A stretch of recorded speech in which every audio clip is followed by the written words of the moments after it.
Hello, everybody, and welcome to Ascent Singapore, a massive Grand Archive event here in sort of my home turf, which is very exciting for me. It's my first Grand Archive event, and with me is Flan, who is much more experienced than I. Hello. Yeah, hello. I'm glad to be here. So excited. Not sure if we have like the player count yet, but this Ascent was gearing up to be the biggest Ascent of all time for now, obviously. For now. Games always grow. Actually, the game's been growing a lot recently. Very quickly. Especially in this region, too. Yes. So I'm really excited to see how the games go down today. I know personally from my home country, Indonesia, 5 or so players flew in, which is impressive because only 2 stores in that whole country have the game. So I'm like, that's a pretty good turnout. And I'm excited to see how they come up against the players here. Also in Singapore, very, very strong players. Very many strong players. Yeah, like... Pro-Am? Yeah, exactly. Well, basically, Apex Players Guild kind of rules this place. Exactly, yeah. And but I was just thinking, as with this event, because there's so many reasons to come here, like with Path of Silver and everything, we're seeing lots of players from the West also arrive. So it's always just invigorating for me to be in a space where strong players from all over the world can compete. Like, what more could you ask for? Yeah, and actually, if you look at the players here, I want to say probably over half of the players who made it to Worlds, the 16 players who made it to Worlds, I think like maybe 9 or 10 of them are here with us today. So in a way, it's kind of like a mini Ascent. In fact, the casters, 4 out of the 6 casters of Worlds are also here. Just so many notable faces. So this Ascent is like a mini World. Yes, actually, I remember when in Taipei, when they were talking about it, they were calling it mini Worlds. So I'm super excited to see what we've got for the rest of the day. So we're going to be doing 9 rounds of Swiss on day one, and then after that we're going to have another 4 rounds in day 2 and 2 top 8. So we'll definitely keep you posted. The Omnidex link should be in the description. So if you want to follow along with someone, maybe your favorite player, maybe a local from your region is here, and you want to make sure if they're not on stream, you still want to know how they're doing. Yeah. For sure, just keep it posted, especially because there's so many people here. Like we said, we don't have the exact numbers just yet, but just looking around the venue. Yeah, and I will say it is very nice to be here in person because the energy is sort of electric. It's just not the same when you're doing an online event. In person is way more fun. You get to socialize, you get to trade. That's another huge thing. So yeah, so we're just gonna be. The players are setting up, and we'll get to the game soon. But I guess we can just talk a little bit about the meta, this current meta. So obviously, AMB is coming out in 2 weeks or so. Yeah, very soon, So this MRC meta has seen the most rapid growth of the game, but definitely there are some decks out there that people are a bit tired of seeing. There's a bit of a boogeyman, Yeah, there's a bit of a boogeyman, but that's normal for most card games. Usually it's like one deck that's just like the problem. That's and of course, the problem of this set is Sylvie. It's Sylvie. Slime, Sylvie. Particularly Norm, I think, is much more popular than the other elements. But she has seen success in both wind and fire. But Norm is obviously the most popular and the most successful. I will say, like, just this last weekend, there were 4 regionals held, and Norm Sylvie won 3 of the 4, which is a pretty impressive run, I will say. She's just such a good deck. She's so consistent, so versatile. She has the best Regalia suite in the game. Yeah, that's true. She does so much damage, but she also can stall. She can play a long game. She can play a fast game. What really does she not do? I know, and it's pretty funny to me, too, because I kind of started like tinkering with the game around like Alk release, and I remember people clowning on Sylvie so bad, but then as soon as that recollection box came out, it was like Sylvie, the story she's flipped. a bit of a monkey's paw situation where she's like a fan favorite and everyone wants her to be good, and then suddenly now that she's good, everyone's like, I hate her, I never want to see her face again, please like remove her from the game. I mean, that's always true for any like deck that becomes good. Yeah. People just get tired. A horrible deck that becomes good, and now everyone hates it. It's it's a bit sad to see because she's the mascot of the game, honestly. So seeing her, everyone's so sick of her.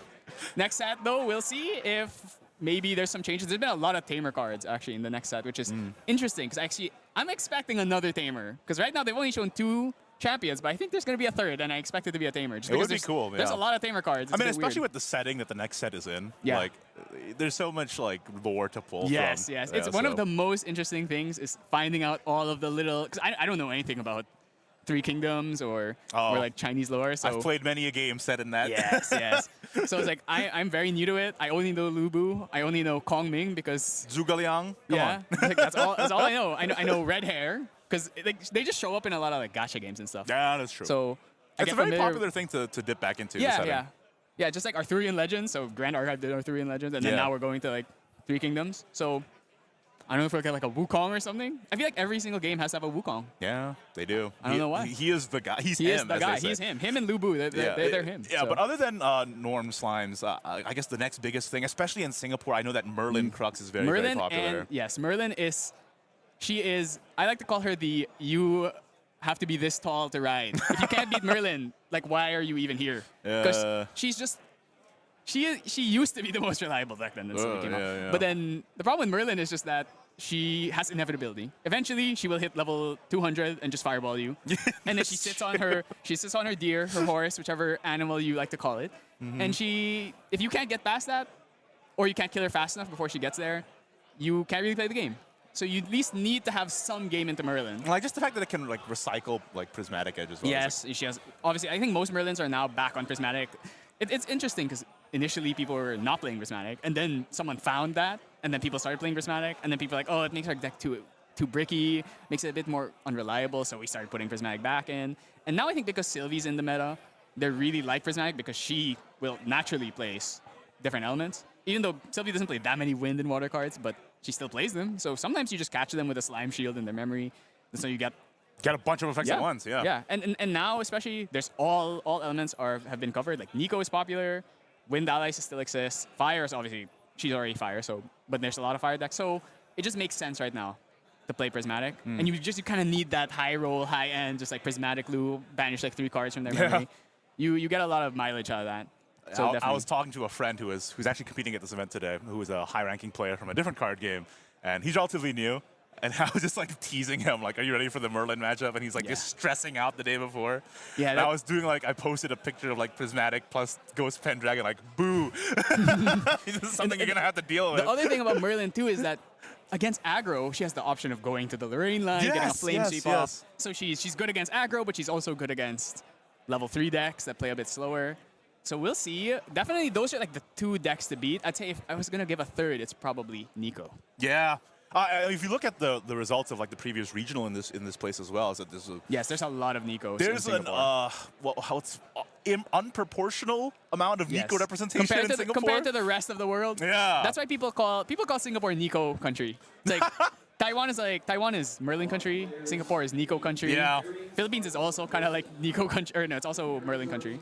So, but I mean, Nico's an annoying deck to go up against. But I will say it is quite interesting, the dynamic between Nico and the other decks, because most of my friend group in my store, they mostly play Allies decks, and they're like, oh, I hate going up against Nico. But I was just talking to a Nico player just now who was like, I hate going up against Allies. Nikos will often say their worst matchup is Slimes, and then after that, it's like Wind Allies, Water Allies. So we'll see. Seems pretty even. Actually, I'm not sure who wins that. I feel like Nico should be favored, but they say that it's not favored. So, but personally, I think it could go either way. Really, a lot of it it hinges on, do I find Frostwarren? Yeah, Frostwarren is like, everyone talks about Icebound Slam, but Frostwarren is kind of the card in that deck, because if you don't find Frostwarren, you have no pressure, and you just have no board presence. Yeah, she struggles against a Sylvie because Sylvie just Storm Slams you. Oh, for sure. Yeah, and she has all the taunts in the world. And I was just gonna say, like, as somebody coming from other card games of many years and being in Grand Archive, it's so refreshing because it's relatively young. Yeah. So a lot of times, just a guy with stats is so good. Stat guy is the first like year of a card game. That's kind of like, that's the meta. It's just big guy. And as I'm looking through, studying for this event, looking through past lists, a lot of the time they just include guy with stats that has floating memory. Yes. I'm like, seems good. A lot of, especially back in the day, we would just play. Like, the class bonuses don't even matter. We play Train Sharpshooter. We play Esteemed Knight with no class bonus just because 3 cost. Yeah. That's 2/3. It's just a guy. I mean, Gildas is still very popular for a reason. Gildas is interesting because she used to be a fairly cheap card. And then once people figured out how to play aggro allies, suddenly she shot up like 3x times. Everyone realized, I guess having something that can hit for 4 on its own is kind of good. You don't say. And I think it's also, you were mentioning this to me off stream just before the stream started, that the way Grand Archive is designed, because any unit can just attack. Yeah, everything has haste, essentially. Yeah, right. So it's very attacker focused. Yes, so. It's a very offensively oriented. It's a very attacker favored game, especially because you get to choose, unlike in other games where I can only attack certain things. And the opponent chooses. It's not a blocker's choice game. Exactly. It's an attacker's choice game. That's why, on top of everything having haste. So that's why it is very hard to stall out games. All right.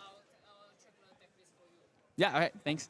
So yeah, we're going to get our deck list. We're going to start real soon. I think I'm not entirely sure. Ooh, I'm excited. I'm excited too. I'm not entirely sure who. I believe we're gonna have someone special on the feature table. We might, Jess. It looks like a very well-known member of the community here. I think is gonna be on our feature table. I'm not gonna spoil it. I see him on screen right now, but it's. I think it's gonna be a fast one. That's all I'm gonna say. Yeah, true. So you play Fire Xander. I'm not spoiling anything, but you know. Okay, you play Fire Xander. it's a bit on the nose, isn't it? Yeah. So maybe we're gonna see that. For the first game, listen, dude, like just, Poison Dagger, real cool. Poison Dagger, Rending, Assassin's Server, Slice and Dice. Actually, he doesn't play Slice and Dice, but Yeah. Yeah, we'll see, so. Speaking of Slice and Dice, speaking about the meta, I wanted to bring up a little bit as well. Win Tristan is still playable. Win Tristan is still They've really good. switched their list, though, compared to before. I think it's all Shadow Strike now. It's like all-in Shadow Strike decks these days.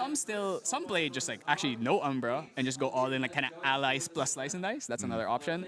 Though that deck actually needed Outlook more than the other decks. That's what I'm saying, yeah. Since the Outlook restriction, especially since you can't Outlook and then bounce it back and then Outlook again these days. So you just have less prep gen, and you also have less anti-interaction cards, which I think is a good thing. Yeah. We love interaction. It's one of the reasons you play Grand Archive is because you actually get to play stuff on your opponent's turn, unlike most other card games.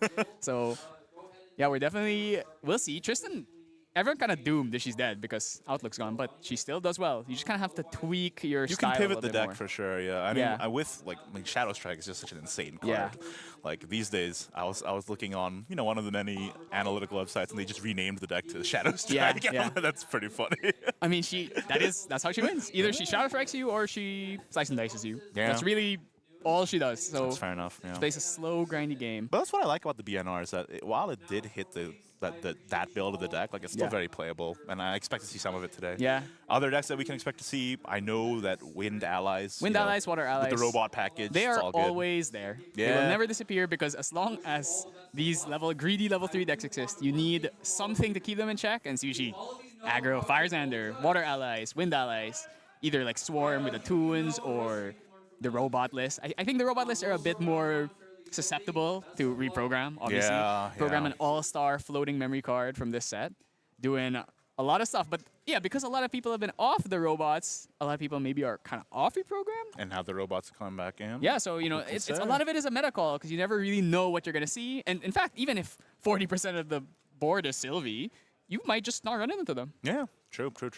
I do want to remind, as the round 1 players get started, this is a $15,000 prize pool event, so that's lots to play for sure. In fact, increased. It started out as 10K and then it became 15K. Yeah, right. Because there were a lot of players, more than maybe they expected. So so the players are setting up here. Will get you actually. Oh, I know both of these players. Oh, do you? Okay, Yes. well, no spoilers just yet. We'll have that on in just a bit, but.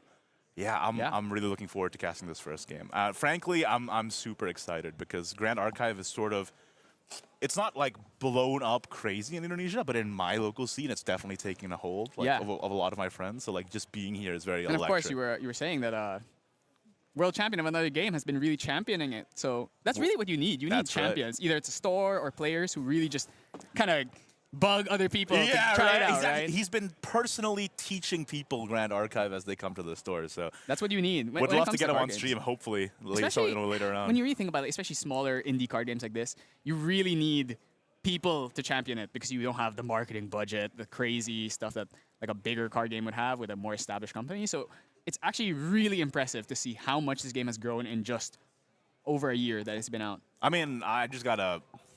I'm biased because I am a caster right now, but I will say that it's very impressive to see how Weebs has managed the game. Like they just seem to be making all the right decisions, and the growth is definitely a result of their efforts. It's not like it came out of nowhere. All right, looks like we're about to get into the game right away. Enough teasing about who these players actually are. Let's go ahead and see for ourselves. It is going to be Once in Love and Abby. Now I'm familiar with Tyler Once in Love, but who's the other player on the other side? He's a player local here from Asia, and I'm not sure what they're playing. I haven't actually spoken with them much today, but we'll see. Tyler, obviously, Worlds caster of Yeti weeklies, content creator, all the things you want to see. In his Kong Ming shirt, which I believe you can buy from the store here. Yes, that's true.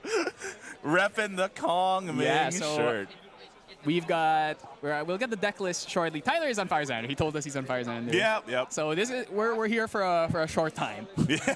Maybe A we'll short see. time and a good time. Let's hope. Yeah. I mean, listen. Maybe not a good time for his opponent, or a great maybe time. or I maybe mean, a the thing great with Fire time. Xander is they win on turn 2 or they lose, right? Yeah, So, like, or they lose on turn 2. So the thing about Fire Xander is you usually don't die on turn 2, but you already know you've lost. Yeah. Like if you don't kill them on turn 2, turn 3, you're already like, okay, do we even bother continuing this? Just quit. Top Yeah, left. just quit. It's like the thing is you could grind the game out and stall for more time, but like you know you're gonna lose. You might as well just go to game 2. Yeah. Let's hopefully we get to choose to go first or second after losing a game. So go first, put out Poison Dagger, bring out all the damage on turn 2. That's kill the them hope, at Spirit. right? That's the hope. That's really what you are hoping to see as a Xander player. Now, there's been a repair. For Fire Xander. Oh, there has been a repair apparently. Oh, so, hold up. I mean, it's the first round. These things happen, so we'll see. I think we'll probably still have Tyler on stream because he wanted to be on stream. So we'll see. Yeah, let's hope so. Yeah. But yeah. Yeah. So I guess we're just gonna have to wait a little bit longer. Sorry. I mean, about like that. we said, that there's a lot of players here, so obviously it's And unfortunately, a lot of players don't really understand how to use Omnidex. I always see it whenever there's an Ascent or another big event. People are like, "Oh, Omnidex! I've never used that before." Maybe in like their local stores, they just sign up. Yeah, So, maybe. Yeah. So we're gonna have a repair here. Yeah. So I guess we can also talk about next set. You excited? Personally, I'm really excited. Actually, one thing that's special about this Ascent is we have the starter decks of the next set available. There's starter deck tournaments. Yep. Yes, and I'm so sad that as a caster I can't participate and get a starter deck because I have seen them though. I have played with them. I got a little sneak peek, and I'm really excited for Kong Ming. Yeah. Personally, that's just she's so cool. I love the spinning. I love the wind. I like the hot guy. You like the hot guy? I'm also a fan of the hot guy, but I don't know. When I see stuff that says draw cards, that's where my heart goes to. Oh, no wonder you like slams. I mean, if you like drawing cards, I think Merlin would be your home. That's true. That's true. But I also like having every card in my deck be incredibly strong, unlike Merlin, where a third of her deck is floating memory, and then the other third is cards that throw floating memory. That is fair enough. Yeah. No, for me, like the most exciting card was the Divine that was just really. Ooh, yes, Imperial Seal.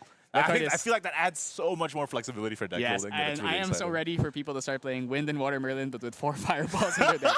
Because that has always been the issue with the other elements of Merlin. They don't have Fireball. How do you Yeah. end the game without Fireball? So suddenly, now you just get to play Fireball in any Exactly. Merlin deck you want. Or Rye, another problem with Water and Wind Rye, it's just like, oh god, we don't have Fireball. It's just it's one of those cards that opens so much deck building space that I just can't help but be excited to see. It what also the players opens could. you up to playing like maybe Serene Spirit, and you get to release, but you still get to play your kill cards with the Imperial Seal.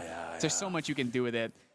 I'm definitely looking forward to that, and of course, being the new set, all the URs are full art, so they look beautiful. It looks beautiful. If you can yeah. get a foil of one of those, I'm sure you'll be really happy about that. I mean, just looking around the venue right now, it's like these huge banner tapestries with all the new art from the new Yes, set. yes. It's just making me even more hyped. And I mean, the setting is something that I really enjoy as well. Yes, So. yes. And I'm sure there's a lot of Asian players, so I'm sure they're all really looking forward to seeing. I think everyone wants to see Lu Bu.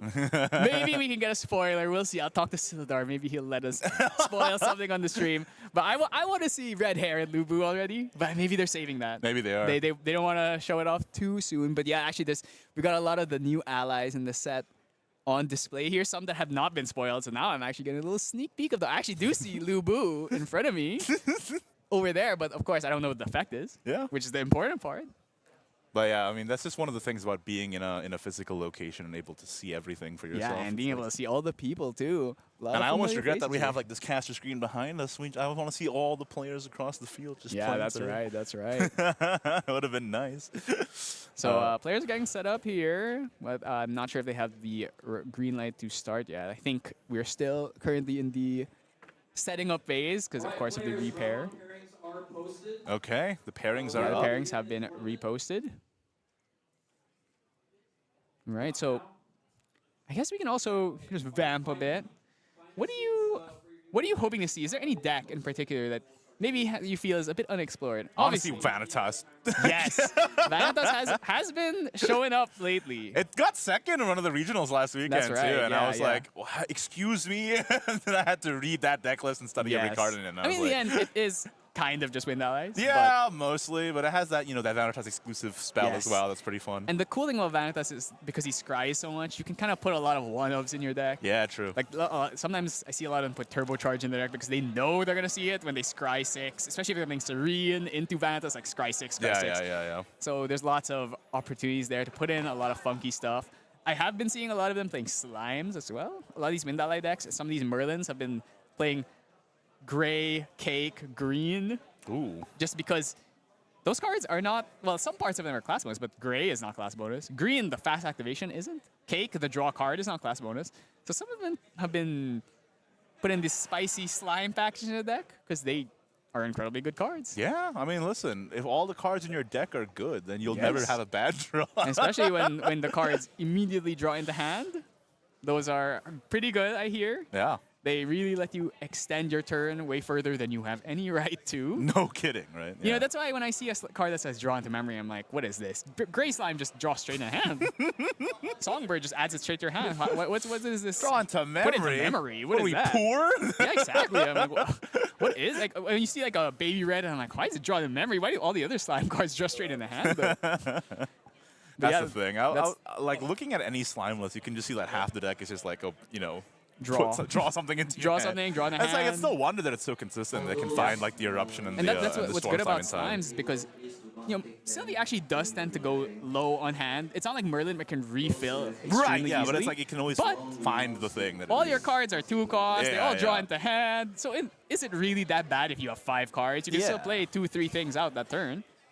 And especially like if you got Verdant Scepter out, you actually start to pretend to be Merlin. If you can get like a 5 counter Verdant, Or like a Merlin. cosplay. Yeah, exactly. You're Merlin. Actually, you're better than Merlin because you get to draw an extra card every turn, unlike her, where it's every other. Yeah. Yeah, so seems like both players hang up Oh, here. looks So we like did got get our players. repair. The repair has happened. That's Players are getting right. set up right now. We're wearing the headphones and we're just like listening to the announcements through the headphones right now. So I'm trying to figure out what's Ooh. going on, but yeah. Tyler busting out the. It's a pretty exclusive. I'm not sure where you get, but he said there's only like 40 of them in existence. So Oof. actually, that's another thing. Is I think Grand Archive's got some of the best playmats in the business. They are extremely high quality. Yeah, they look really, really good. Not only they also. look good, but they're very durable. They feel nice. That's one thing. Are you a playmat connoisseur, Flo? No, because I had one custom made, and that's the only one I use. Yeah. Like fair I enough. like them, but I have too many. Someone please buy my playmats. That's the thing. When I was in Japan last time, I went on a shopping spree and just bought every nice-looking playmat. What do you do? I guess you just rotate them around. Yeah, well, depends on what I'm playing that day. Yeah, you because know? for me, I just have one playmat that I always use. Because it's like, it's the one I had custom made. Like, why would I use any other playmat? That's fair enough. Same that's thing fair with enough. sleeves, right? If you have sleeves custom made, why Well, would you use listen, other sleeves? like, listen, you don't go out in the same clothes every day. Sometimes you want to bring a different Yeah, mat. okay, that's fair enough.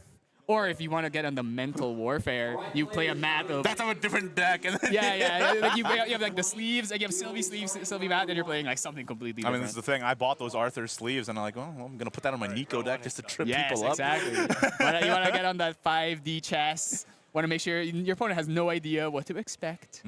Oh, it looks like the round is indeed Yeah, starting. so- It's going to be Tyler, Once in Love, versus Thomas Lee. Now, we know that Once in Love is playing Fire Xander, but what Yeah. is Thomas Lee playing? I'm curious to see. We'll quickly find out here. They are just shuffling up, cutting each other's decks. Okay. Yeah, I'm really curious to see, because we have Tyler's list, but we don't have Thomas Yes, Lee's yes. list just yet. Let's do the roll. Yeah. Okay, fair enough. So, obviously in Grand Archive, The you 6 and do 6. not get to choose if you go first or second. Right. You have to go first if you win. Oh, the dice went off screen. Re-roll. I think they drew. Ooh, 10. That's a pretty high one. They drew like two Ooh. times. in All a right, well, row. the issue here is Xander really wants to go first. And of course, Tyler did win the dice roll. So, using the top 8 Athene. That is not his, by the way. Bro is really flexing. That is from someone else owns that card. All right, I'm really curious about that. I mean, Yes. listen, the playmat is Tristan, like you said, But- it could be high-level strategic. I mean, Tyler is using Merlin sleeves. That's true. Oh, okay. I see a lot of blazing throws in hand. His hand may be looking a bit light on. He has hasty. He does have rending flames, but let's see if he can even get 3 fire cards engraved. Not sure if there's a lot of output here. He's gonna pass. Yeah, man. Oh well. We were talking just about it. Well. So, personal opinion here. I think Sylvie destroys Fire Xander Yeah. because she has so much defensive capability with Baby Green. You can hit knives with Baby Green. You have Gather Slimes, heal you 5 if you're lucky. If you're just better, you can hit 5 slimes. I mean, we were talking about this with actually main deck Dan is here as Yes, well, but I feel like yes. the concentration of slimes in the deck matters so Yes, much absolutely. as well. We do see a Because of Terracide. cards like Gather. Yes, Gather. That's the thing. It's like the more non-slime cards, the worse your Gathers get. Either you whiff, which is absolutely the worst, or you just only have a few options. You don't heal as much. So obviously, looking at his hand, I did see a Terracide, so he is on that. But we have an Escape. Ooh, yeah, this is not a great start. It's just a green, but he has Escape. So he does have a way of recovering this green for later. I expect him to... Oh, he has 2 Escapes, I believe. I expect him to probably Escape, and then that's all. So in this matchup, Fire Xander versus Sylvie Slimes, obviously Sylvie Slimes is sort of the boogeyman of the meta right now, but for players who are maybe less familiar, like what could Fire Xander do to sort of even this out? you just need to kill her right now. Right now. Kill her right here, where she's level 0, less life, and of course, most of Sylvie's stuff is class bonus. That's her one major weakness, is that her level 0 is kind of... It's an amazing level 0 when you play Cake and Gray, but it doesn't do much, really, in the end. So here we're just... Sable he's Remnant, I okay, he's believe. hitting the Yep. slime. Let's see. If Tyler has a fast speed ping spell, we could see this Escape whiffing. Of course, Escape, the important thing about it is that it needs to return it to memory. If it doesn't, the rest of the card does not resolve. So that could possibly stop the extra draw here.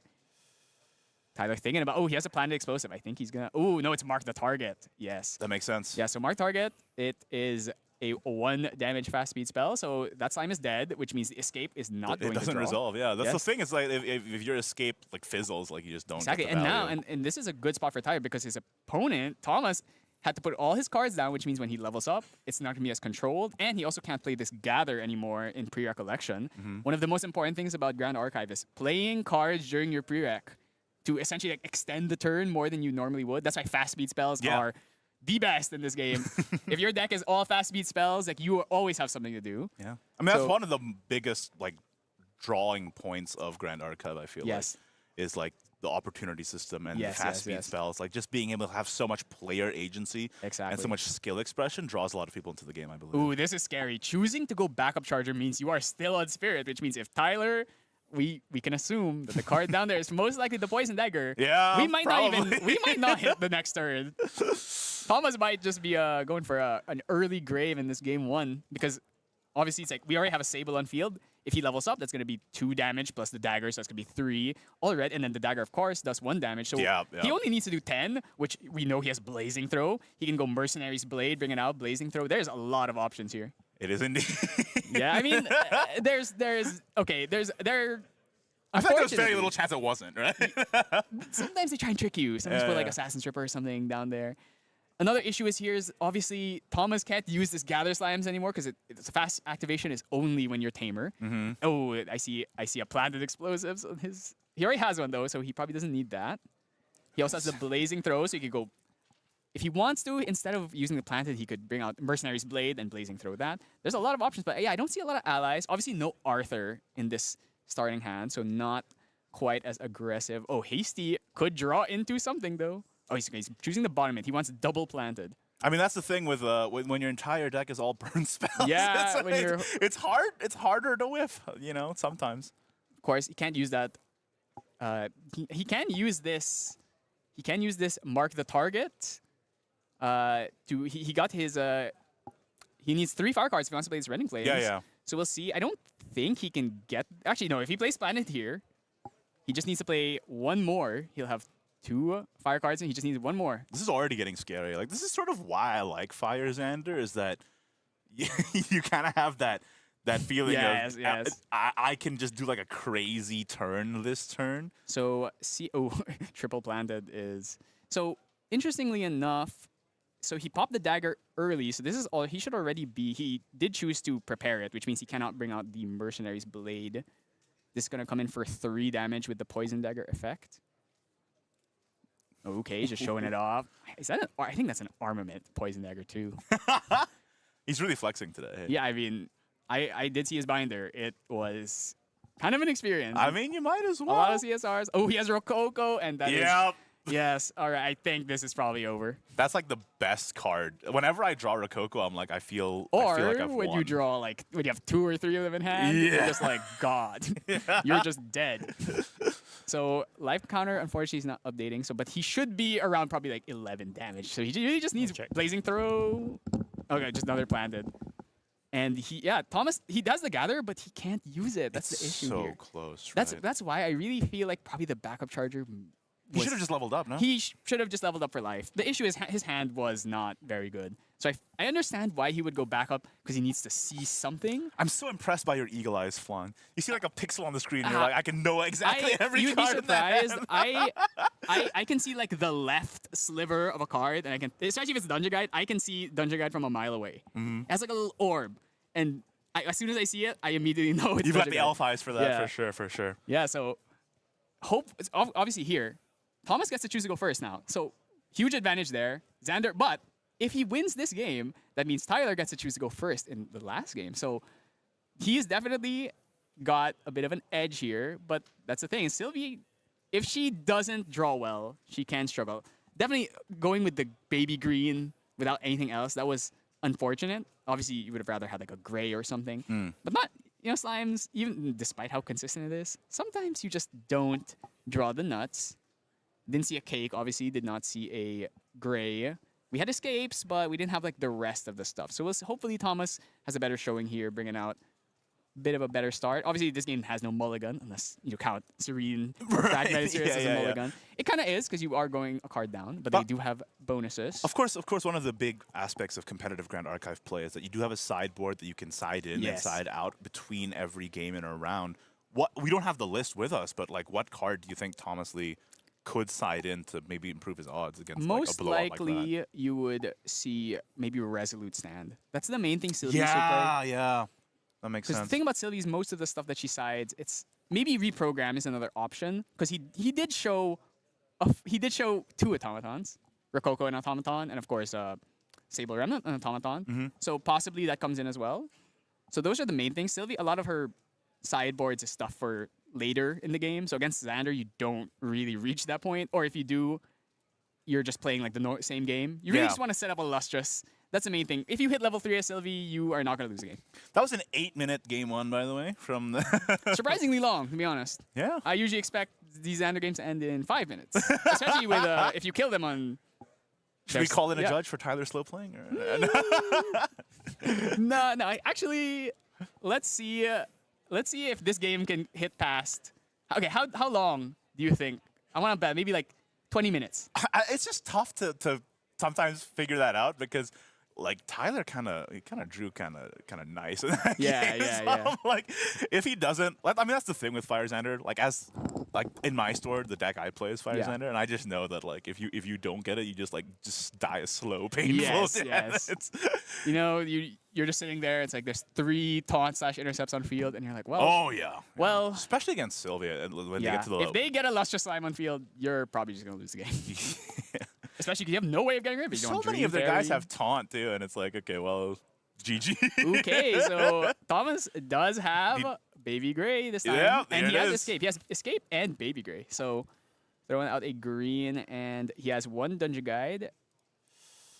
Dungeon Guide is going to be very, very So helpful. let's see. Now, after getting kind of blown out by that mark the target, I wonder if he's maybe going to feel a little bit worried about playing out this Escape here. Definitely a concern. Xander is probably the deck with the most fast speed ping spells in the game. So it is a risk, but at the same time, if they're also spending a burn spell just to deny you, maybe you're okay with that? Yeah. Of course, he is going second, so he has more cards. So losing 1 on his end is not as bad as denying Sylvie, who really wants to keep her hand advantage up at the start of the game so she can hit level 3. I don't know. I feel like with Mark the Target, you're kind of okay with it. It's just 1 damage. It's just 1. It's okay. It's okay. You get a to lose prep it. counter and then you just use it on planets They later. were there. I remember back in like FTC days, some people like Merlins, some of them sided in Mark the Target to kill squirrels. Because like they play Ascent Protector and there's like just a squirrel on field, and you would just mark the target the squirrel and force the Ascent to return himself to hand. So, I mean, it's a good card. Definitely hoping to see more fast speed ping spells in the Sable future. Remnant on turn 1 Sable, as well. okay, he's instantly. gonna go. Okay, I mean, you just have to play the Escape here. If he has it, he has it, but force him to use it.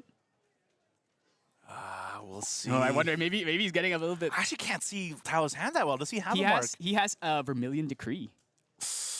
I don't really want to waste that on a baby. That's the thing. It's like, are you that upset about him? Yeah, he's using it. He's sending it. Oh, my Lanza. Well, I guess if you can just... Oh, yeah. So he's doing, instead of doing draw, which it's usually damage champion draw, he's doing face plus ally. So he's still getting the damage off while also denying the Well, I mean, for escape Tyler, you saw that denying the escape was so important last time. And he's... I might as well do it again. So now, Thomas only has a 6/6 card. So if he banishes, he's going to have a 5-card hand. Not the best. Draw for turn, obviously, so 6 in the end. So he's down 1. In Grand Archive, like, card draw is so important. Yes, so denying any draw is just like... Yes, but when you think about it this way, though, it's like you spend the card. So if it's... Yeah, and also you didn't use the draw of the Vermilion Decree, so you also get the opportunity cost in that sense. Yeah, so it's actually neutral in that sense, where like, but at the same time, Xander really is, that's his plan. He's just going to dump everything. He's going to, in 2 turns, he's going to throw his whole hand, and if you're not dead, I win the game. And Thomas Lee looks like also changed up his plan here, just going into the Sylvie immediately. Yeah, I think he correctly realized from that last game, he's like, I cannot sit at level 0, I'm going to die. Yeah, especially because, like you said, the fast activations don't activate if you're not a tamer. So exactly. Obviously, one of the things that Xanders like to do is they usually like to hold a few cards so that they can fast speed play their planted explosives and Vermilion Decrees. That makes sense. But he only has 1 card, so obviously also no float. So if he wants to level up, he's actually going to be kind of low on cards. So let's see what Thomas... He has 2 greens, but no cake.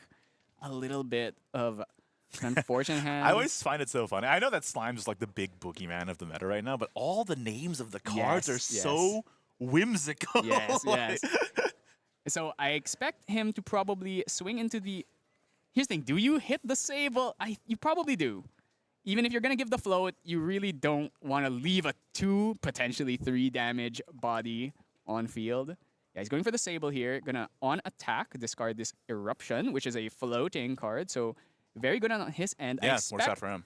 He's most likely just going to level up here. I mean, I'll say right now, like, a big part of tournaments like this, especially ones that go on for, like, so long, 12 hours, 9 rounds, but a lot of the part that people don't forget about often, especially when they're watching from home, is that decision fatigue really comes up over the course of the day, and that's one of the actual strengths of Fire Xander, I feel like, because you're here for a short time. Yeah, and it makes the opponent have to make decisions like that, where like, do you want to take out the Sable Remnant or not, right? One of the best things about playing decks like this that end the game fast is, if you lose fast or win fast, you get a long break. You get everyone else is sitting here playing Slime Mirrors, and they're here for like 60 minutes, and then you're here like for the whole duration of the round. You get to sit in the VIP room and just, or like chat with people. Yeah. So actually, that's a lot of people will tell you. It's like, oh yeah, I pick decks because I don't want to play grindy long games, right? So okay, so let's see if he's... The thing is, he commits the attack here on the Baby Red. You kind of have to kill it because it will just keep dismantling your board. Yeah. And you also are going to deny the Sylvie 2 animal, but you are also committing 2 damage to an ally instead of hitting face. So this is the opposite, where now the Sylvie's like, are you going to hit my face, or are you going to let me just leave guys on field? It's also tough because the longer Xander... Like the more time you give the opponent, yes, exactly. The less potent your game plan is. Like, not just only because they're leveling up and gaining more health, but because they have so many more options available to them, especially once they hit level 3. Drawing Dungeon Guide for turn is not great. I expect this to his advanced element slime is not the best. It's Storm Slime. He really wanted to be ethereal or lustrous. I mean, Storm Slime is a very, very powerful card, but, yes, but not right now. But not against an aggro deck. Against an aggro deck, Storm Slime is usually actually just 3 damage to an ally. Yeah, right. So, honestly, I would not fault him for the Storm Slime face and then swing at lurking, or Storm Slime lurking hit face. Honestly, I would not fault you for that at all, because in this matchup, you just need to survive. And if Tyler is priced into killing the Storm Slime, he could potentially draw you into more slimes here. So let's see. He definitely has the Dungeon Guide here. Or maybe he's going to take an off turn. Maybe he's thinking, oh, I have time. I can go backup Charger and then Dungeon Guide next turn. Ooh. He's definitely thinking about it, because... That's a little risky. It is risky. It is, especially because you have the lurking on board. So this is...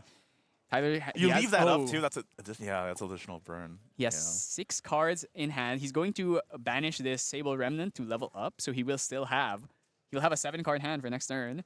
with a poison dagger. Are you sure you really want to take that I'm a little risk? bit worried about it. I'm to be honest. definitely concerned. He also has that blazing throw. Oh my god, he used Basic It's Turn. happening. All right. Okay, so I believe he has a baby green in hand. So if he wanted to, he could baby green the poison dagger right now before the champion resolves, the level up resolves. Yeah. But it seems like he's not doing that. So that's one thing is you can respond to a materialization. So if they go Xander, you could hit the dagger now while he does not have class bonus, because the dagger only gives its damage amplification effect if you are assassin. So if you really want to live another turn, you could have done that, but He just didn't have it. I believe he had 2 baby grays though, or baby greens. So okay, so this is a lot of damage coming up. Does he think he can survive this turn? I mean, I can't see Tyler's hand size very clearly. He should have 7 cards. Oh, it's a bit scary. Rending is probably on the table. He has courier. I see courier in hand as well. Courier Yeah. is Mundo damage. I like the way you put that. There, I don't see her. Oh wait, I think that's a Rococo right there. Is that it? In the I third, think third next. from left? I think that's Rococo. That is her. Yeah. Ugh. You see how Tyler like moved the Yeah, cards so we yeah. could see it properly? So I don't think Rending's on the table, but he could go. Oh, he already used his. Wait, did he not get his prep counter, or did he play a? He should have. He should have a prep counter right now Yeah, from Xander 1. level, right? Unless Yeah. did he play a Planet Explosive? He did not play Planet Explosive. No, so I did not see that. I think he should have a prep counter. So see if I can inform the judge about that. He's definitely thinking his line through. Is he not? Yeah, he should, right? I believe so. So I'm gonna inform the judge. Hopefully they can get that sorted before. Oh, okay. He brought a Mercenary's Blade. All right. So I think he was already thinking, I'm gonna do this. So. Oh yeah, fair. Okay, so we're gonna go Mercenary's Blade, 5 damage. Ooh. That is a lot of damage. So he should not be able to play Rending this turn. Oh, yeah. Is that Sharpened Blades? No, that's Vicious Slice. Ooh, that's a lot. That is a lot of damage too. So he could go Rococo Vicious Slice. I think. Obviously, life total is not updated, so I'm not entirely sure where they're at, but it's close. It's very close because I mean, like the thing with Fire Xander is that there's just so much like one cost deal a bajillion damage cards. The thing, I think Tyler also has to worry though is his opponent didn't do anything, so it's like maybe he has like Gather Slimes in hand and is trying to bait me to go all in. Yeah, potentially. But he doesn't. That's the thing. He doesn't actually have it. He has. You said he could have sided in Resolute as well, right? Yeah, So- that's another thing. So Vicious Slice, you're gonna come in for another 4. So that was 5 plus 4, 9. Oh, there. So the life counters are getting set up here. It's 12. Okay. Rococo gonna come in and do another 2 plus or 3 plus 2. So he is alive by 1. Do you think that's enough for Thomas Lee to recover? If he draws a Lustrous Slime, or okay, there is potential here. He does have the option of going QSG Covenant of Thorns and then leveling up Dungeon Guiding to level 3 next turn, which I think is the safe play. Okay. If you don't want to risk, if you want to be like, I need to find Lustrous Slime, you go backup Charger here and just try and draw into it. But you are really low, so I think Covenant is probably what you should be going for in this situation. I'm just a little worried because like Thomas Lee is like constantly checking Tyler's cards, and it's like trying to calculate if he can do it. He is going for being backup greedy. charger. He's going backup Charger. Oh no! All right. I mean, I hope you find Lustrous Slime. If you don't find Lustrous Slime, you might be dead. Prage. Prage, indeed. I didn't see what he drew. All right. I don't see a Lustrous. I don't even see a baby. Oh my god, that's 2 eruptions. Yeah, I don't know about this one. That might have been a little. I think that might have been too greedy. I think that was definitely a greedy choice. I'm a little worried about that. That was that was cool. I would have definitely gone for Covenant. Remember, in this matchup, cards in hand doesn't matter. You just need to live, and anything you can do to survive. Look, Tyler has 4 cards in hand. Probably next turn, he's going to go some kind of draw. I do understand Regalia. the mentality, though, because like in a lot of card games, some players have this mentality of like, well, I'm not losing, but I'm not Yes. winning. So like, Tyler just needs to do 4 damage. That is trivially easy. oh yeah, for Faiza, yeah. Yes, that is trivially easy. That's So- a 1-cost card from Faiza. And without any intercepts or taunts, I think this game is probably gonna end next turn. yeah, like with no level 3 silver. Thomas as is gonna have to Storm Slime this, probably Storm Slime the Lurking and then Swing Face. I mean, there's DG, and then she comes out. Don't have dice on the banner, so I'm not sure how many slimes. Maybe he's thinking of a way to end the game, but there's no way with only one storm slime. Yeah, this is just not It's just enough. one, right? Yeah, you're right. One thing he could do, this is an option, I don't think it's a particularly good one. He could play that Eruption on his Storm Slime, kill it, draw 2, but I don't think that's correct. But, I mean, do you have any other choice? Like, he could hold the Eruption. If Tyler tries to play a 1 or 2 HP ally, he could snipe it. Yeah. Because he does have 2 slimes. It is Storm Slime in the end, yeah. Yeah, so he's going to Storm Slime, kill Lurking, and then swing face for 5, and then Dungeon Guide will kill Rococo. But Tyler did have that Rending Flames, which is now live. So I think this game is... That's exactly 3, right? Yeah, yes, he has Rococo, he has a Blazing Throw, and he had Vermilion Decree. So that is 3. So I think... This might be curtains. This is most likely... Actually, he... Depends on if he tries to materialize something that might banish it, but Tyler's a good player. He knows... If he's got this game on lock, why even bother materializing something that could potentially lose your win con? So, yeah, it's 2 Rendings, actually. Yeah, I think he really needed to find at least a Baby Gray would have really helped in this situation. Could have gone like Baby Gray for your free slime and then played Storm after, but unfortunately for Thomas, just didn't draw the Lustrous. I really think the Covenant was the play there. The backup charger trying to draw Lustrous, I understand the mentality, but it's also like really... You're guaranteed to live probably another turn if you just go Covenant there. He has 3 Rending Flames in hand. I mean, listen. I do kind of get it, though. I get it. But it's also like... It's the greed. You want to draw cards. It's a card game. You love drawing cards. And, he's just going to plant it? No, yeah, it's just a Rending. It's Rending Flames, yeah. Banish 3. Not doing anything too fancy here. Thomas is looking at it. He's like, that's just them's the breaks, you know? Exactly 3 on attack trigger. Of course, Rending Flames, it does say that you can banish 3 fire cards and it will double the damage. And of course, he has the sword. So together with the sword, it's 8 damage. GG. That's GG. Just say if there was a Covenant of Thorns right now, you would have lived another turn. Yeah, he would have. But what if he lived the turn after that? Then I don't know what happens. That's why I understand the mentality of playing in that sense, but I mean, it's really difficult to make reads like that against, especially a very experienced player. Yeah, like Tyler admittedly, as well. did just kind of have unfortunate hands, not drawing Gather. Yeah, not drawing. exactly. If he had a Gather there, it would have been a very different game. If he heals 3 or 4, would have put him like right outside of that threshold. Of course, if he had Lustrous, that game would have just been unlocked. So, just a bit unfortunate, but. This is why you play Xander. You wanna high roll someone. It's why I play Xander. Yeah, exactly. You just want to blow people up. So, yeah, congrats to Tyler. And just as a little bit of a spoiler here, perhaps maybe not the last we'll see of him on stream. Certainly not the last we're gonna see of him. Yeah. So, yeah. So definitely awesome game. Faster than usual, I would say. I mean, it was a 2-0. Yeah, 2-0 for Fire Xander. That was probably 20 minutes. 20 minutes? Yeah. So definitely. In a best of 3 game? That means we're going to have a bit of a long break here, unfortunately. Yeah. So we will catch you in about probably 40 minutes to the next game. Okay, next game, let's try and get something that's a bit grindier, right? Imagine they just put on Fire Xander again. Again, two rounds in a row, Fire Xander. Perhaps we want to get something that'll give us a little bit more meat to chew on, right? Well, for sure. And especially because it's not... First of all, there's a wide range array of decks represented today. I know that firsthand, talking to the people around the venue before the event started. But also, the fact that there's so many like storied players here today, I definitely want to show them on stream. And I know that most of them are not playing Fire Xander, so it'll be fine. Yeah, absolutely. And the thing is, people will say, oh, Tier 0 meta Slimes. But there's actually a lot of decks. Oh, yeah, for sure. I think Slimes is the best deck. Just because Slime is the best deck doesn't mean you can't play it's not by much. other things. It's not by much. Yeah, so definitely, hopefully we get to showcase a lot of variety today. And it's an Ascent.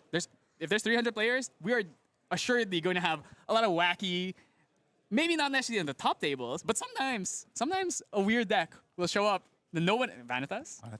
Water Arisana recently topped at yeah, event. That's so, true. hopefully we get to see some of the spicy, unusual decks. So all the fans out there of their champions that never get to see the sunlight. I mean, I'll tell you right now, in Indonesia, at my store, there's one guy who's really, really good at Arisana. So if he's here... Every store has one Arisana diehard. Yeah, that's true. And one day, one day they will have their time to shine. Maybe not next set because I don't think there's any Astra cards in that set, but we will see. Anyway, yeah, so we're gonna go to break now, and thanks for watching and stay tuned. We'll be back in just a bit.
everyone, and we have a special guest here. So I did mention during the stream that this would not be the last we see of you. Welcome, Tyler, once in love, to the stream. Yeah, so I joined in. I thought it'd be fun to play the first match. I did the same thing in Chicago. I played the first match, except for this time, our good friend Red Zone Road could not make it here. Unfortunately, things happened, and so he could not make it. So as a sub, we have Tyler. Yeah, life was a little unfortunate, but like you said, I'm back. I'll be with you guys for the next 2 days. So thank you guys for having me on the cast. Really appreciate it. Really excited to work with you in person. We've done a lot of work. We've done a lot of work online. We've never. This is our first time meeting. We met yesterday. He's actually here. Yeah. It's real. It's like, real. I never show my face either, so it's like True. It's pretty rare. Yeah, so definitely. What do you think about the event so far? I mean, you've been to other Ascents. This is like my second Ascent, and you've been to like way more than me, right? This is my third. I went to Worlds. Yeah, I Worlds. went to Chicago, and then here. Yeah, this is my third. All right, so I mean, I think the energy in the room is great. The venue is great. I love seeing the art of the AMV characters. Oh my god, they're so gorgeous. If I can get a deck list, I will absolutely try. Yeah, it's gonna be great. So starter deck tournament. Just gonna be doing it across different times in the tournament. So for those who maybe scrub out of Steel, if you want to play in the starter deck tournament, it's a great time. You can get obviously you can't use the cards until AMV, of course. unless casually you can play them. But if your store allows it, it's fine. But yeah, so we got some heavy hitters for our next game. Also requested to be on stream. Actually, he did request to be on stream. So right after I finished my game, he comes up to me. He goes, "Man, I lost, but I really want to be on stream." And I'm like, "Okay, we'll just put you on stream." Yeah, it's early on. We can afford to throw in people who have got some wacky decks that you don't really see that often. So I'm not gonna spoil who it is. You'll see him, and I think everyone's gonna be excited because he is a very well-known community member. It's pretty cool. So do we have deck list by chance on that? I can talk about. I do know what his deck list is, but we can kind of figure that out when we get there. I have not given deck list yet, but I do know what he's up to. Yeah, so I guess to break. Actually, you know what? Let's leave it as a little bit of a surprise. You know what? So we'll not talk about Mr. Limelight. Let's let it be interesting. Because honestly, the thing is, the moment you see the deck, you might think, oh, it's maybe something we're used to seeing. And then suddenly it's not. Then suddenly it's not. I've seen this deck list actually. Yeah, he showed. He did show it to me. Played at a different event. Yes. And it topped at a different event actually as well. But anyway, it's very interesting. It's a beautiful Banner Knight mat as well. Yeah. So we have Limelight. This actually the Singaporean champion. Yep. He was the Singaporean champion in SEA Nats last year, wearing that exact shirt as well. He highlighted it. He's like, "Do you remember the shirt?" I'm like, "Yeah, that's the shirt that you wore when you." Creative Shock and drew 2 dungeon guys off the top of the deck. When you Diana to everybody to death. Yes, double dungeon guide, insta-kills. I was actually maybe kind of expecting him to play Diana, but he knows it's a bit too vulnerable in this current meta. So, yeah, we'll see. I mean, I think Lime's going first here. I think he rolled a 9. Exactly. So, bringing out the Spirit, the Athene. 2 games in a row of an Athene on the field is crazy. Yeah, that's true. No one bringing out the, I can't remember her name, the one from Chicago. The Vera. Yeah, yes, Vera. All right, so I don't know. It's like, looking at this hand, looks pretty normal. We've got some float. We've got resolute. Might be a shield mate. Is that an under fire in his hand? Ooh, there's the Sable Remnant. No, that was resolute, I believe. Well, Sable Remnant in this is kind of crazy. I mean, I wouldn't have expected Sable Remnant. In this I would have expected. Yeah. Ooh, Fragmented Water. Don't tell me this is Arizona. Fragmented Water is spicy. This is actually one of the spirits that I think might be the worst in current standard meta, so I'm actually really interested to see how well this performs. The only deck I've seen that has played Fragmented Spirit is the Arizona Negate decks. I've seen it in Merlin. I think Merlin's the only other deck, just because Merlin enables the Spirit Fragment pretty well. All right, so we do have the deck list. So it is... Ooh, it's Water Neos. It's Water Neos with Fragmented Spirit. So he's playing Genesis Aegis, which is the one that makes domains. Yeah, so it's Domain Tony. On his Domain Tony with Fragmented Spirit. 61 cards. You love to see 61 cards. I'm mad. You said 61, and I've already lost. I've been noticing people, but last card backup charge, 61st card backup charge or turbo charge. Why not? Because why not? Just put it in. If we see it, we see it. It's just interesting because Fragmented is good that you can glimpse and go through cards, you're unable to really have the influence to force negates, to utilize like Vanish Scepter fast enough, stuff like that. So you're going to play from behind in most cases. So against a turbo deck here like Limelight, it's going to be, well, I guess I may have given it away a little bit, but his turbo-ish deck. Oh, well, there is the surprise. Oh, there it is. We've been spoiled. It's Ensol. He's playing Ensol. Yeah, so he's playing Ensol, but there's a little bit of a difference to that. So on top of playing Ensol, he's also playing Spirit's Blessing. Yes, that's right. Because there's two ways to play Ensol. Either play Dispersion and you play like the high durability swords, or you play Spirit's Blessing, swing 2 times, blow him up. Yeah, there's a lot of fun things there. So I see a Library Witch in his hand. That might be going down. Unfortunately, no. The thing is, it's Tenoris. He's probably not attacking until a bit later into the game. He's not attacking until the end of the game. Exactly. Until he one-shotting you, two-shotting you. Yeah, so actually, this float and the library are just going to sit there until he draws like a Cremation. Hopefully, he draws into. He has also 2 reprograms that are probably not going to do anything for a while. Yeah, so he went early on the Grand Crusaders ring there. Yeah, I mean, do you know if he has a backup backup charger in his deck? If he's running the full package of extra draw? Let's see if he is on that. No, because I mean, he is playing Ensol, so you don't really want to he's playing 7 swords, right? Yeah, he's playing full sword. He's all swords plus ring. Yeah, so he's playing 7 swords in a ring. Yeah, and looking at the swords, they are the high power swords. They're not like the low durability or high durability dispersion swords. He's not playing Erendite though, right? He's playing consistency. No, he is playing. Yeah, he's playing War. So the standard in Soul is like Erendite versus Warrior's Longsword. Yeah. Warrior's Longsword's consistently 1 more damage, but Erendite has the potential to has go the potential way higher. if you hit a lot of float, which it's Crux. But at the same time, usually when you hit level 3 and you're trying to do Ensol, you're probably not dumping more float into the grave unless you're playing Creative Shock to try and dig for your Ensol. Well, also since you're playing Ensol having the 6 cost, a lot of the time you're using the floating to level up, so you don't actually leave it in your graveyard for any particular reason. So unless the game for some reason drags on, or Academy Guide. Academy Guide is So Tenoris is one of the best decks at using Academy Guide because Storm of Thorns is a hell of a card. Also playing Lunette, so there's lots of ways. He's going to let it go. Diffusive Block also really good. Yes, Diffusive Block as well. And especially against a deck, when you play against decks that don't have a lot of firepower, especially in the ally space. For example, Sylvie, if you go first against Sylvie and you just drop an Academy Guide, she's probably not killing it.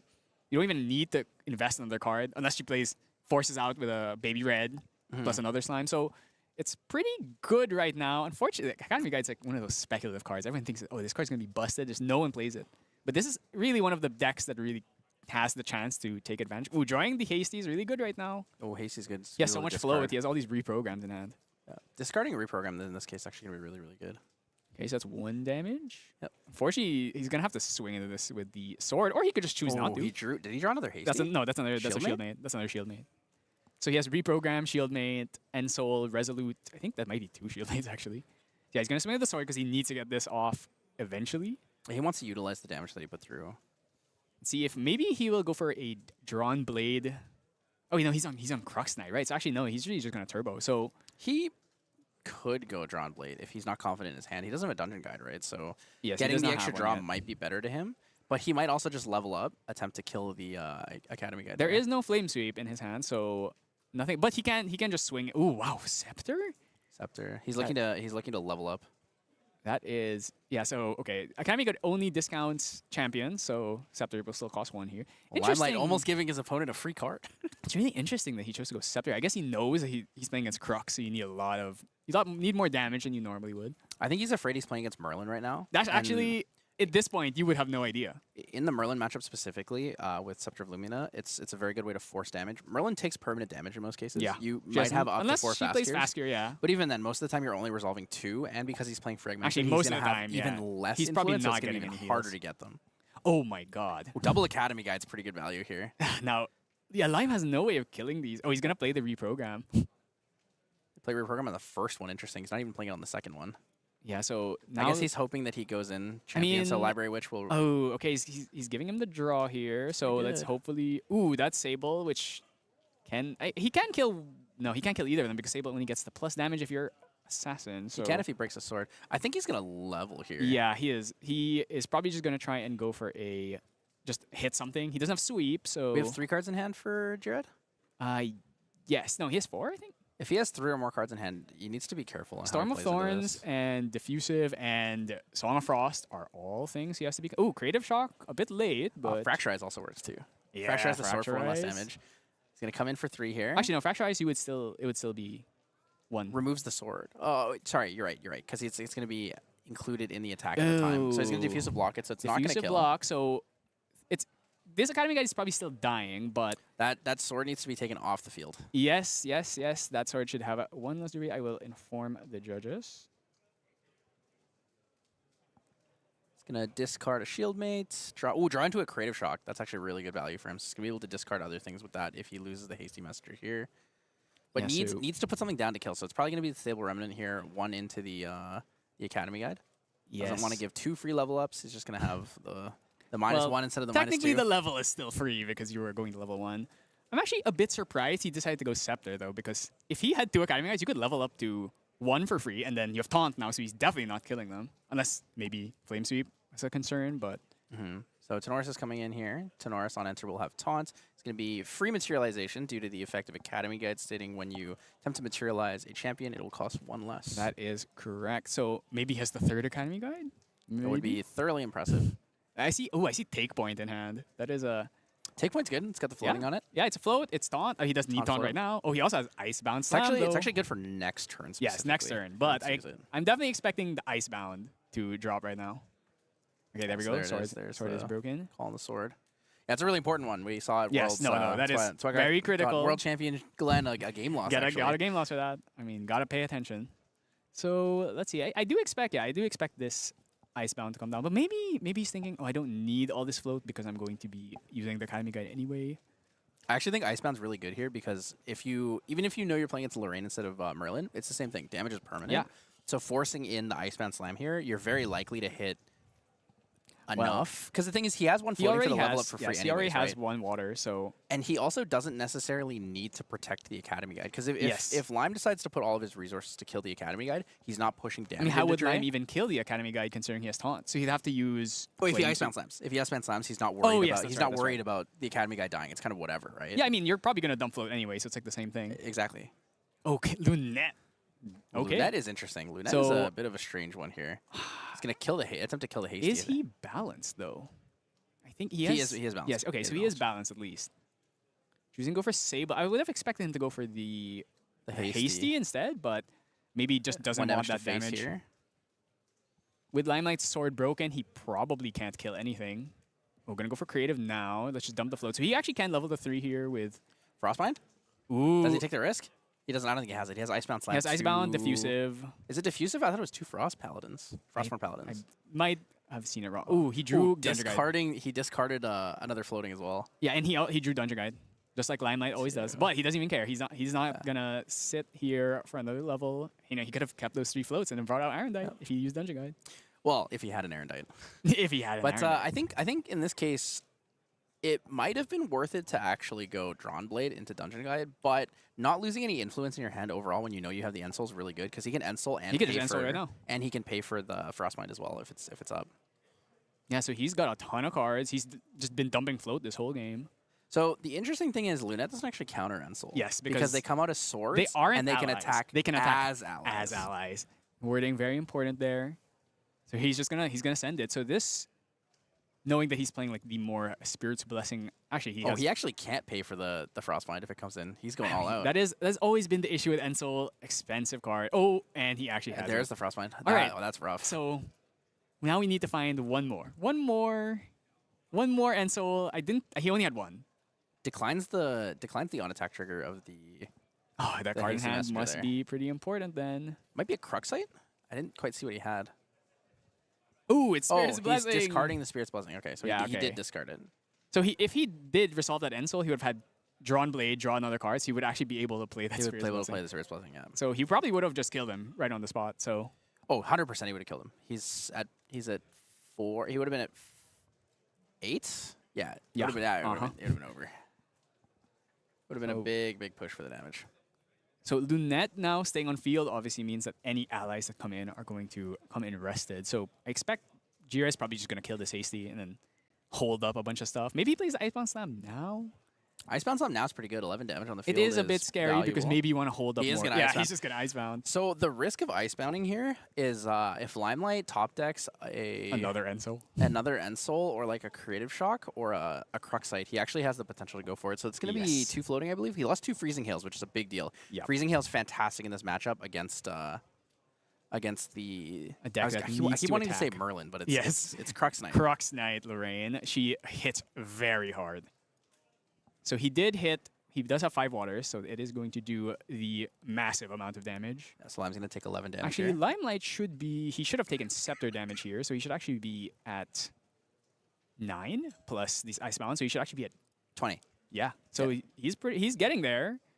We are unfortunately on. Okay, he's going to bring the draw. He needs to I dig. think we might have the life counters. Oh yes, I believe the backwards. life counters are. That might actually be what's flipped. going on here. Yes.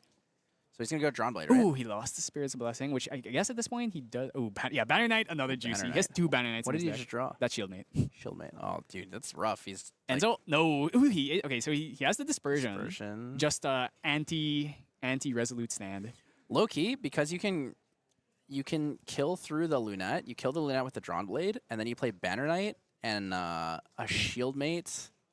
Just kind of wait until you find another End Soul. Is Banner Knight all allies get +1, All or is it all allies and swords. All when allies and swords. attacking? Ooh, I think it's just think raw. it's- So you can actually attack yes. with a Shieldmate if you want, then, right? Yeah, I believe so. Creative Shock. Oh my god, he just keeps dumping more float. Oh, he got a Ghost of Pendragon. Yeah, Pendragon is really good. No more Lunette. He can actually just kill the Academy Guide down if he'd like, so he can deny. Though Jira can just level up anyway because he dumped a bunch of float off of that Icebound Slam. But this is the issue with Tenoris, obviously, is that his end game can be it's a bit slow. He needs turns His to endgame rack up. engine's fantastic though because you start Yes. dealing damage. That's why. But then he needs to get there, and obviously, if you're playing against Ensoul, they can't. Though Tenoris, So a lot of HP. We have lot a of HP. couple. We have a couple things here that are going to be really good for him. So he's going to have. Ooh. He's going to get scepter damage. So it's going to do 24. Yep. So we're Lime is gonna very see- close to dead right now. He also has 2 tokens on the field, and he's going to have a 3rd one when he goes to Recollection. That is correct. So potential for a Blade of Creation, maybe? Yeah, Blade of Creation immediately. So- is very viable here. Let's see what domain he chooses to bring out here. He has no cards in hand, so he can't play any of them, but So you usually go Protection in that case. yeah, usually you go Protection if you have no cards. If you have cards, you can pick one of the other ones as long as you can pay for it. So Most of the time, you would go Armaments first, unless Yeah. you Mhm. need the 2 from Fabrication and you don't want to take a Retaliate or something. yeah, Fabrication value is good because you can leave the sword up for as long as you need to. it's crazy to see an Academy Guide get 3 levels worth of value. Oh my god, you are dead. Icebound Slam. I think Limelight has no answer to that, so he's gonna. Yeah, take he it- has take the game. Resolute, but it won't be enough. Unless no, he still has enough waters, right? Yep. Yeah. All right. I mean, that was pretty textbook for Tenoris. So really, what it came down to here for Limelight is Limelight decided to play the End Soul. Yeah, without, without enough cards. Without respecting the. I mean, I think he realized that he's the so low. Frostwind. So if he doesn't go for it, maybe he just dies anyway, right? So I can totally understand why like you just go for it. If he has it, you lose the game. If he doesn't have it, you win the game. So when you take 2 Icebound Slams and take 16 damage on Scepter, it's a lot of damage. It was 2 Academy Guides in the field. I think he should have played cards Yeah. to lower the Academy Guide to 1 health to then play to then attack with Champion, because if it's Diffusal Block, you kill through it. Yeah. And if it's the only thing that would stop it is Song of Frost in that case. Yeah, right? yeah. So a little bit of hindsight maybe would have been a little bit better, but we were also playing like a turbo focused deck, so like your kind of goal is to force them to have it. Yeah. Like you saw in my game earlier, right? Yep. Play Fire Xander.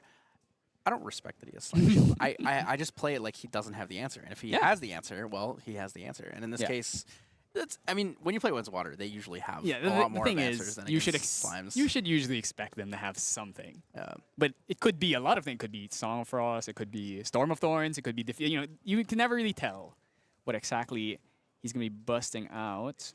So we can check out the sideboard on these decks. Maybe find out what these players would like to bring in. So Is he for- running 2 Dungeon Guides? He is running 2 Dungeon Guides. I actually don't like Dungeon Guide in Tenoris, so I get why he wouldn't be. It's just I think Dungeon Guide's a really good sideboard card because it makes your Merlin matchup a lot better. You know what I'd can- actually say, you can though- Dungeon Guide with the with Icebound Slam and Scepter, and you can actually push damage fast enough to. I would to threaten actually Merlin. expect a lot of the Tenorises to just start playing Heavenly Guide instead when next set drops, because when it drops. they don't really like Dungeon Guide and they usually don't level up as fast, so it would definitely come up. So on Jira's side, I just maybe Resolute. You've seen Unsoul. You've seen Unsoul, so Resolute's Resolute's really important. definitely here. an option. Allied War Priest is interesting. Could give you some healing. Provoke Obstinance. Provoke is the one that gives probably not Spell useful Shroud. here. I don't.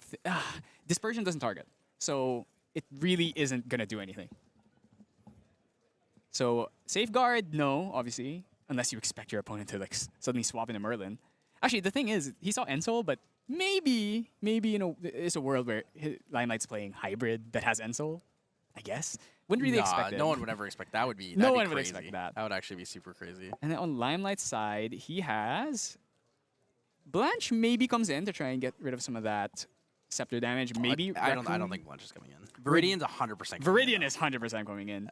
Under Fire also to stop. Under Fire is fantastic. Icebound in to this. slam. Yeah. So if there's nothing on the field, allies wise, you can if he Icebound slams, you can Under Fire. Yes. In response to the activation. It has to be in response to the Yes. activation because once the activation resolves, it goes to the on enter trigger or on the on attack trigger. Ooh. So I do see a creative, so he can go. Oh, he only has 4 cards though. So if he wants to play this creative, he's gonna have to bank on the top card of his deck being a floating. So maybe he's just gonna go Ring here instead. It is Tenoris, so you don't have to rush necessarily.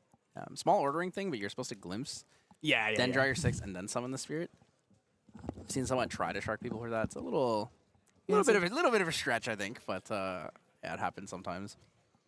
I was interested to see if Lime just held everything in his hand and actually played the creative shock on the unenter trigger of the water spirit. Yeah. But the other thing to keep in mind is he might be playing both spirits. So That's going right, that's second, right. having the interceptor protects you from the Icebound Slam. That's correct. So even though you'll still get the value of the floating, you won't get the damage to face.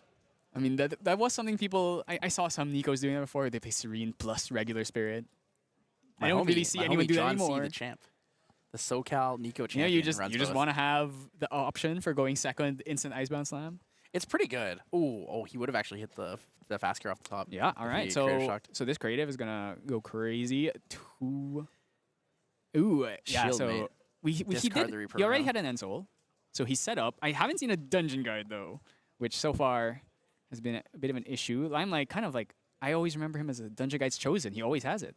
He always has double dungeon guide. Yeah, but I guess when you're not playing Diana, maybe that blessing goes Well, away. the Serene Spirit changes it too, because he was running Serene back Oh, then that's as a well, second so Ensoul. Second Ensoul's good. He has a Pendragon, 2 Ensouls, and then a bunch of float. Having the what is it? The Shield Mate available for him is really good. Yeah, Protects him from definitely. Icebound Slam. Just get. Though obviously the lurking will probably just come down and kill it, but I mean, still, you fog I 2 mean, damage, right? you know you are. So you fog 2 damage, and you have a fast gear in your hand, anyways. Yeah, for later. so 2 fast gears in his hand. He's had a Two lot of fast gear. floating. A lot He of can potential. actually. No, he can't double fast gear yet, but oh, he's actually just gonna drop this fast gear right now on this hasty swing. And Resolute is. It's fine against this deck. It doesn't usually make a super wide board, but it's something. Resolute can be really good if he decides to go for like a Summon Sentinels focused. Yeah. Oh, Just because my God. you go wide in that direction, it's like very strong. All right, so definitely, well, no under fire, but it wouldn't come up now just because there are things on board that are targetable. He might not have even sided the Underfires. There is a chance. It is Tenoris. If he was playing against Nico, I think it's much. Oh, much 100%. better. But he did show heavy swing on one of those Icebound Slam mills, so it's a lot of big attacks. So I wouldn't be surprised if he put it in either. He's definitely very like attack focused. Let's see if Jira decides to go Scepter again this game, or maybe feels like he has to rush a bit more. I'm thinking backup charger here. That would be my assumption. Yep, backup charger. Backup charger for sure. Need to get some cards. Need to find Also, stuff. something worth mentioning. They might be slightly different due to like the color of the stream, but not supposed to have the same color sleeves. Your mat deck and your material Yes, deck. yeah, that's Not correct. just for your own sake of Yes. accidentally mixing the cards in. Yes, but yes. It does matter. If you've ever played with the same mat deck and main deck, you will realize how bad it is. The only time I do that is when I play unsleeved. Well, unsleeved. That Like, is like starter deck Yeah. unsleeved tournaments. Like I'll do that because it's lazy. All right, so he has a lot of cards because of that backup charger, compensating for the fragmented less Moving up to starting 8. hand. Or Double 2. lurking. Okay, so I imagine he's just gonna clear board here. Can't let this hasty live. It's interesting. This is like a blend of Water Allies Tony. Yes. But I think this is actually less focused on Neos and more focused on like playing allies level 2. Yeah, that's right. So if you look at the deck list, he's not exactly playing really any Neo. He's playing 1 Blade of Creation and 3 Amorphous Strike. That's it. So he's basically just playing. He's playing Water Allies with a few Neos cards. He's pretty much just playing like the aggressive damage. Yeah. It's Cremation Ritual. SQL Cremation Ritual. SQL Cremation Ritual. We're gonna cook these otters. Big fan of that. So let's see if he has something to Square Life stop this. Diffusive block, maybe. Yep, it's a diffusive block. Fortunately, that is class bonus floating memory, so he's not gonna be able to use it to level up. See if Lime is good. And he doesn't. He did not draw Dungeon Guide. Okay. Well, Lime's opponent doing it for him. Yeah, yeah. Putting down the durability counters, We're helping him gonna out. play a Witch most likely and then pass. Witch and Burner. He can pay for it too. Yeah, he could, but his opponent did go hands down. So yeah, now would be the time when Ritual, Frostbind is draw not an 3. issue.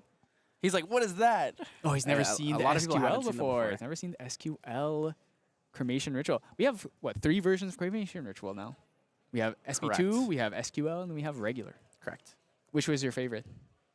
SP2. I really like Inzali. I really like SP2. Inzali Inzali is nice. really cool. Ooh, Flame Sweep. Flame Sweep. A turn late, but you can still use it. That Cruxite's actually pretty valuable. Cruxite with a Yes. Resolute, right? Yep. And let's see what he's going to choose. Yeah, so on stream there, he was actually explaining that when he moved the Library Witch, he was explaining it's an additional cost Yes, to yes, sacrifice. yes. So So even you if he did actually Frostbind cannot or stop anything. it. Yeah. Yes.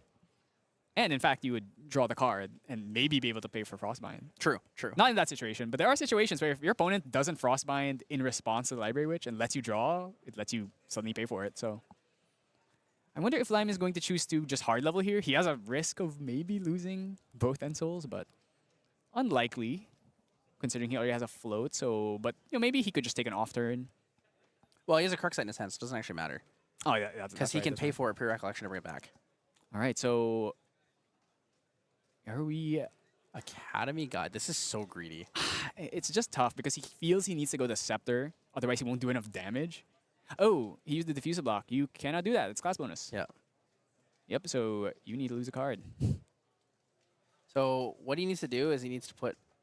Oh, the only way this is rewindable is if they know exactly what card he drew. Ooh, yeah, that's right. So this one's really going to be up to the judge on Yeah. how he wants to choose to rewind it. Stream Judge is gonna have to figure out how to. I mean, he only had 1 card in hand, so but then obviously But we don't know what we that don't know card what it was. is, and the judge might The not. judge have known might either, have so, seen it, but yeah. maybe not. So they're just going to address this. Sure, the judges know exactly what to do. Just explaining the process here. Yeah, so the usual process here is if your opponent can't discern which card came off the top, you just lose. You just get a game loss for that. I have seen sometimes it's like, oh, your opponent gets to like pick a card and put it back, or Well, because most of it comes yeah. down to like the judge's discretion in yeah. this case, and so I it think that's seems- what he's doing. So the right judge is now. gonna, I think they're gonna pick a random card to put on top of the deck, and then So there's basically 2 ways. You can do, you can rewind it so that the game state is passable, or you can do accepted game state, Yep. where you play based on what's already happened and make the adjustment from there. It looks like we're most likely doing accepted game state. I think he shuffled the yeah. So he card shuffled and put a it random back, card on top of the deck, and then we're and gonna he's gonna banish one. randomly. Though actually, there should have been 1 card in hand. But yeah, at this point, you really can't tell. So we're just going to banish a random card. Okay, so we're going to randomly pick the cards in memory and then randomly pick a card in hand. And heavy swing. So Free swing, maybe you wanted that for some extra damage, but recollect and draw now. all right. So it's probably going to be the same thing. You're just going to pick Academy Guide. I want to know why he's not afraid of dying right now. He's still a spirit against a level 2 Lorraine on That's the field. That is And he still true. chooses to play the Academy Guide. Interesting. I mean, at this point, it's pretty likely that this Academy Guide is not going to get value. Just going to swing for 5 here. So what do you think? You think Lime is going to hard level? He's probably just going to hard level. We have cards in hand is 2, right? Or 3? 3. He has 3 cards in hand 3 because he cards in played hand. Cremation on the Library Witch. Hey, hard levels.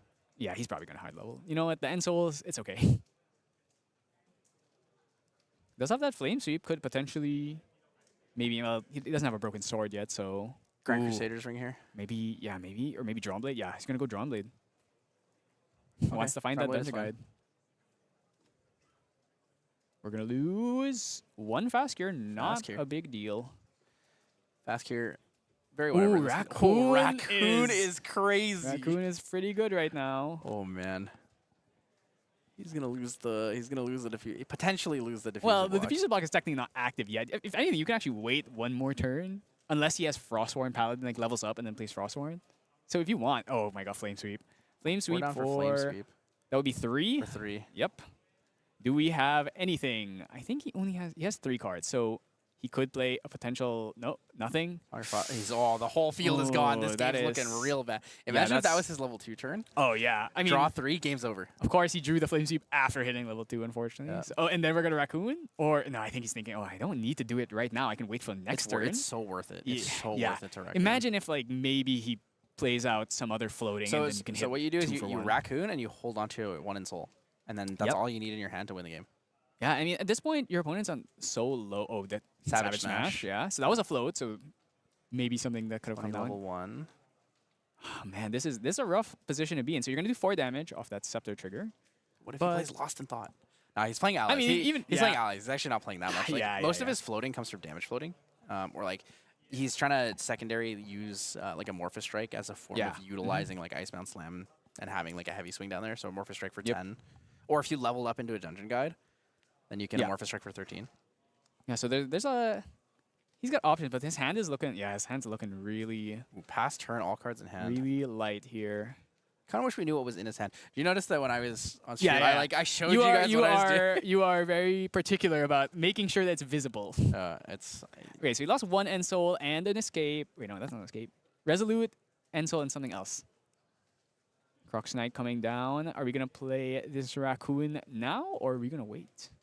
So he doesn't have enough cards to play End Soul. he's gonna play. He's gonna play Pendragon is going to come down with like, yep, that's right. Oh, I didn't even see he had a Pendy? Pendragon. What Yeah, the? yeah, he did. He had 2 End Souls and Pendragon in his opening hand. Pendragon's really good here. Oh, wait. He can pay for Frostbind, that. Pay 2. Does he have... He doesn't have enough... Does he have enough cards to play another Frostbind?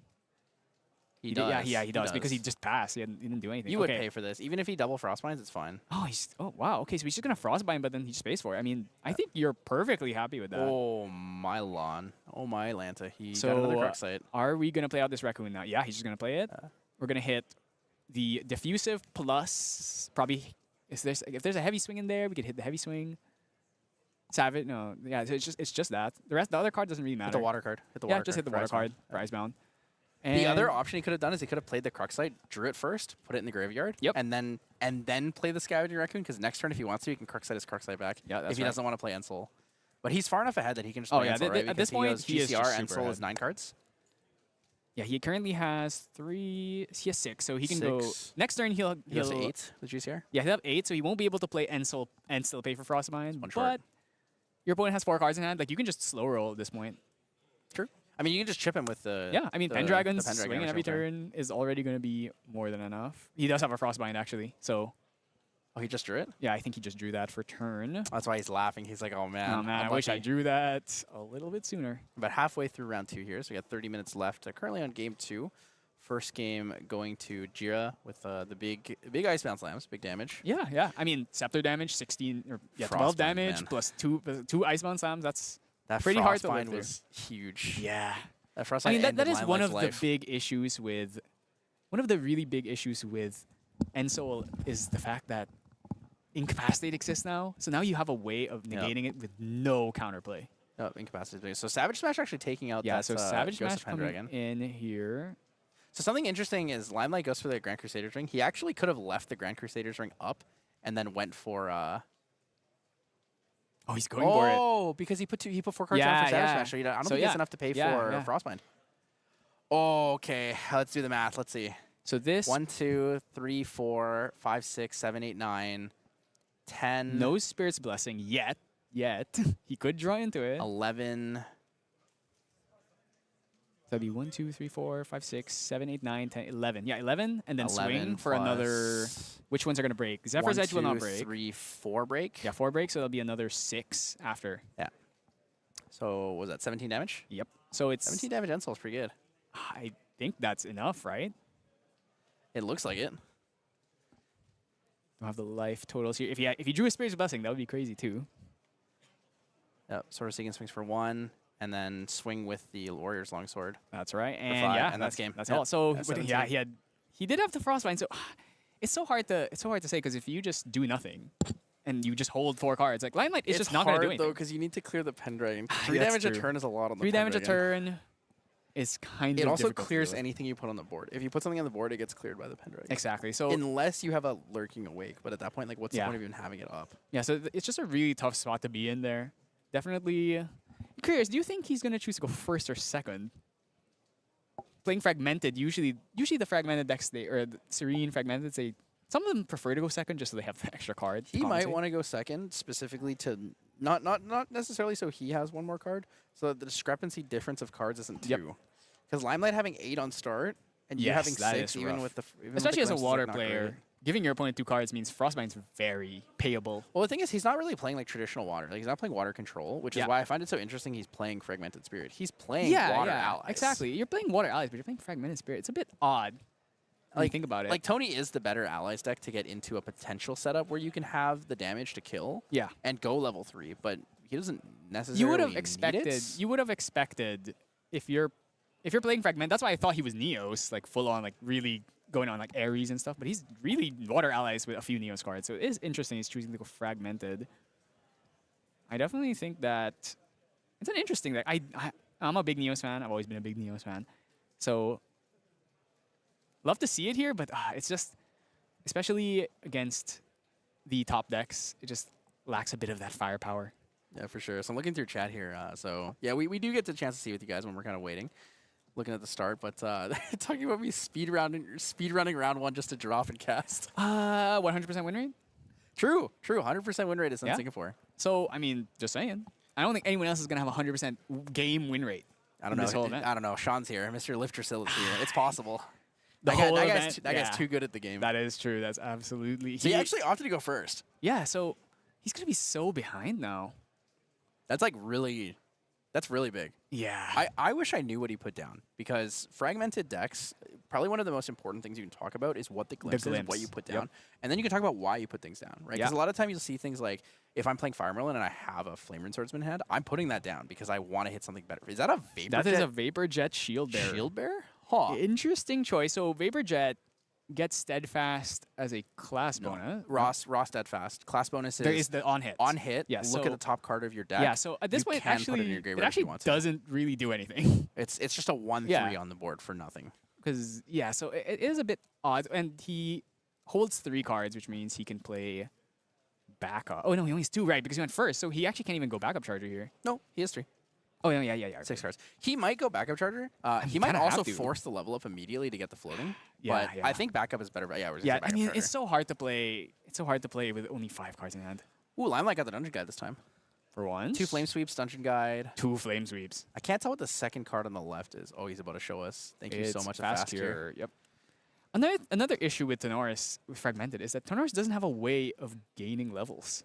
So without that, he can't really pop Fragmented until he hits level 3. Unlike Merlin, where if she hits a float, she can pop it early. Or Arisana, she pops there some are other herbs. ways to do it. Like if you use Empowering, if you're an Empowering Prayer player, yeah, for example. If you are an Empowering Prayer, but you're not going to be playing Empowering Prayer in an ally deck. True. I mean, definitely not in an ally deck, but in other things potentially. Oh, 1 damage coming in. Oh, Fast Cure. So for nothing. His opponent dropped. He was at 6 down to 5. It's not even close. Yeah, 7 to 8, or 7 to 8. So it's not even close. I mean, you don't really need the Fast Cure here. Actually, I mean, Limelight is probably just going to sit on this and then Flame Sweep. It's actually 6. Influence of 6. Oh, boy. I think the Flame Sweep is definitely coming. He just has to be afraid of Song of Frost. Does he have Song of Frost in the deck list? Yeah, let's check if he has that Song of Frost. I haven't seen it this whole game, so... I don't think he does. If he's playing allies, they don't usually run Song of Frost. Song of Frost. It's like one of. Oh, he actually has 4. He's actually running 4 He has Song 4 of in Frost. the main, too. It's not even like a sided 2. That is so spicy. And we haven't seen it this whole time. Well, okay, let's see. I guess he's Song of Frosting because he's afraid of things like Slice and Dice. Slice and Dice. Obviously, Flame Sweep, you have to be concerned about. I mean, there's a lot of... Even Merlins play Flame Sweep, so still got to worry about that. So Vapor Jet gonna get no effect here. He's basically just swinging for 1 damage. So he still went for the Scepter. He's like very committed to Scepter in this game plan. Very much. I think he just realizes that he cannot kill without the Scepter damage. That's like the kind of the Tenoris issue, right? It's like you take so long to hit that like high damage thresholds when you have either Archon Broadsword or a bunch of token swords out to bring out. So I can understand why he feels the need to go Scepter every time, but Lime actually choosing to go GCR. I think he wants to have a lot of cards so that when he goes level up into that Flame Sweep, he has enough to pay for the potential. He hasn't actually seen Song of Frost this whole game, so maybe he's gonna level with floating here. Yep, he's gonna try the natural floating. He's gonna dump the float here prereq and then hopefully draw into Cremation. Ooh, and an End Soul as well. Here he has another, so he's 2 End Souls. He has a reprogram. Yeah, he has 3 reprograms. Actually, he could reprogram that Vapor Jet if he wants. True. Reprogram Vapor Jet's really good because it can't attack. Yeah. So doing it on its attack declaration is really valuable. He's probably gonna ditch a reprogram. Yeah, so he has 2 reprograms and a Resolute. So So he can put down one of his end souls too if he's like at Yep. any point wants to get rid of it. But Drawing a lot of flexibility here. a second resolute. Not super useful for him in this situation. I but, expect him it to. works. Ooh, is he gonna go for a cremate here? Ooh, Oh, raccoon. raccoons. Raccoon with nothing. Wait, raccoon is bad because you have to mill, I think. Oh no, that's up to. It's up to. Yes, up to, Sea up to. Sprite Diver is not up to. He's just gonna cremate his raccoon. I think he is, yeah. Wow, that is. I would not have expected raccoon against someone with 0 grave and then just cremate it. Oh, man, I got scared for a second because I mixed it up with the Sea Sprite Diver. Where Yeah, it says yeah. You have to mill one. It is up to, but it is also 1 grave. True. Maybe in the future we get a card where it's like split. You could do like 1 in this grave, 2 in yours. But raccoon is 1 grave. Remove 3 cards from either grave. any number of either of Yeah, graves. either graves. Oh, that's spicy. Banner Knight here. Obviously, Ensoul plus Banner Knight is a saucy combo. Where And Soul Banner Knight is what? that is, if his combo was doing, he has 7 swords. 17. So each, I so think it's like 20. 7. I think it's 20. No, it's plus 8. Actually, no, it's plus, yeah, it's plus 8. It's more. It's plus 8 because he gets the 1 Because plus from himself. himself, Plus 9. yeah. So it goes from 17 to 26. Yeah, that is nasty. That's like lethal on almost everything in 1 turn. I mean, Tenoris does have the most HP. Oh my god, he's still sitting at 0. Oh, Grand Crusader's Ring. This is so spicy. He wants influence. He just wants cards. Yeah, and the issue now is if he keeps playing allies, Limelight does have 2 Flame Sweeps that are potentially coming down. Hopefully, Jira has the Song of Frost as a counter. I want to know so bad if he has a Song of Frost in his hand, because if not, this is about to be the spiciest draw 2 of his life. Oh, 4 down. Uh-oh. Savage Smash the face. Putting 4 down is also really Is that a scary. class bonus? Yes. floating memory? It is class bonus floating memory. So, just like Savage Slash. Well, he's taking the 1 from the Vapor Jet Shield. He doesn't want to reprogram it? Yeah. I guess he doesn't need it. He has 2 floating anyways. Oh, no, he doesn't have 2 floating. He has Interesting. 1 float. Yeah. So he's choosing to lose a card at random. Okay, He's gonna Crux lose the Crux Sight. Sight. Not super bad to lose that now. You already have the End Souls. He has so many cards. So he can pay the Frostbind, but he can't pay for, he can pay for Well, you Cerulean can't stop too. Song of Frost. Oh, you can't even Cerulean You can't attack Cerulean. cards. Only Yeah. works on. we go. It does not work on attacks. But we you can go. -3 it. He's doing So- it. All right. So, do you have anything? I mean, you put I bet he has it. I bet he has it. The question: he has. It seems like he has 3 cards in hand, so he could. Oh, Flame Sweep for 5. oh, I don't know. I saw a glint in his eyes. He looked. Oh, He has it. He has it. no, it's Frostbind. Frostbind. Oh, it's getting Frost- paid for. this It's getting is- paid for. This is no bueno. And Soul Banner Knight. All right, oh, draw no, he's gonna 2. draw the 2. Draw 2. He can actually even Dungeon Guide if he wants. He kept it in his hand. Raccoon again. Actually, There's no, way he just top decked a No Raccoon. way. He's gonna play it. That He's- is so He's disrespectful. gonna do it. He's gonna remove what 2 floats. He had the Savage Smash and the Shield Mate. This and the is Shield Mate. so This is the most bad. painful. The game's over. The Yeah, game's the game's over. This game's over. So he levels up, Flame Sweeps, draws 2, rips 2 floating off the enemy. It's over. It's Yeah. over. There's literally no coming back from this. He just plus 2'd and then minus 2'd. And you know the thing is, he has another Flame Sweep, so Uh. he could just do it again if he wants. The tempo of this game is fantastic. And he has Dungeon Guide. Limelight realized that he needed to like be aware of the Frostbind. Yeah. The thing that concerns me is that he was willing wait, to. he put it down for the Savage Smash. There's I think. no way he put down a Song of Frost. Oh, that is greedy. There's no way. You had all the choice in the world, and you chose to put down Song of Frost Song against of Frost is Enzo? free. It's I mean, a free W against. I do think that he probably would have still won the game, even if that Flame Step gets negated. But still, at least give yourself more of a chance. Well, I don't know because he wouldn't have been able to draw the Raccoon either. Yeah, but then he hasn't taken. Oh, actually, His overall influence would be Yeah. up 1 from where it is, and Limelight would be down 3 Yeah, that's true. or down so, 2 because the cards go neutral. The Song of Ooh, Frost. I wonder versus if the- Lime is gonna go Viridian here and then Thunder Guide. Oh, he's just gonna go for. He just wants more cards. Viridian Dungeon Oh, no, Guide yeah, is there we actually go. the play. Yeah, there we go. So Viridian. and the same thing with playing like Crux Knight and playing Merlin is when you go to your level 3 turn, you play your Viridian first. Yep. So that Because either you Dungeon Guide and then play something, or you are already level 3, you Viridian, and then you play 2 Crux cards or something because they but- can't pay for Frostbind. yeah, I believe Jira has 5 cards in hand, so he can still play 1 interactive piece. Yeah, he has 5 cards, so he can play 1 interactive piece of cardboard this turn. But that's it. That's your whole. I think the play is just play Banner Knight and then Yeah, I mean, and that's then, the thing. and then attack and wait because your Banner Knight still swings in for 3. Or you could play. No, he can't play End, so he doesn't have enough cards. So he could Crux Sight just to draw. Raw Crux Light. I think he's gonna put the Yeah, Banner he's Knight probably in. just gonna play out this Banner Knight. There's nothing else really worth doing.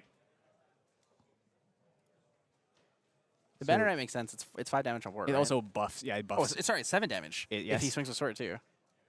So this is he's just I think he's just gonna commit it. Oh, So this Banner is Knight's big. Banner Knight, one of the few things that just buffs everything. Doesn't care if you're an animal or a human or anything. It just buffs everything. Just a lot of damage to face. There's not really a way for him to kind of deal with it. Yeah, so he's gonna give a +3 overall to the damage on the board right now. So we currently have 7 damage on the board. Ninja Guy comes in for 2, Raccoons for 2, Sword of Seeking for 2, and then Banner Knight for 1. It's going to put Jira at, I believe, what was it, 13? Yes. And he is not even remotely close to level 3. He's level 1. He's level 1. He has this fragmented spirit that he just can't use. He can't even kill Lime either because he has a Resolute. So if he levels up into Icebound, it's 4, and then the Icebound Slam for 11 is going to come down and be 8. So it'll be 12 damage, puts Limelight at 23. That's right. Even if he didn't have the Resolute, 26 is enough to kill. So he's actually short cards, like way too short. Ooh, he's going to play the Scepter. He's going to pop it. Banishing Scepter. Yeah, at Banishing this point, Scepter you in these kinda need to do matchups that. is really good when you need to like find an answer, right? You need to Yeah. find like I would say if you need to find the Song of Frost, he had the Song of Frost, so it's not really a lot to say about that Yeah, yeah, overall.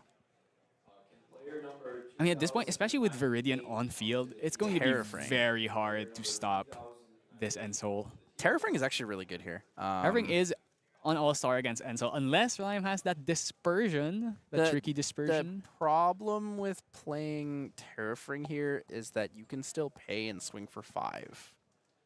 Yeah. And it's pretty cheap. Or just swing for 4. Yeah, or you can just take an off turn.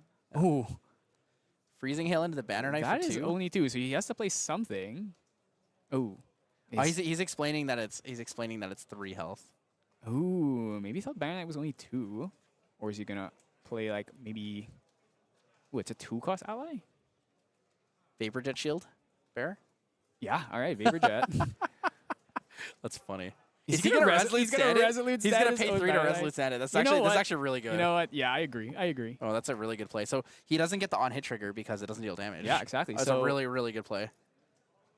Oh, he's Ooh. frostbinding the Resolute. So the okay, risk there would have been you play the Resolute alt cost, and then he frostbinds it, and you can pay for it. Yeah. So in this position, Lime could play his Ensoul. The problem is are we popping the Tariff though? Right? He gotta pop it. You're gonna die if you don't pop this. He's already used Grand Crusader's Ring, right? He brought Drawn Blade out, so I think I think he's already used up all his free regalia. So he's gonna pop this Tariff. If he has Well, he declined his materialization. yes, because the rest of them are swords. Oh. Okay, so what? Fire Tongue costs 1? Hmm? Does Fire Tongue cost 1?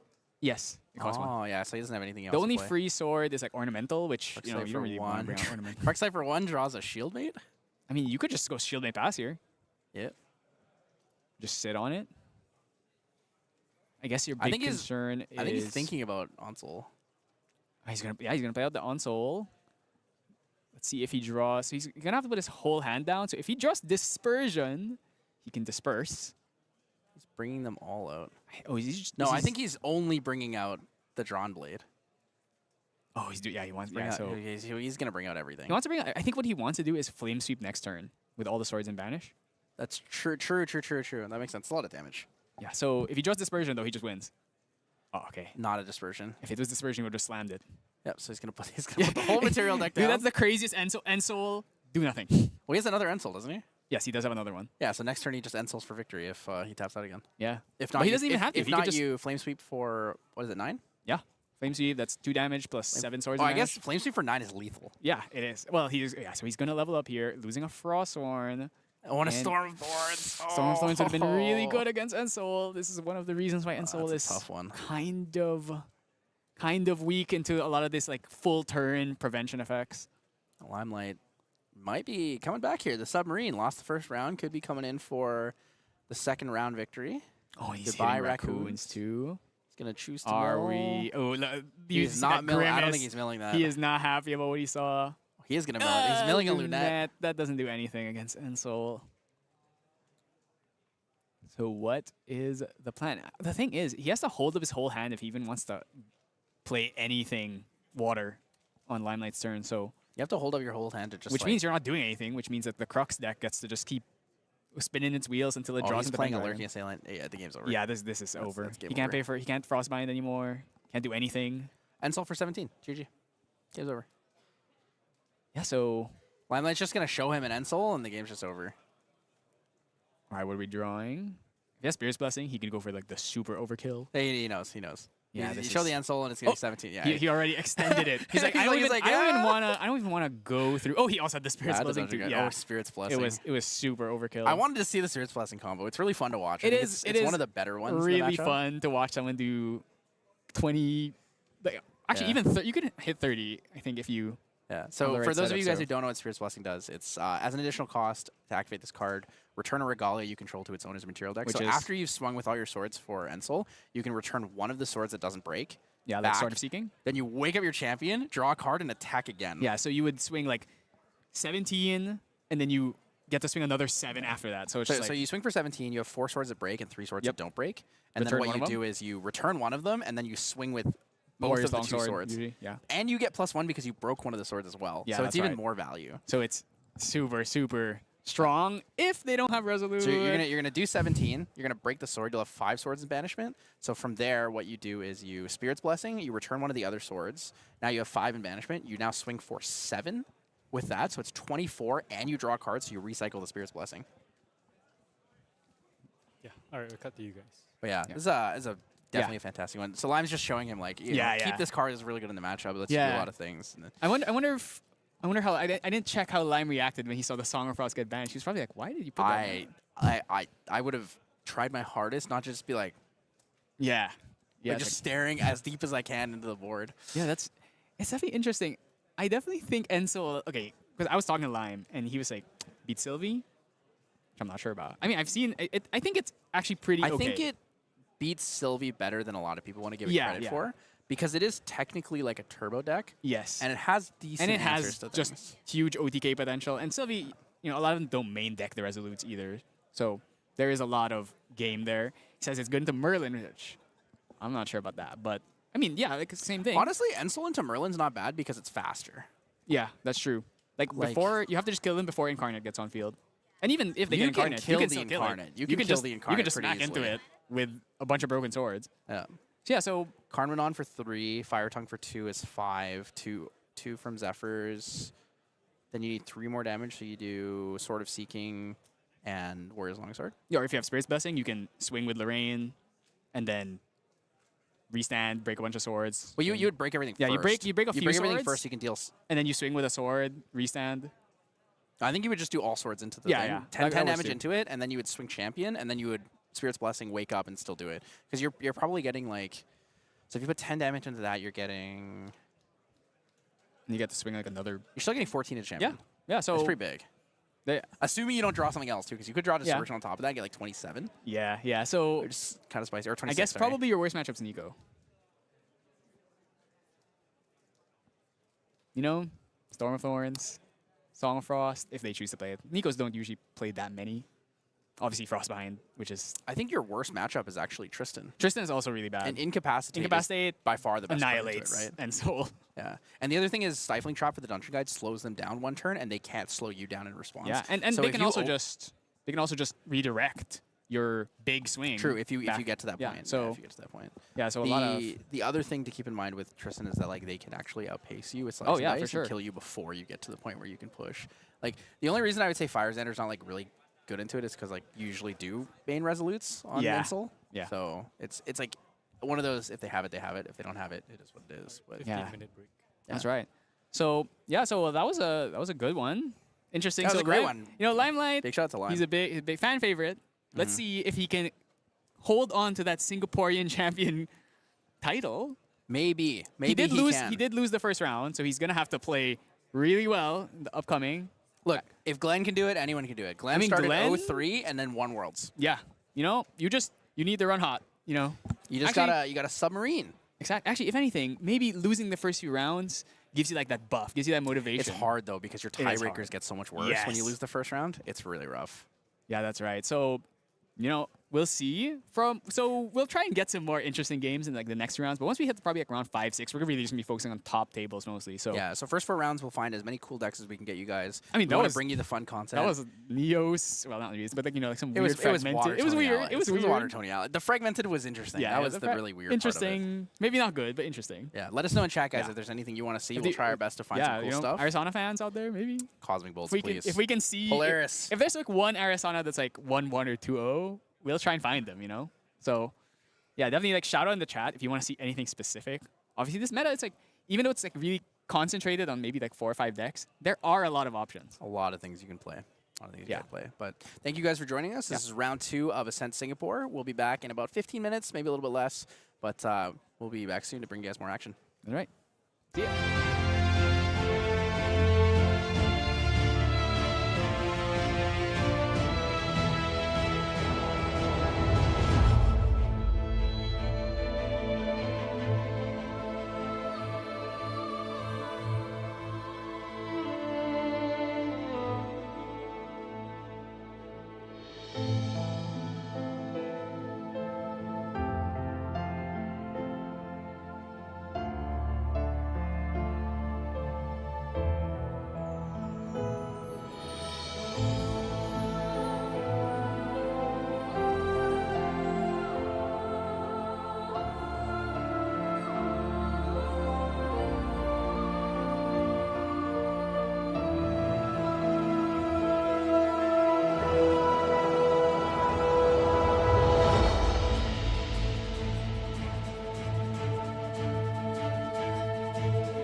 Hello, everybody, and welcome to Ascent Singapore. We are on round 3 of Swiss. Tyler, I just saw you playing in round 1, and now suddenly you're in the casters. That's why you get tired?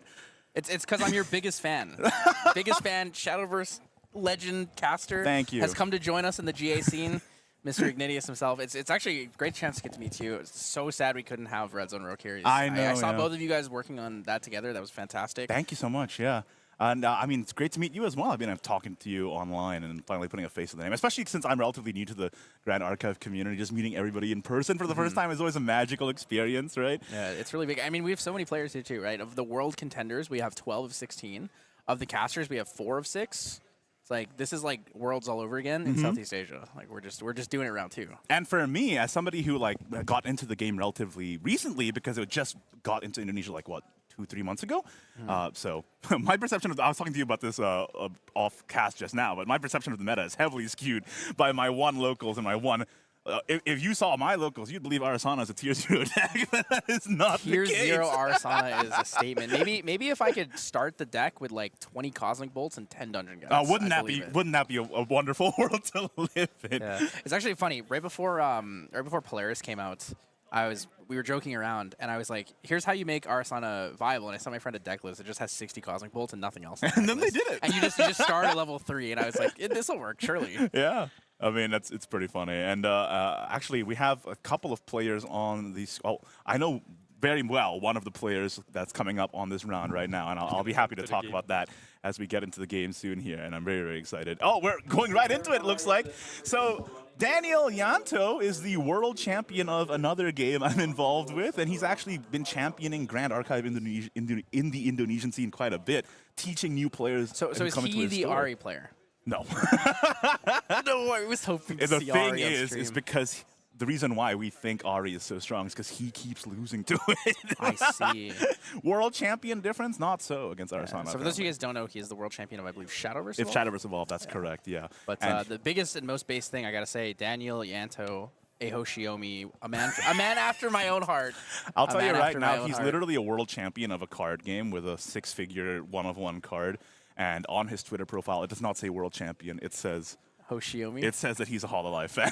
Yup, that's the way to do it. That's the way to do it. You gotta show the respect. So I know for a fact that your Daniel Oceans. Yanto is playing Wind Allies, with the robot package Andronica. Oh, he's playing. So he's played the second win package with Rallied Advance. So the restand combo. I believe basically. that's correct. Yeah. Unless he was talking to me last night that he was really struggling with the deck list and figuring out last-minute changes. So who knows what he actually brought in the end? But yeah, he's currently at a 1-1 record. And Ooh, 6 on the field. Okay. So they both rolled a 4 on the first attempt here. Mm-hmm. And looks like Weeben, or is it Weeben is going to be going first here. Yeah, it looks like it. Yep. Slimes. It is Slimes. Now, Daniel was telling me that his matchup against Slimes is probably his most confident, so let's see if that actually pans out or not. As you know, Slimes can win from, in a lot of matchups, depending on just like the resources they end up drawing, so. Yeah, so a lot of the time with the slime package, one of the things that you struggle with more is like very aggro-focused decks. And this deck is really good at that. So if you don't have an interceptor available or something that can just remove from board, you're actually going to be in a lot of situations where you can just end somebody almost instantly. So opening, Spirit of Slime, not having anything to play on the first turn, no Force Cake, no Baby Gray Slime, Yeah. that is a horrible opener. It's That is pretty really tough. rough. Yeah, especially if Daniel opens. Oh, Windmill. Yeah. We're gonna see Imbue with an Armored Valkyrie and a second win. So he has one piece of the combo already. yeah. When I was talking to him, he's always just like, if I open Andronica and or Spirit, what's it? Shroud, yeah, the Assassin. Oh, Shimmer Cloak. Shimmer Assassin. Cloak, that's Yeah, the Shimmer one. Cloak Assassin. Then he's like, he's feeling on cloud 9. Oh, he's reclaiming it He's already instantly. reclaiming it. Okay. But he's going to replay it again, isn't he? Yeah, I mean, it makes sense. That's fantastic. So it's Andronica, and I can't see the other. Oh, it's Shimmer. It he is has Shimmer Cloak. He does Andronica, have Shimmer it. Cloak, and the second win. He's like starting off with a fantastic opener here. Has the floating down. He's gonna get 2 damage in from that. It's pretty good. So we're gonna get a Slime Eruption for 1 for 0 damage. Essentially, just a fast floating here. The sad part is it's not a fast floating available for you because you do not have class bonus enabled yet. That's the problem. Well, it's coming out here, so, and we see a... Banishing the Slime Shield. Yeah. So hand is actually pretty good. So I do see I believe it's a Songbird with a Ethereal Slime and a Storm Slime, but the problem is there's no Dungeon Guide in hand available to him. So we're going to see the Blissful Calling. I think it's going to be too slow to level up into grade 3 without the Dungeon Guide available. So Blissful Calling, he's going to see the Storm Slime to keep. He's going to lose another Blissful Calling, a Gather Slimes, a Forest Cake, and something else.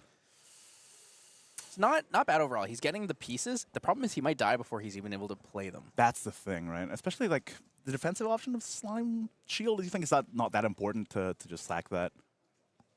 Yeah, one of the nice things, if he has a baby green slime, he's able to destroy the power cells That's that come true, in. Since yeah. they're tokens, if they get removed from the field, they actually just get removed entirely from the game and they don't come back. I mean, that's one of the reasons why I think Slime is so popular, is that it just has, all the different Slimes have these abilities that just end up, you can tech them into whatever matchup is more favorable for you. Ornamental Greatsword, interesting. So he wants the extra damage here. He's going to push damage early into Sylvie. Sylvie doesn't have the Gather available, so it's not going to be able to push through. So we're probably going to see Shimmer Cloak into a Andronica here. It's going to get the buff counter available on the Imbue for Shimmer Cloak and the Andronica. Mm-hmm. That is his signature move. I think that's kind of the signature move of a lot of people who play Wind Allies here. So in your personal experience in this matchup, like how do you think like the Slimes player can get one over on the Wind here? You gotta open, I think, 2 baby gray slimes or having a dungeon guide available to you. You really need to have some form of interceptor, which is why that's why the windmill engineer is actually so much value. The windmill engineer allows you to push through the interceptors, and you don't actually mind trading and losing it. Yeah, yeah. Because as long as you recycle it with the imbue and you draw the card, like the value of it overall is good. So this is gonna be a lot of damage coming in. So we're gonna see, I believe, 8 damage into the Sylvie. So Sylvie's gonna be looking at, what is that, 10 on field? Yeah, that's so really fast. 1-2 from the windmills in the first turn. A Slime Shield could come in to stop 3 damage, but it might not be worth it. Oh, he's gonna put down the Ethereal Slime and the Storm Slime there. Block 3 damage. So you got the other Slime Shield in the end, so it's fine. I mean, without the Dungeon Guide, you kind of just have to survive until you can manifest your level 3 damage coming in. We're gonna see 5 on the field. 6 with the Ornamental Greatsword should you choose to use it. Oh. Yeah, it looks like he's going to go for it. I think he's sort of all gas, no brakes on his game plan. Yeah, so Wavin should be at 8. Sorry, currently our life counters are a little bit messed up. I'm trying to reconnect them right now for you, but we'll keep that going. So Wavin is at 8.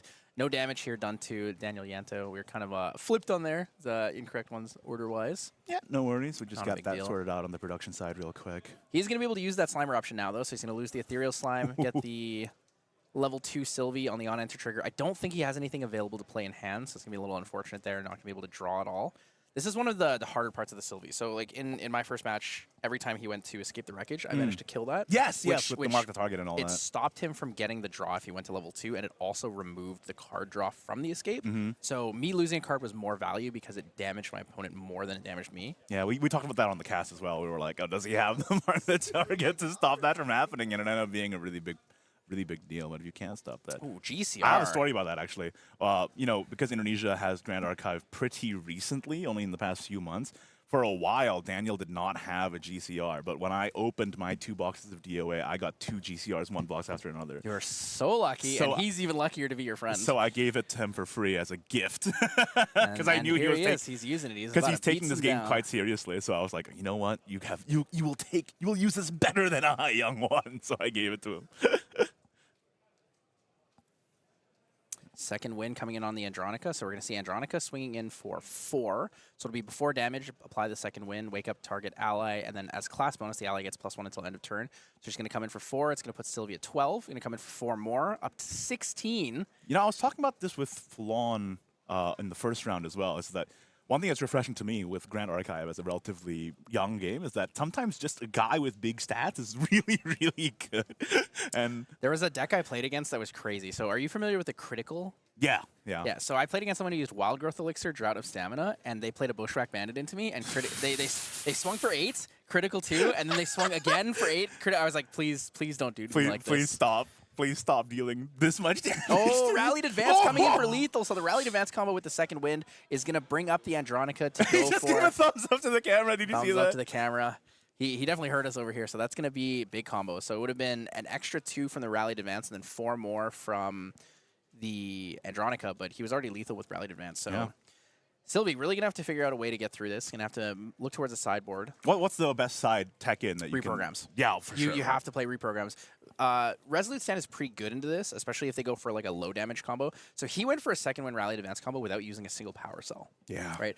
That is the strength of this deck. It doesn't require the power cells, but the power cells allow you to explode at such a level. Yeah. The way Daniel There's a lot of chooses combo to play extensions this is with he that, really values the Shimmer Cloak plus the Andronica. He likes making sure the Andronica is able to push damage instead of focusing on a single ally that swings for big damage. That's right. A lot of people play Rose because even though she's an inexpensive cost, she's 4 cost, you'd fast activate her, pre-recollection, and have a 2/3 available to you. So if they do have one reprogram, you won't die instantly. Whereas your Shimmer Cloak, if it gets reprogrammed, it will die immediately. So it's one thing that Daniel Yanto has to keep in mind, and when he's teching in, is that he's probably expecting a reprogram to be teched in from the other side. So Yeah, so him having the availability for the Reclaims is really good. Fairy Whispers is one of the better cards in this deck as well. It's really nice because it allows you to dig for your answers, whether that's your kill answers with your Rallied Advance or your Second Wind, or your defensive answers if you're looking for things like a Stifling Trap, if you're looking for a Reclaim, sometimes even a Favorable Winds. And both aggressively and defensively, Zephyr is one of the best cards in this deck. oh yeah, for sure. So end phase, use Zephyr their Terrafring. They're unable to bring it back and use it during your recollection. So you have a lot of flexibility and answers from there. You know, the more you talk, the more I'm getting like a Ratatouille style Anton Ego flashback to the early days of when Grand Archive was being played at the store, and everybody was just like running around trying to look for Zephyrs. Yeah. I specifically remember the store owner giving Daniel a Zephyr just because he knew he was going to compete. It's like, yeah, it's pretty funny. Yeah, it's definitely a big one here. And so you get some pile shuffle in. The game was fast enough that it really, really is worth it. It's fine overall to get that going. Oh, for sure, yeah. I had a lot of flexibility and time. Daniel Yanto might actually take the record against me for the fastest game on stream so far. Imagine if he does, right? And your games are pretty fast. You want turn 2, turn 3? Let me do revises. It was second materialization, and then it was third materialization because I went second in the second game. Yeah. Damn, that was if he takes the record from you, that'd be insane. It's a fast deck. It's fantastic. It's really, really good. It's something that I think is very fun and very strong. I think his third most favorite card in the deck after Andronica and Shimmer Cloak is he really likes Dream Fairy. So I wonder. Dream if Fairy, broken card. Ban. Please ban. Whoa. Dream Fairy, too good. He thinks so as well. He's very much anticipates it. It's a lot of counterplay with it now. Stifling Trap is really good, but one of the bigger things is that I feel like is an issue with Dream Fairy is that if you interact with it in a defensive manner on the Stifling Trap, because Stifling Trap fizzles as it won't have the target available to hit, if you like Zephyr it or displace it, you're actually going to get the trigger twice. Oh, yeah. So let's say you have a Majestic Spirit on the field and I play Dream Fairy, you Stifling Trap me, and I displace it. So my first target was the Majestic Spirit. My second target could be whatever it comes back on, and then because they resolve in order down the stack, whatever was the first one will be the one that remains on the field afterwards. That's the kind of like sort of intricate interaction that makes Grand Archive so addictive to get better at, you know? And I think that's sort of what drew a lot of the more competitive players over at Dragoons to the game. That's the store that Daniel's from. This By the way, is if a anybody slightly better opener, but not true. quite that great still. So we're going to see a Limitless Slime here. We don't see the good openers with the Baby Gray or the Forest Cake. Let's see if so one thing that he's known for in the other card game is that he gets what he needs off the top of his deck. He loses whenever it's a scrim, but whenever it's an actual tournament, he figures it out and gets what he needs. A Windmill opener. There it is, Windmill again, yeah. Armored Valkyrie is a good one. You're going to see Armored Valkyrie with a Shimmer Cloak Assassin. So that's the SP2 version of the Shimmer Cloak Assassin. It's an alternate art. SP2 is the supporter pack set. Basically, all proceeds from that go towards organized play. So a sense like this is why we got our prize pool increase from 10,000 to 15,000. I know, I saw that too, and I was like, it's just super refreshing to see. Like it just feels like the Weebs is really making all the right decisions. So he's actually opening Windmill Reclaim again. Yeah, so he's one doing of the fantastic things about this is that Second Wind Rally, he has the whole combo in his hand. The only thing he's missing is the Andronica now. I'll find it. I believe in him. It's possible. It's very possible. So one of the interesting things is we're talking about Windmill Reclaim. If you look back to Ascent Taipei, we were doing a watch party of the stream. We made a meme with Sean Liftersill, the guy who won Chicago. As is big picture of him smiling because he called into our stream afterwards in between games to kind of update us on how things were going at the event. Right. And this big smile, and so it's just when you open Windmill Reclaim, and that's Daniel Janssen today. Windmill Reclaim double opener for both games. insane influence count, absolutely trekking his opponent at this point. Doesn't even need power cells, no backup chargers necessary. It's just... We're just pumping damage in this case here. So Lorraine Wandering Warrior is going to come out. It's going to pay with the Reclaim. So, you know, Daniel actually got into the game before I did. So when he was teaching me the game, he did this to me. And I was like, man, I'm going to stick to casting.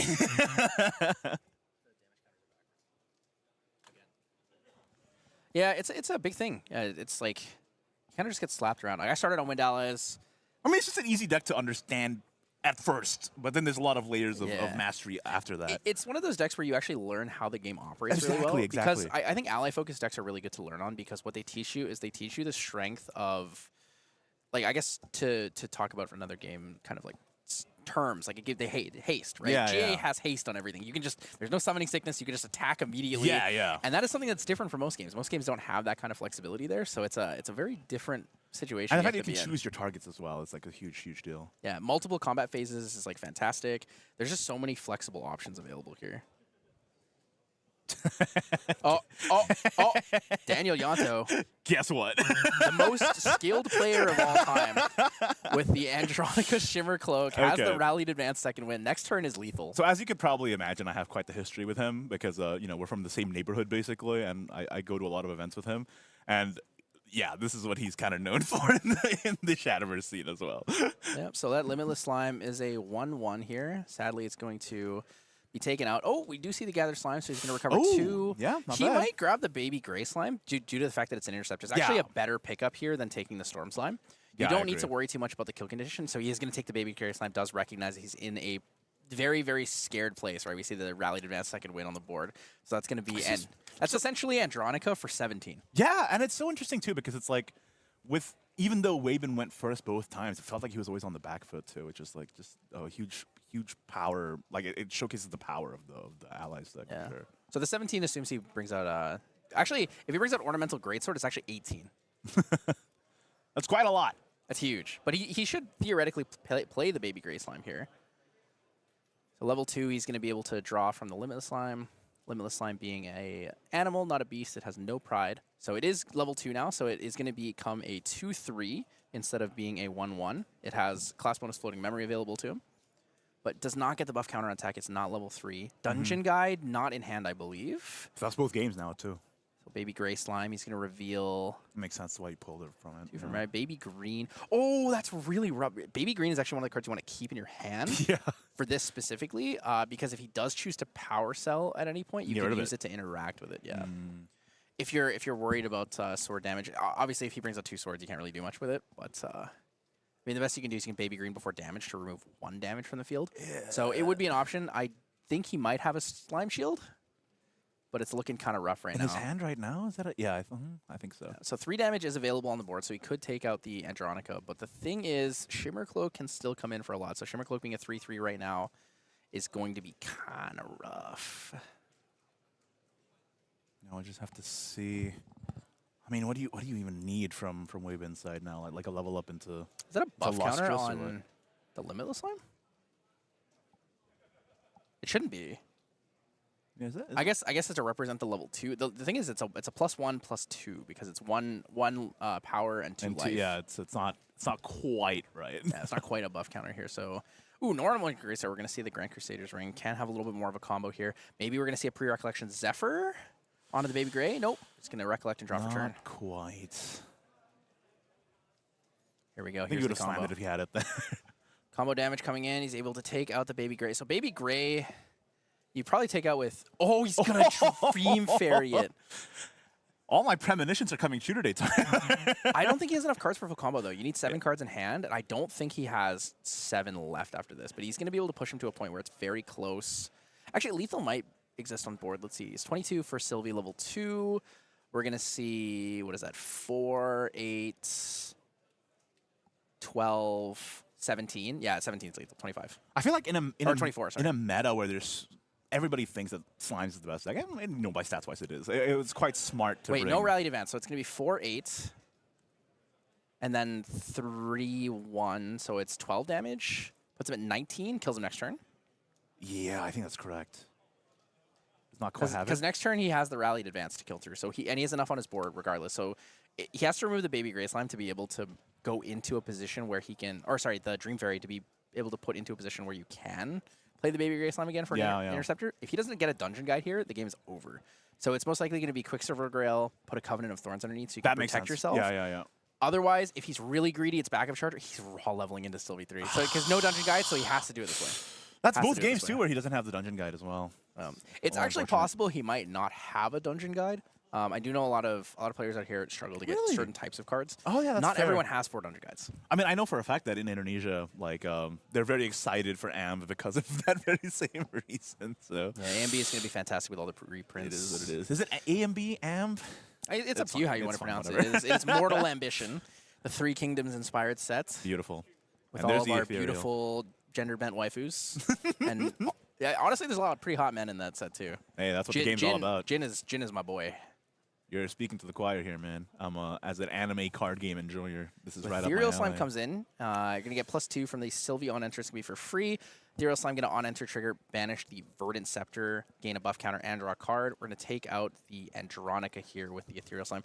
Interestingly enough, doesn't take out the Dream Fairy to get the buff or to get the baby gray slime on. Yeah, like wouldn't you want the Interceptor as a defensive option? Because the Ethereal Slime is nice, but it doesn't actually prevent the damage next turn. Alternatively, killing the Shimmer Cloak because it is a stealth unit. So we are going to see a Gaia Songbird. So he's going to dig for the first beast available.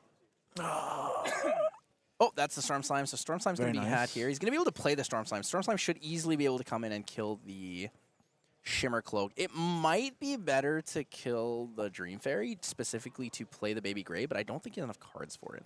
And I think he might have also banished the Baby Gray. Yeah, that's... Oh, it's a Lustrous Slime. Lustrous Slime...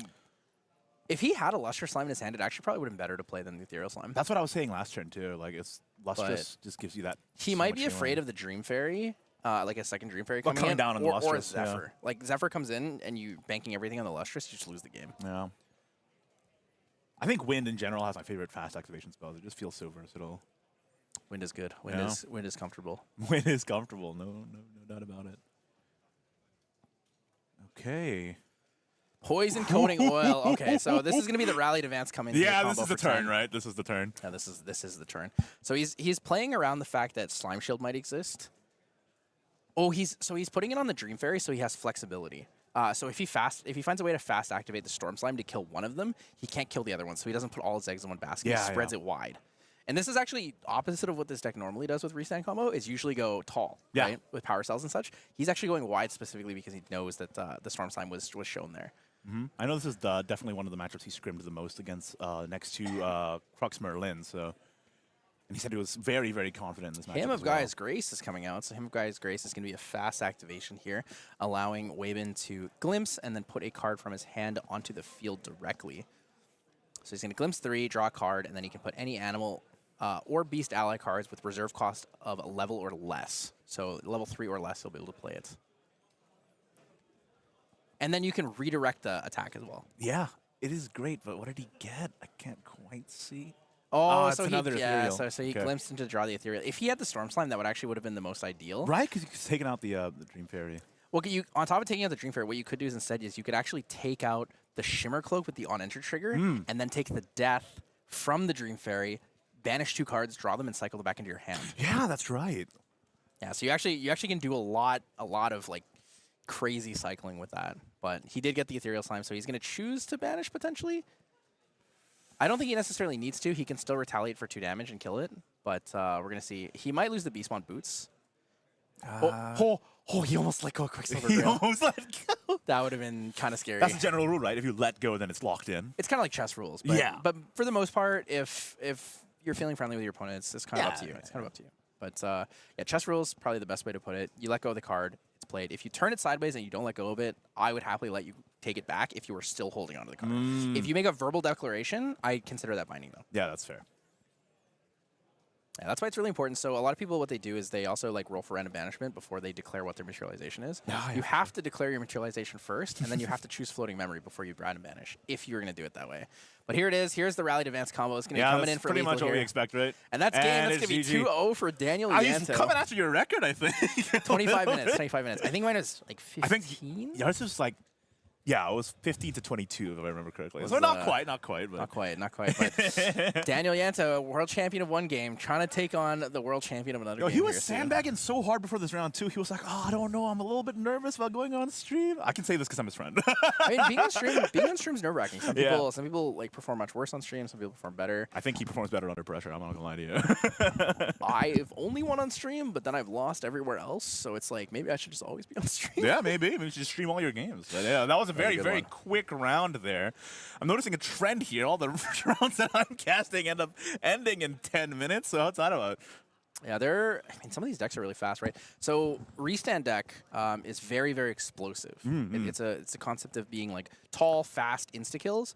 It's kind of like the wind variation of like it's probably the closest thing I would compare to like erupting. Yeah, yeah. Where you just combo somebody as hard as you can on like turn 3 if you're able to push for lethal like that, right?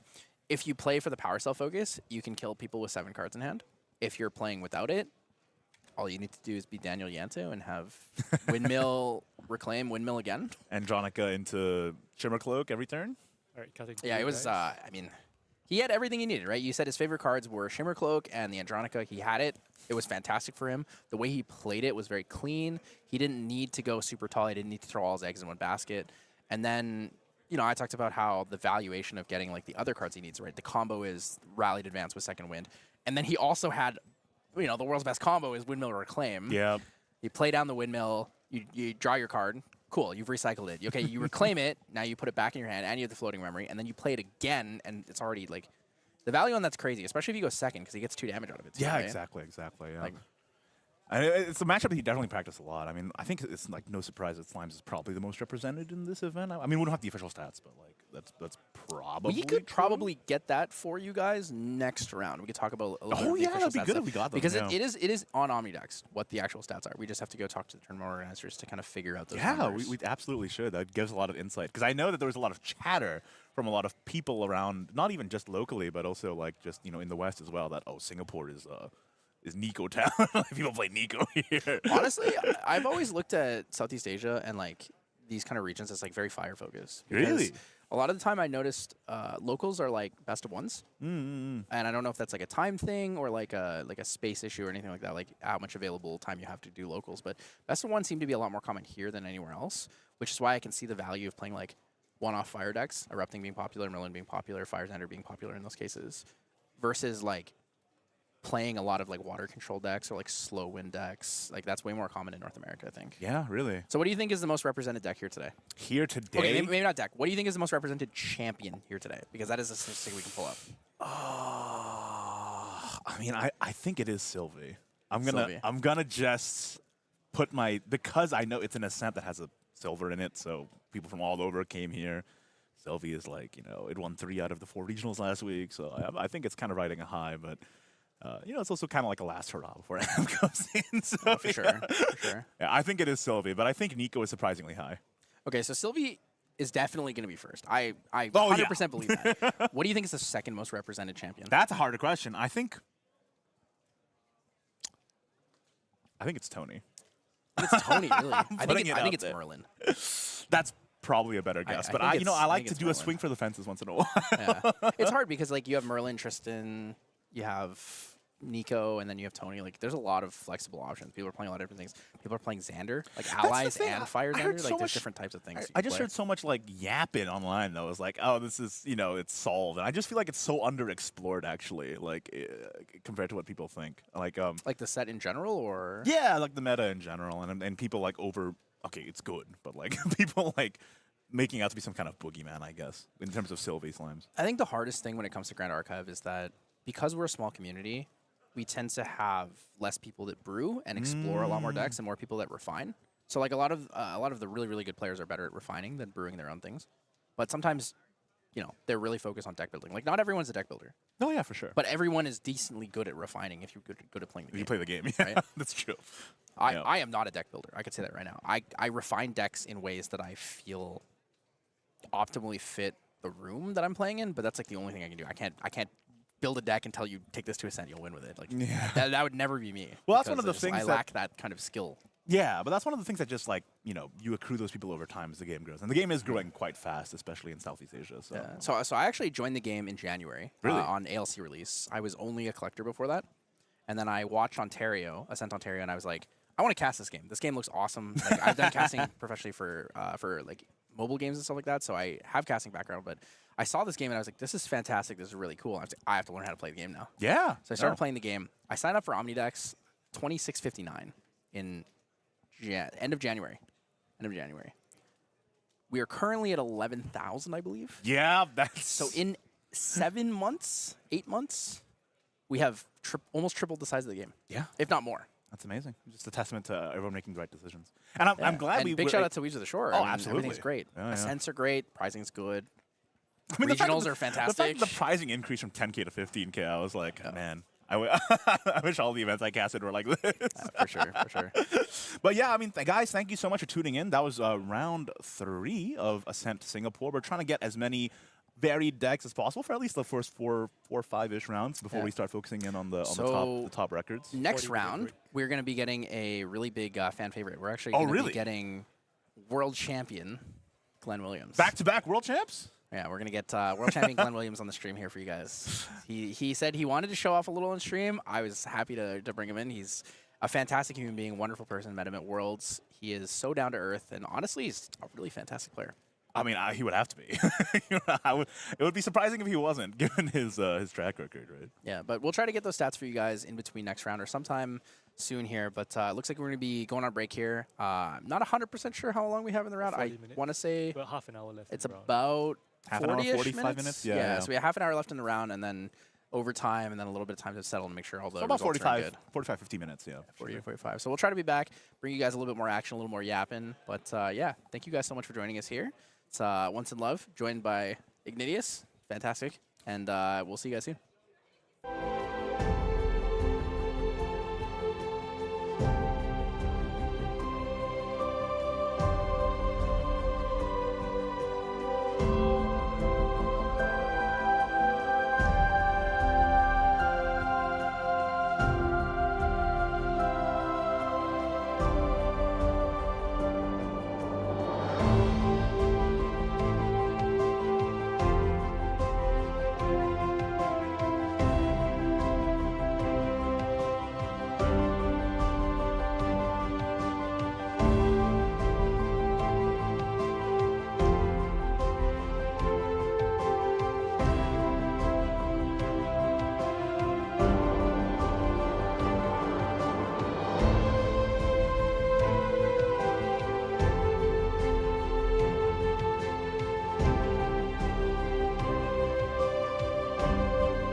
Hello, everybody. Thank you so much for your patience. We're just back from our lunch break here at Ascent Singapore, about to start round 4. That's And right. we just had a world champion on round 3, albeit from a Yeah. different card game. That's and right. this time around, we have another world champion gracing our presence, I believe. And it's the world champion of this card game. Yes, that's So, right. Yeah, Glenny Boy is on the stream match. Why don't you tell me a little bit about him? Yeah, so Glenny Boy's from New Zealand. Ooh. And his run during Worlds was crazy because he went like 0-3 at the start. Oh, yeah. Everyone wrote him off. Really? And then Washed. he completely reversed it, makes it to day 2, and just wins the whole thing. Many such cases in card games, I feel like, where like if you're in the back foot, suddenly you feel like the Yeah, fire under you you. get like the plot armor buff. So you gotta keep the main character down. Yeah. So that when he wins, it's so much more satisfying. Although there is the reverse of that, where people go undefeated in Swiss and, then, yes, and then just lose it's the instantly. undefeated Swiss curse. Yeah. That's also a universal. That's why actually people like to tactically lose in the last round. So you Oh, don't of get course, cursed, yeah. tactically lose for Yeah. sure, for sure. And the thing is, during Worlds was an interesting format because there's only 16 players, and the way it works is on day 1 you bring a deck, and then on day 2 you can swap to a different deck. You Yeah, don't have that's to, but you could. Very interesting. And the thing about Glenny's deck is that it was Merlin, and there were a lot of Ryes in that tournament. Rye is not that common, but during that tournament specifically, a lot of people went on Rye because they were expecting Merlin and Luxem, which lose to Rye. So, but he, playing Merlin, he stuck to it, and he played against like Rye, and he won. yeah. Yeah, so, you know, And I've heard that you Glenny's guys like able his to see main some deck points is maybe? Merlin too, right? Like Yes, he's a yes. Merlin main, and especially in this meta where it's like pretty much widely considered that Merlin is like the second Second best or deck. third best deck, yeah. I see no reason why he wouldn't be playing Merlin Yeah, today. If he's not yeah. playing Merlin, I would be very shocked. Me too. I've never seen him play anything but Merlin. He even tries like Water Merlin. Oh, or Wind really? Merlin. I've seen him on some goofy stuff. So All right. I expect it to just be a pretty bog standard Fire Merlin deck. I We'll would assume see. so as well, but we'll have to find out as we get into it. But yeah, speaking about the New Zealand and the Oceania scene in general, it's really blown up for Grand Archive. Yeah. I recently visited Apex here in Singapore, and a lot of the players who visited for the regionals last time were also from that region, and I was Yes, like, man, yes. in this like corner of the world is when like Grand Archive is really blowing up. We're getting into it right All right. now. So he's playing against Abby. Did we have Abby on stream last time? I believe we did, no? I think was he the one in the repair? Yeah. Yes, he was the one. He was supposed to be in the first round, repair. That's and then right. they repair. Right? 'Cause I'm like, these sleeves look familiar. You know, I will say right now, in the last round, you know who Glenny was paired up against? Who? Caven. Oh, so does that mean Glenny won? I actually don't know. I have not been looking at the standings. Too busy focused on the matches Yeah, that we're featuring. for sure, for So sure. actually, you see those sleeves that Glenny has. Those are the World sleeves. So if you got the Worlds, if you're one of the 16 players who made it to Worlds, you got a jacket, which I'm sure you might have seen. Some people have a Worlds jacket, has like Yeah. a Dragon Shield logo, and Very then it says cool. Worlds. You got sleeves, and I know a mat. I know you get a mat too. So yeah, you get a bunch of like specific like World stuff. Really cool. kind of the ultimate flex coming Yeah. into So Singapore. and then you walk up, and then you have the sleeves, and then turns out, oh, I didn't make it to Worlds. I just bought these. I just bought them from someone who went to Worlds. But with Glenny's case, we know But that yeah, not he only actually was there. not only was he there, but he won the whole thing. So Yeah. I will get started on the game here. Let's roll the dice. All right, let's. Oh, I oh, cannot God. even see it, man. I guess we'll find out soon 5 enough. and some. I don't know. I think Glenny won. Yeah, looks like it. Yeah. Or maybe not. Okay. Yeah, okay. no, okay. Oh, no, okay. Glenny did go first. Okay. Yeah, so Spirit of Fire. It is Spirit of Fire. I mean, what could it possibly be? if it's not Merlin, I would be shocked. Especially if it's fire. Oh, no, that's Merlin. yeah, yeah, you can see it immediately. Ooh, Dungeon Guide, Creative Shock. I see a Resolute Stand SP2 as well. Oh, Resolute Stand in the main deck is nice, yeah. Yeah, Resolute Stand. Some Merlins have been off it in the main, but you always have it in the side. Oh, at for least. sure, yeah. I was just like, in main deck is very interesting. Merlin is the deck that just, if you give it time, it will just win the game. Right. So having It's sort of inevitable, right? Yeah, Because every exactly. second turn you get a level and then you fireball for 5 bajillion yeah, damage. and you also just draw a lot of cards, and then Yeah, you bring true, out true, Incarnate. true. So eventually, you will just win, which is why she plays a lot of fogs. Yeah, She it's just needs true. them.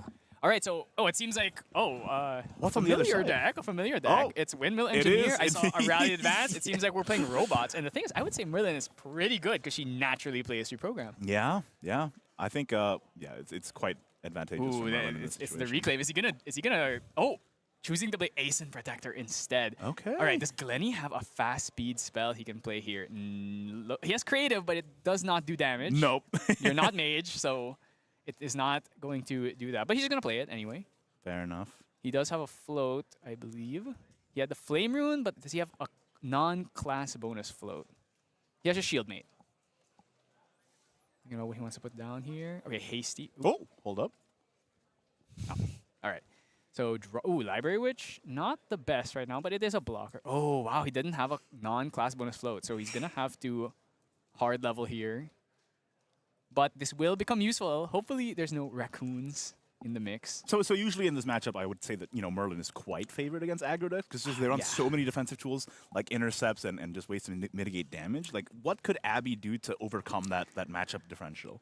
The thing about Merlin is the way I like to perceive Merlin. She's kind of like a tank. A third of her deck is her fuel, the other third is her engine, and the rest of it's her artillery. Right. So sometimes she has a little tendency to draw all the fuel and none of the engine, or she draws all the engine without any of the fuel, and that's really how you win against Merlin. She just has to brick because, and I'll just say during the Philippine regionals, which I just casted like last week, I saw every single Merlin game, they just draw the worst hands ever. It's like no float creatives, and they don't draw any creatives, or they have a lot of float, or they're 6 Crocs plus an unplayable off-element card. Yeah, that would be bad. So Glenny at least had creative, but he didn't have a float. But he does. Okay, so he has Library Witch, and I think I saw a Cremation, which he should be able to. Oh, he also has Hasty. So now, when he levels up to 2, he could easily get to level 2 by dumping another float. Now, if Abby has raccoons, maybe, but I doubt it. I highly doubt raccoons are gonna make an appearance, at least in game 1. In main deck? Yeah, main deck in game 1, probably not. Pretty ambitious, I would say. Sometimes these players. I mean, if you expect a lot of Merlin, it's yeah. not out of the question. To be fair, yeah. Exactly. So I expect this to be Hasty. Yeah, Hasty coming down. Indeed. Let's just cycle a little bit. I'm probably gonna cremate it right after because he's hitting it. He's hitting Asen.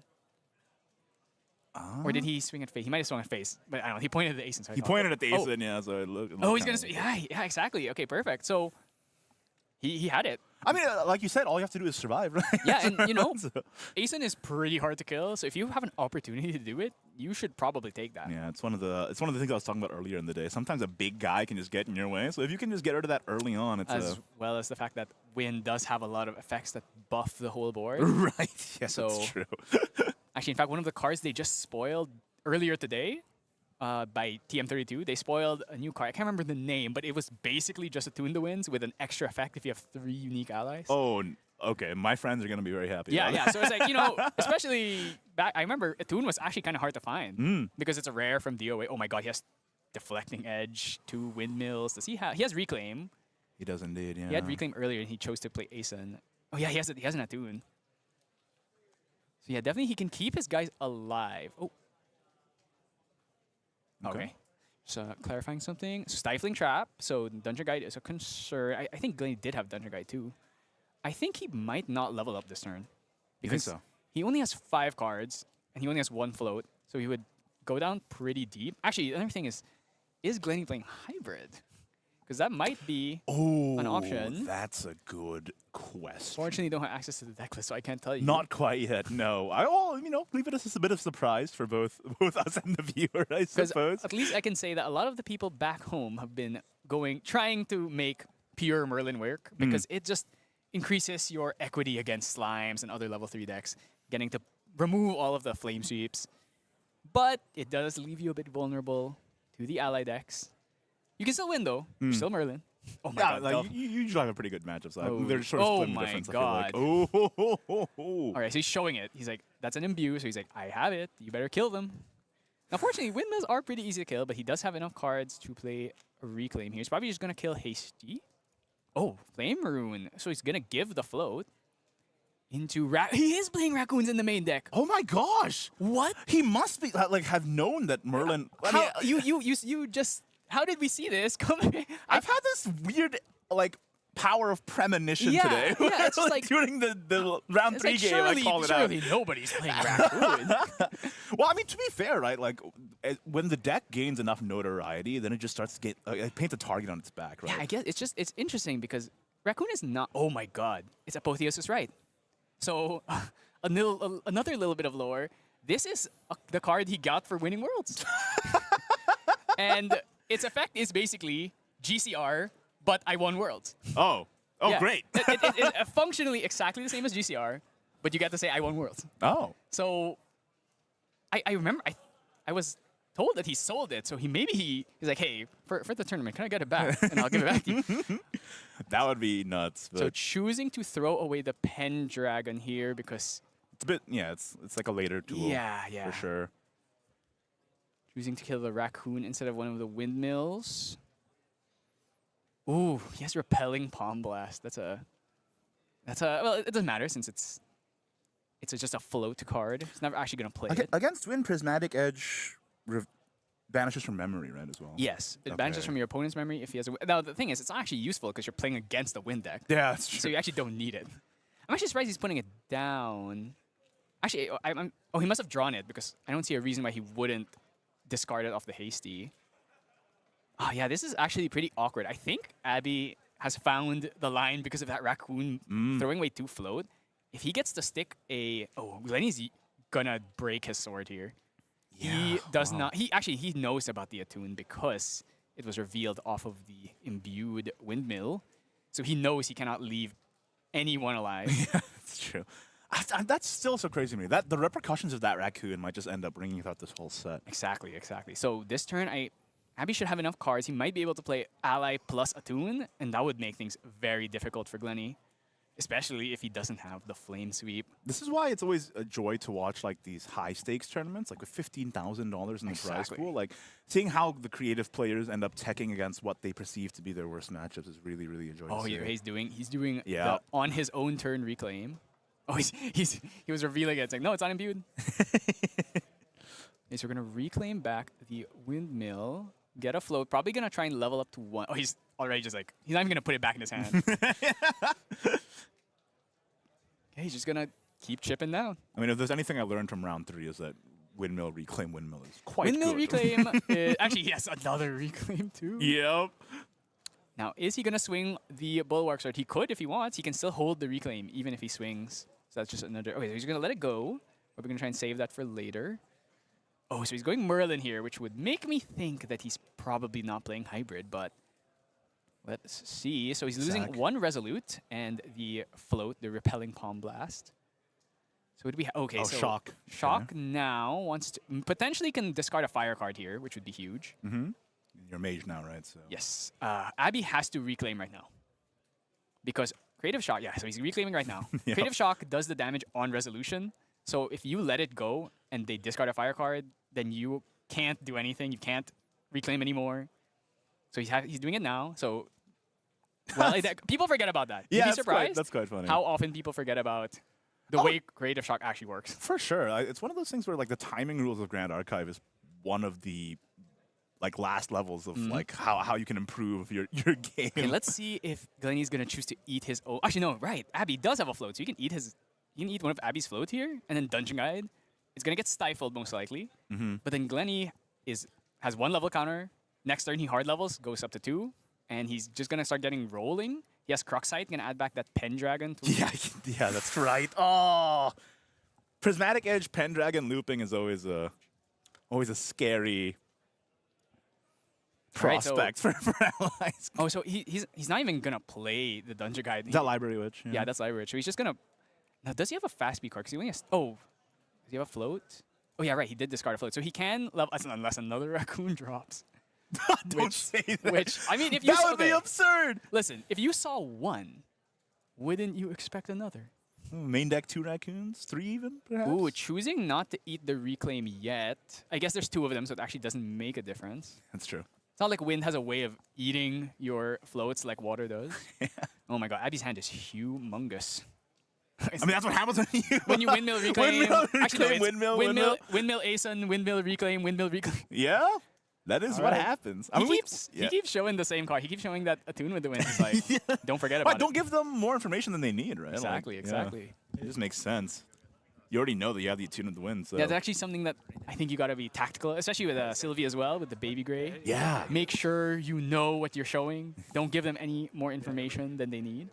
I'm going to play out the Vigilant Sentry. It's just a 3-cost 2/3.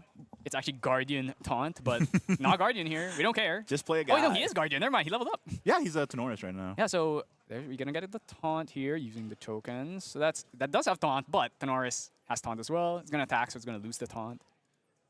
And we're just gonna, okay, he's gonna eat the float now. There ain't nothing he can do about it. And then, yeah, he's just gonna hard level here.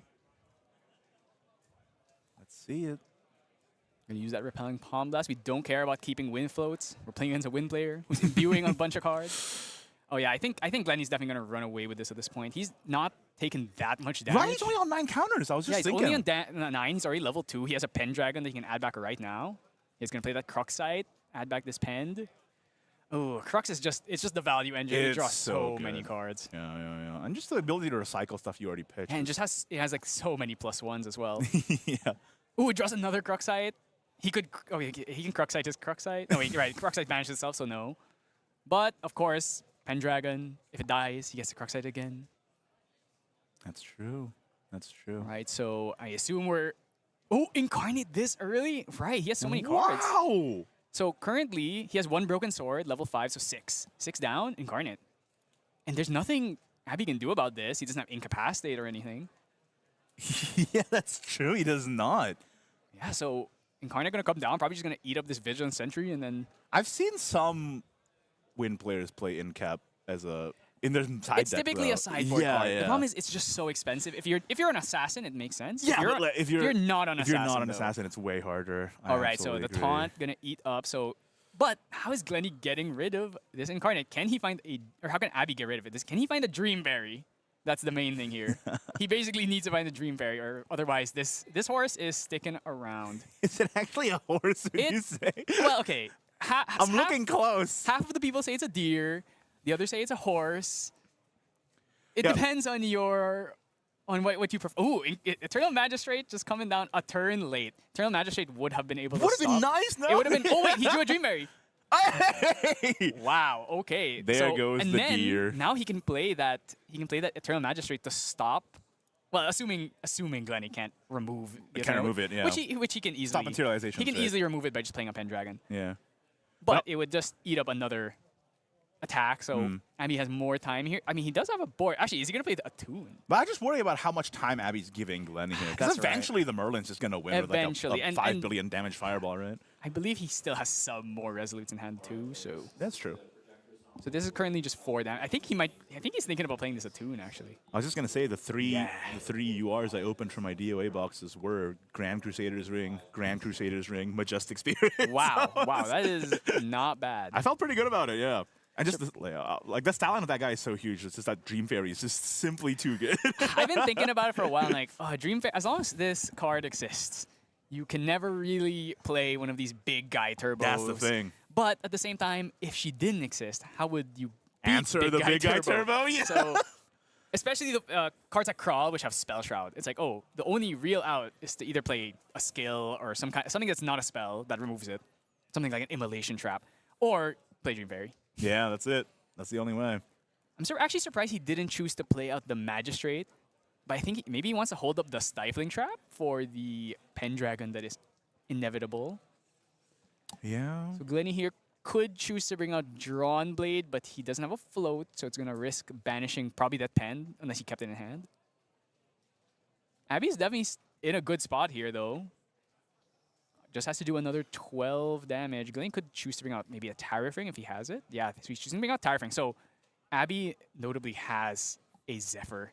So most likely going to Zephyr this during his materialization or right before Recollection phase begins. You know, I'm quite shocked because like going into this matchup, everybody would say it's so Merlin favored, but like the raccoon, man. But like I said, it's sometimes Merlin just doesn't draw. Oh my god. That is Did you see what I see? That's 3. Count them, 3 fireballs, 3 spicy meatballs. I wonder how he's actually going to stack this. Spicy meatballs. That's one way to see him, surely. He doesn't have enough cards to play. Obviously, he has to draw them as well. So yeah, right. He could draw 2 of them off this Pendragon, though. So let's see what he plans to do. So Abby has to make a choice here. If Glenny chooses to play the Pendragon, if he stifles it, he won't be able to play the Zephyr. So he could let him draw, but then... And then Zephyr, but then at the same time, the Tariff Ring, maybe he's probably going to he's going to have that Resolute for sure. We saw him holding it in his hand. He's definitely going to keep that. He saved that for this entire Yeah, exactly. He had 2. He banished 1 earlier, so... Oh, actually, wait, Glenny can't play the Pen. Otherwise, he's going to have to remove his own Tariff Ring. Oh, yeah. I mean, he could still play it, but then Is it really worth it at that point?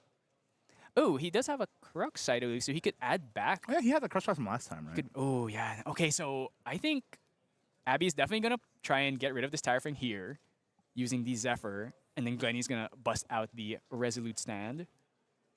Ooh. That would make sense. Okay, no, so Abby's letting it go. Ooh. Maybe he expects. If you're a Merlin opponent, you just see them do nothing, you're probably expecting.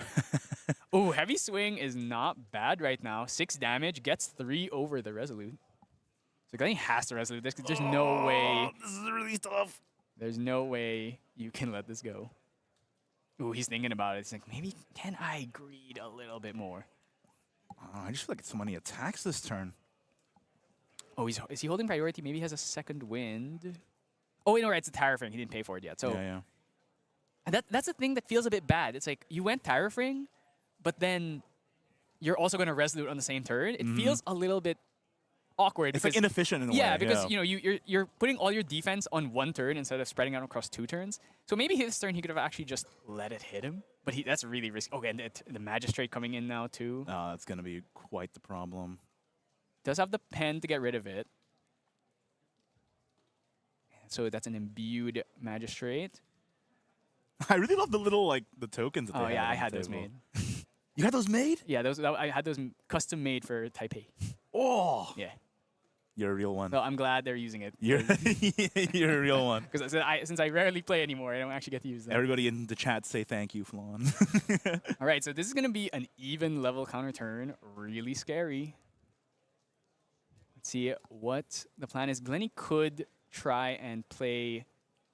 Maybe goes Drawn Blade and plays a Crux Sight during his Recollection. Play a Pendragon into a... Try and kill this. You have to kill the Magistrate, then play out Incarnate. Yeah, That's an option. you don't really have a choice. Or on the that other one. option is he just plays Fireball, Fireball, Fireball. And win the game? You think that's Yeah, possible? that is. I mean, he is currently going. He's going to be level 7, so that's Fireball for 8, Fireball for 8, Fireball for 8. He's just dead. Does he have enough cards? He can play 1 during his Recollection if he kept it on the top of his deck. Oh, yeah, that's true. So because of this, we are currently not in Materialization anymore, so you cannot play the... If he had Ascension, he could not play it here. This is sort of a nail biter because I feel like, you know what's funny is that this is only game 1 and the previous yeah. round the set ended by now. That's the thing about Merlin games, is Merlin games tend to drag... Even if the Merlin is in a commanding position, they tend to drag on anyway. That's because this is the natural state of the way they win the game. Yeah, right? she just doesn't end games quickly. You win unless through inevitability. That's Unless the she whole thing. draws, well, like a lot of attack cards. Some Merlins play attack cards. Ooh, Ascension. Okay, so I'm noticing that his deck's very blinged out here. I mean, he is also having Apotheosis right in your deck makes it as blinged out as possible. True, yeah.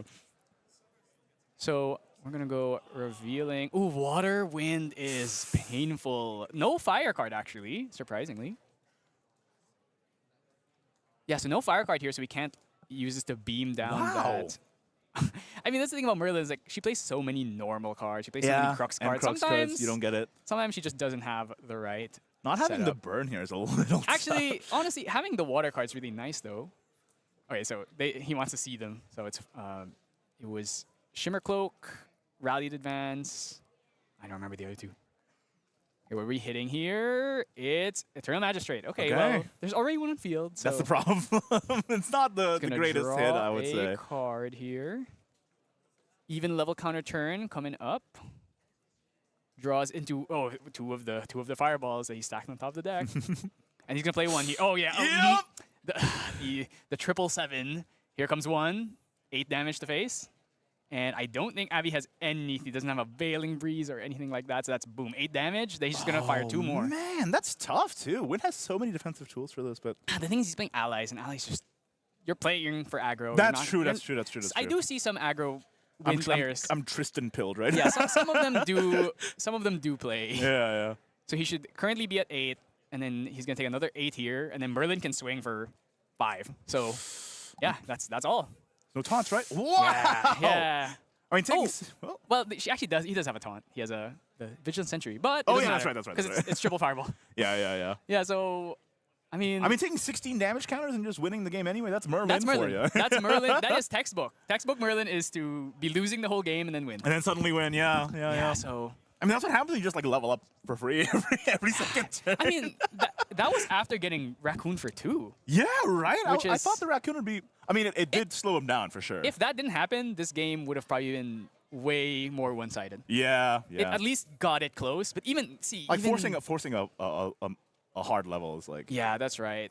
But he still got the 3 fireballs, so in the end, you know, Ooh, fate, okay. So fate I'm is what looking. fate I'm does. looking at Glenny's. I'm looking at his sideboard here, and I'm like, oh yeah, this is pure Merlin. He is playing Purge in Flames. That is a Dusklight Communion, which is an anti-Sylvie card. Okay. So obviously not gonna come in this matchup. I mean, he is but Merlin's strongest soldier as far as I understand it from what people have told me about him, so... That's it right, Makes, it makes that's some right. sense, yeah. I imagine, yeah, he's gonna remove these repelling palm blasts probably because you're already playing against wind. You don't need them. Hmm. So let's see. I imagine he's just gonna put in 2 or 3 purges. So Purge of Flame, obviously, it's your board clear. It's AOE. It's efficiency. It's good against allies, for sure. It's good against allies, yeah. As long as they're not attuned. Even if they are attuned, if it's like a Windmill Engineer, anything 2 HP, Purge deals with it. It's just kind of bad early game. You really want to see it after you hit level 3. Yeah. Or maybe the moment you hit level 2, eat a float. Do you think and it then play affects the consistency enough that it would be worth not doing it? Purge. That's the thing. Not against aggro. I think you just have to do it against anyway. aggro, Yeah. I think you just really need it. But Yeah, against other decks, you probably don't want it in. that's Against- true. Against I mean, Sylvie, that's why like, it's a sideboard card, right? it can be okay against Sylvie just because it can kill. It can kill like it can kill a ethereal slime that's not the first slime. in Right. Sylvie 3. That's It true, can- that's true. It can, especially if there's like a lustrous slime that's holding up the fort. Having a purge that can just like wipe every small guy. But then what happens is you've suddenly given Sylvie like 4 animals engraved, which brings out Guy's Blessing, and then she storm slimes you 3 times and you lose. So, I mean, against Sylvie, it's kind of damned if you do, damned if you don't. That is sort of why it's the one with the biggest target on his back. But yeah, the big thing there would be like the Dustlight. Obviously, we're not playing in Sylvie, so we're not going to bring that in. But yeah, so I want to see Abby put in more raccoons. more raccoons. But I mean, if you lost after hitting a raccoon for 2, which is rare. Usually, if you play raccoon, it's raccoon for 1. Raccoon Yeah. for 2 is not common. And it still did not pay out, right? And it's still you start to still question didn't win. you start to question the deck building a little bit, you know. In the main, it's actually crazy to think that he You know, played in the main. I'm a little worried here, Flan, that they're pile shuffling in a Merlin set. You think it's not gonna go to time? I mean, if here's the thing: if Abby wins the second game, then they're probably gonna draw. But let's see. I mean, it depends. If Abby just blows him up like super fast, there's a chance. But There's always a chance, right? I mean, were you watching the last round? yeah, that was pretty unfortunate. I mean, so far a lot of these games today have been pretty one-sided. So I'm glad to see something with a bit more teeth to it. This one, yeah, we're down to halftime almost, and there was only one game of the set, so we'll just have to see. Yeah, I where mean, this I goes. definitely expect across as we go deeper into like round 5, round 6, we're gonna start bringing out the all the top table players, and Oh, it's gonna for be sure, it's for gonna be a sure. bloodbath. So Abby choosing to go first here, which is what you want. Okay, Shimmer Cloak start is one of the better starts. She has Stealth, which Merlin can't really do anything about until level 2. Well, actually, I guess if the Merlin is playing Savage Slash, she could use Sword of Seeking plus Savage Slash to kill this. Also Reprogram, which he has in hand, I believe. Yeah, that's true. Ooh, But I was talking to Daniel earlier, and he was like, my favorite cards, Shimmer Cloak, Andronica, Dream Fairy. yeah. And it's like, yeah, if you can get those, you're looking pretty okay. No, is there a windmill in hand?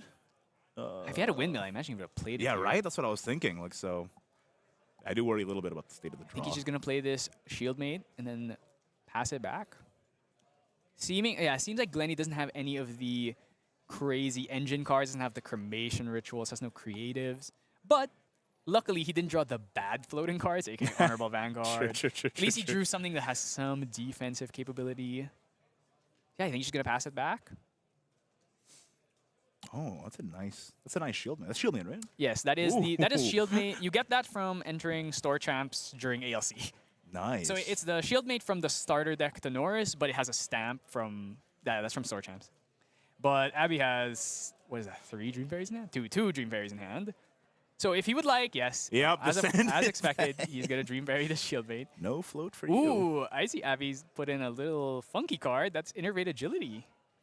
Oh. So this is his contingency against Merlin, is he's gonna put in Innervate and he's gonna wait for Glenny to go all in, and then he gives himself Spell Shroud. Yep. Whether that ends up panning out, we'll see. The big thing is It's obviously D-level recover D-level, 5, you right? lose 5? life. Yeah, you heal 5, yeah. you D-level. Ooh, that's Raccoon. Yes, Raccoon. I mean, it's what you need. I mean, he dealt with that floating pretty well, though, with the Dream Fairy already. So. The question is, does he try and play around Raccoon knowing this opponent has it? Under Fire coming out. Under Fire is another card that Merlins have been playing recently.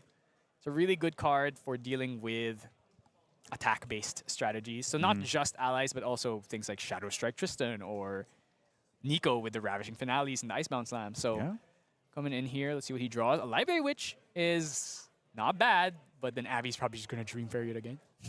That is true. We do know that there's 2 in hand. I was just going to say, like, oh, Library Witch is a draw. It's an intercept. It's Well, good. admittedly, it doesn't feel nearly as good to Dream Fairy a Library Witch because it's almost the same thing as if you just killed it. That's true. So if you're not going for a big push that turn, maybe it's just better to hit it. Get it out of the way. Oh, that is an early Purge. Wow. So Purge is efficiency. So it would be 8 cost, down by 1 because of level 1. So he has just enough cards to play it, 7 in hand. Wow, he's going to Zephyr his Shimmer Cloak. That's pretty unfortunate. So Purge only does 2 damage when you are not a mage. Right. But everything on board was 2 HP, so it's perfectly fine. He also does 2 damage to face. I feel like board clear is really premium in this game, too, just in general. Like, Yes, it absolutely... there's not a lot of really efficient tools for dealing with big boards. There's not... Like, Reprogram is one of the best. Incendiary Fractal, Purge is like stuff you want... Either it doesn't lose you hand advantage, or it gets multiple things at once. That's really what you're looking for. and I feel like, yeah, it's just part of the reason why Allies decks are pretty strong in Grand Archive compared to maybe potentially other card games is that, like, there's just a lack of premium, efficient board clear. Yeah, a lot of that's times. that is. Yeah. You know, I've been waiting for like Dark Hole, floating memory Dark Hole. You know, Flame Strike. I've been waiting. I've been waiting for something crazy. I mean, Reprogram is close. The only problem is it only works against robots, one man. deck. Because automatons are just not common enough that it's just unilaterally good against everything. Yeah, exactly. There are, I think Merlin's.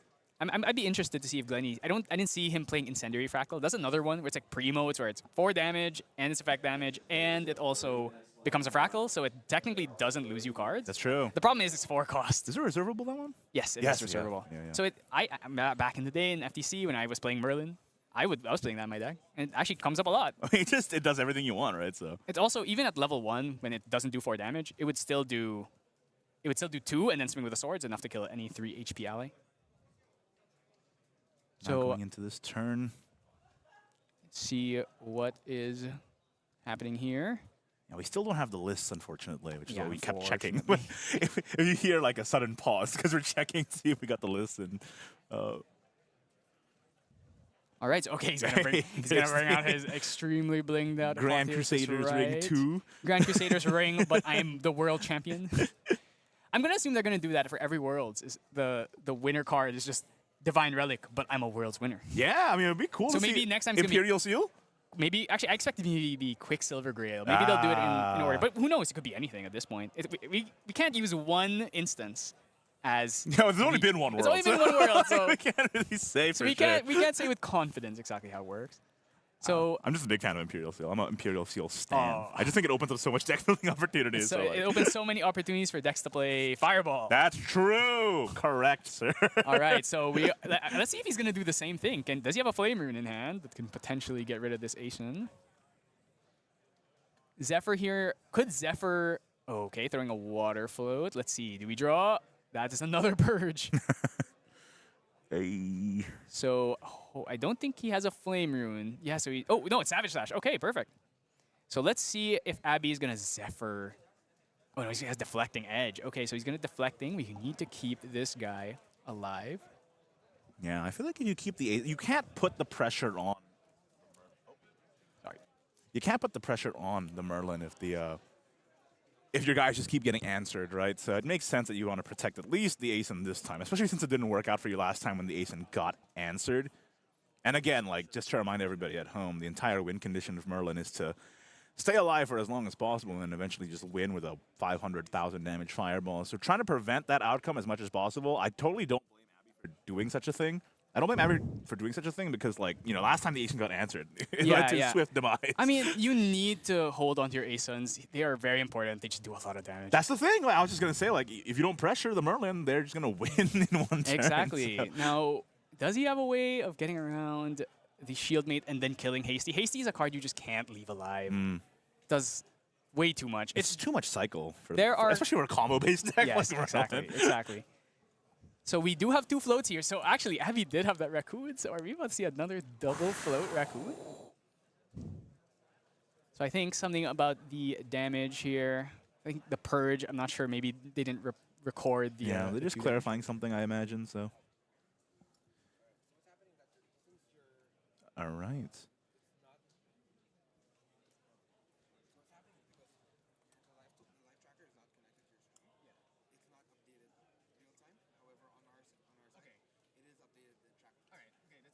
Okay, we just got word. Okay, we just got some important news there.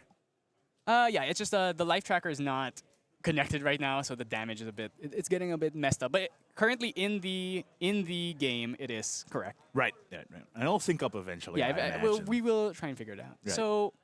Yeah, I mean, it's going to be the raccoon, right? For sure. 2 float in grave. It's what you put the raccoon in the deck for. It is what you put it in the deck for. I can't imagine it. Yeah. Yeah, she's going to go for the Bulwark Sword here. Maybe going to use this to clear out one of these allies, but I imagine the raccoon's got to be dropping here. Like, if not now, then when, right? That's the entire Absolutely. thing. Like, answering 2 floats with the raccoon is exactly why you put it in the first place. Try to, like, whittle down the Merlin's hand, force them to hard level. Yeah, that's the main thing. You got to keep the Merlin down. If you just let her do her thing, she will win. Yeah. Especially when you're playing a low-to-the-ground ally deck. If you're playing Sylvie, there's a world where even if a Merlin's high rolling, you can still win the game. Yeah, right, with Eruption and Storms, but not in this case. Yeah, not in this case. So really, I mean, that's why he worked so hard to keep that Ascent on the board. Like. Exactly. You need to keep the pressure, especially playing things like Attune. You want to keep as many guys on board alive as possible. So let's see. Could potentially even play this Attune, or he could play the Innervate Agility just to give stealth to everything. That is another option. Is that worth it instead of saving it for spell shot on the kill turn though? If you're keeping them down, if you have like 4 guys on board, maybe. But then again, they're probably not. Oh, Dream Fairy first gonna hit. That's Shield Mate, and then gonna play out the raccoon. Here it comes. Oh, it's gotta be. Yeah, it's gotta be. Here he is. 1, 2. Big rat. Trash panda coming in. I don't think that's genealogically correct to call it a big rat.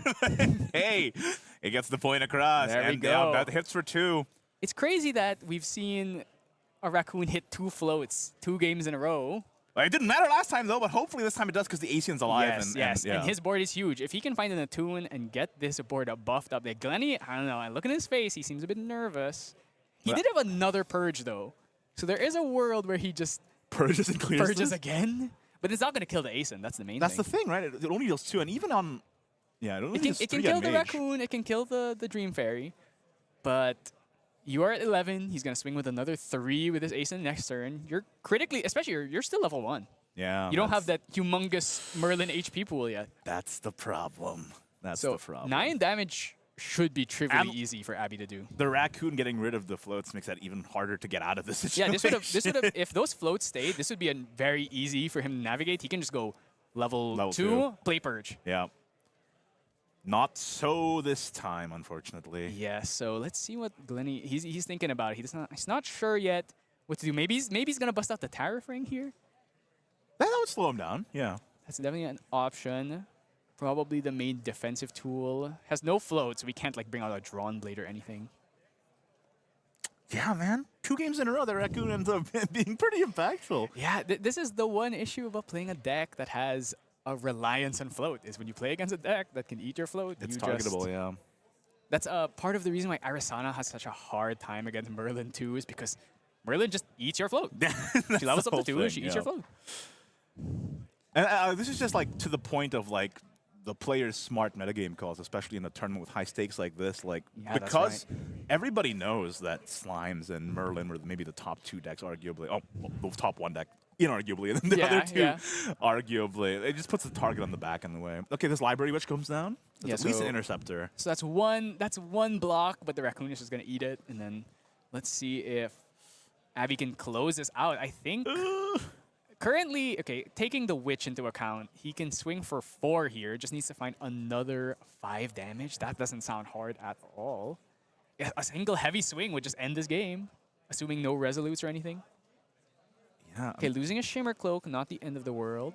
not at this stage. Of the So game, actually, now he especially. just got taunt. So now, oh, okay, the Tariff Ring is gonna come out. Of course, you have to do it. Oh, you see, actually, that's a Veiling Breeze in his hand. So he did. I think he probably sided in Veiling Breezes. Oh yeah, that's true. That's true. He saw that fireball hit him for 8 three Yeah, times yeah. in a row. It was like not again. Between Innervate and Veiling Breeze, it is going to actually be kind of hard to kill Abby here.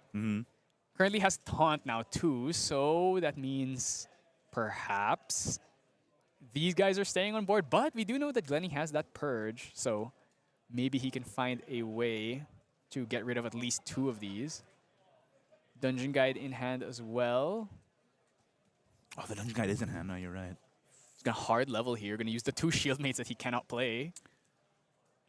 Unfortunately, he has no float to steal unless he can play a creative. Whoa, which is exactly what he's doing. Nice call. Is that a ensnaring? No, okay. One I thought he had How many the fireballs in hand? Just one. 1 fireball, 1 purge. So I think he might throw the fireball actually. Oh no, he's gonna throw this flame rune for sure. Flame rune, 2 damage, hit Asun. Yeah. Eat the float, go up to level 3, play purge, kill everything. That makes perfect sense to me. Or he could also dungeon guide, but then the problem with dungeon guiding is if you get stifled, you just die next turn. Just so. lose. Yeah. Yeah, Yep. so he's gonna throw flame rune. He's doing. It's critical. Oh, he's doing damage to Asun. So interesting. That must mean something is coming up right here, and it's that purge. It's probably the purge, right? It's definitely, and he can also lower the cost of a second dungeon guide. That is kind of unfortunate. Yeah. So yeah, he's definitely gonna eat his own float here to get the level. Makes purge cost only 5. Or he might dungeon guide first, because if he doesn't, okay, then No, he's it's gonna purge. purge. Oh, he's actually not eating his own float. That's interesting. I guess it doesn't actually matter. He can just eat it later.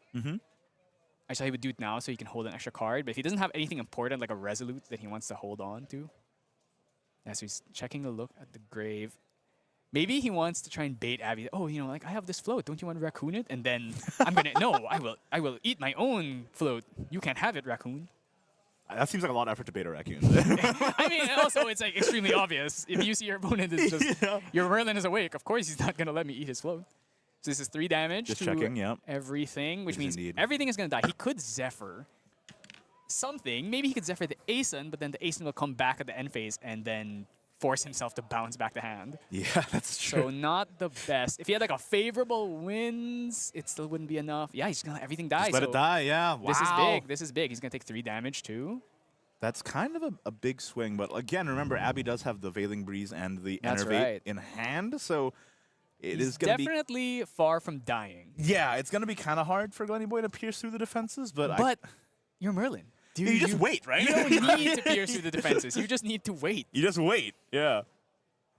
So, gonna recollect here. I'm not seeing that many allies in his hand. Okay, well, he just drew another Asun. Oh, that's true, yeah.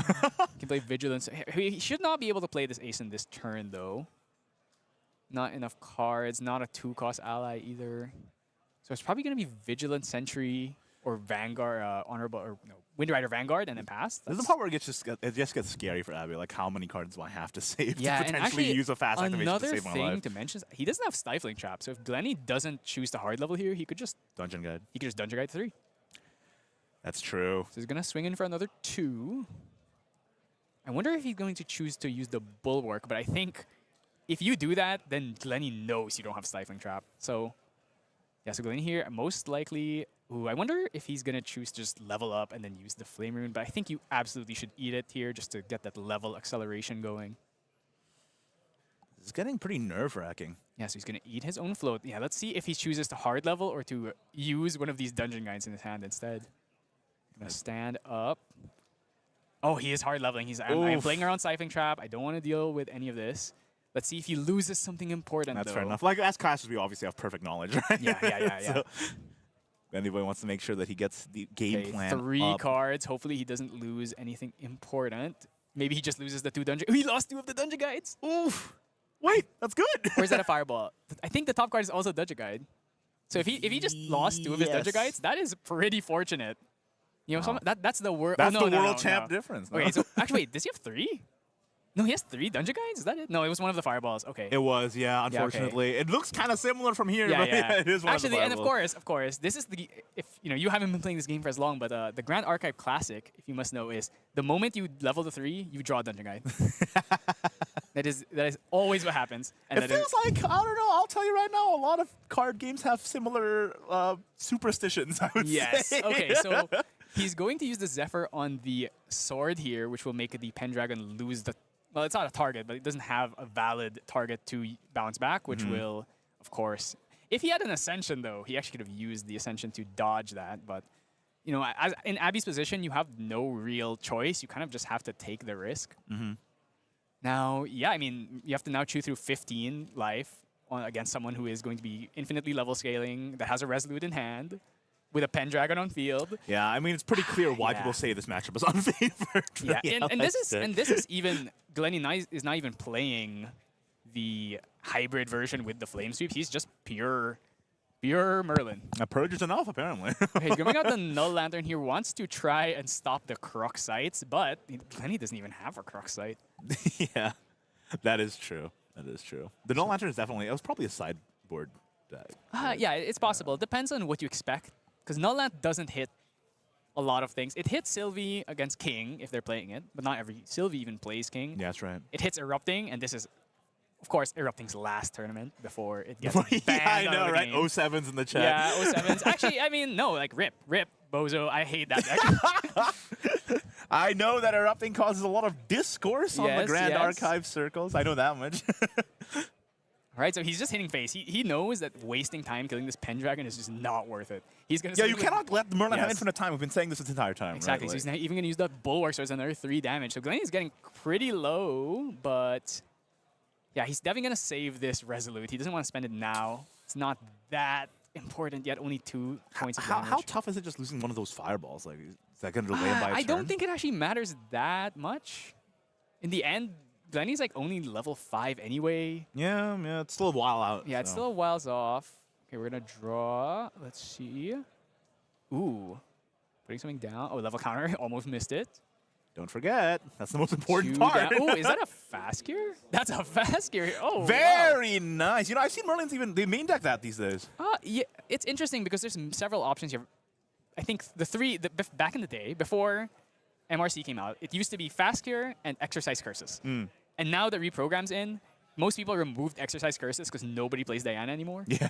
So Well, now we're Diana just kind of gets wrecked by the... by everything. Yeah. Merlin, which is one of its the Imbue 2? yeah, Merlin used to be one of the favored matchups of Diana, and even then, if the Merlins knew what they were doing, they could still win that game. So, Unfortunate. all right, Hey, you just have to wait for Rico, right? I don't expect Diana to get a Rico anytime soon. So So we're gonna go Pendragon here, return our Drawn Blade. You know, sometimes it's such a cost to return something in your material deck. Oh no, actually, it's actually a good thing. True. So now he has Resolute as well, so he has very well defended. Oh, he's gonna play Ascension here. He doesn't think he needs that Resolute. Actually, I guess he still has to hold it. There's the Prismatic. Prismatic Edge. We have a win card, of course Wind we do. and... Fire. Fire. That's going to supplement a little bit of the burn you need. 3 damage to face. And then we're gonna banish a random card here. So, okay, Glenny obviously gets the hand knowledge as well. So he saw Innervate, Veiling Breeze. Diana knows, right? Yes, he knows that they're there now. That's another great thing about Prismatic is like you just... Yes, absolutely. You get so much information, especially in a deck like Merlin that can be stopped by those defensive tools. It's like... All right, were we losing? We lost an Aeson? Is that like the only ally in his hand too? As an ally deck, that is not a thing you want to hear. That is kind of unfortunate. So he's going to swing it with that Prismatic Edge. So he's going to do another 3. So Abby critically low here. That means like one misstep and he's probably just gone. Of course, he does have Veiling, but if he's going to hold up cards, that means he's not putting pressure. And if he's not putting pressure, that means Merlin is going to keep scaling. It's sort of a catch-22. Yeah, exactly.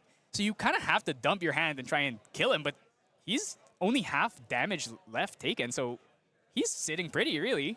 Half damage left taken. There's no board in sight, and he has a Resolute in hand. And he has 2 ghosts. He has 2 ghosts, and he has a Resolute in hand. Oh my god, he's bringing out That's kind of sad when you see an ally deck bringing out a defensive card. The Terraforming? Yeah, that is like, what are we in, Topsy-Turvy land? usually you bring out Terraforming against another ally deck. Yeah, right. Trying to like just keep them all alive. Against a Merlin, that feels a little bad. Look at his hand. He has no allies in hand. It's like Reclaim. It's a Rallied Advance. It's an Innervate. It's a Veiling Breeze. Damn. Yeah, he has nothing. Oh no, he has one Vigilant Sentry. That's it? That's all you've got? All the boss and none of the men? This is what you want to see. Exactly. And then even playing this, he can't hold up anything. He can't play Veiling with only 1 card in hand. Oh, I think it's just passing. Yeah, I think that might be it. This is probably it. It's an even level counter turn as well. This is not good. Gonna get the draw, even level counter turn, draw again. This feels trivially easy to get the damage you need here. Yeah, that's right. And Lenny he can't win through effect damage. Well, he can if it's not Fireball specifically because of the Innervate. Yeah.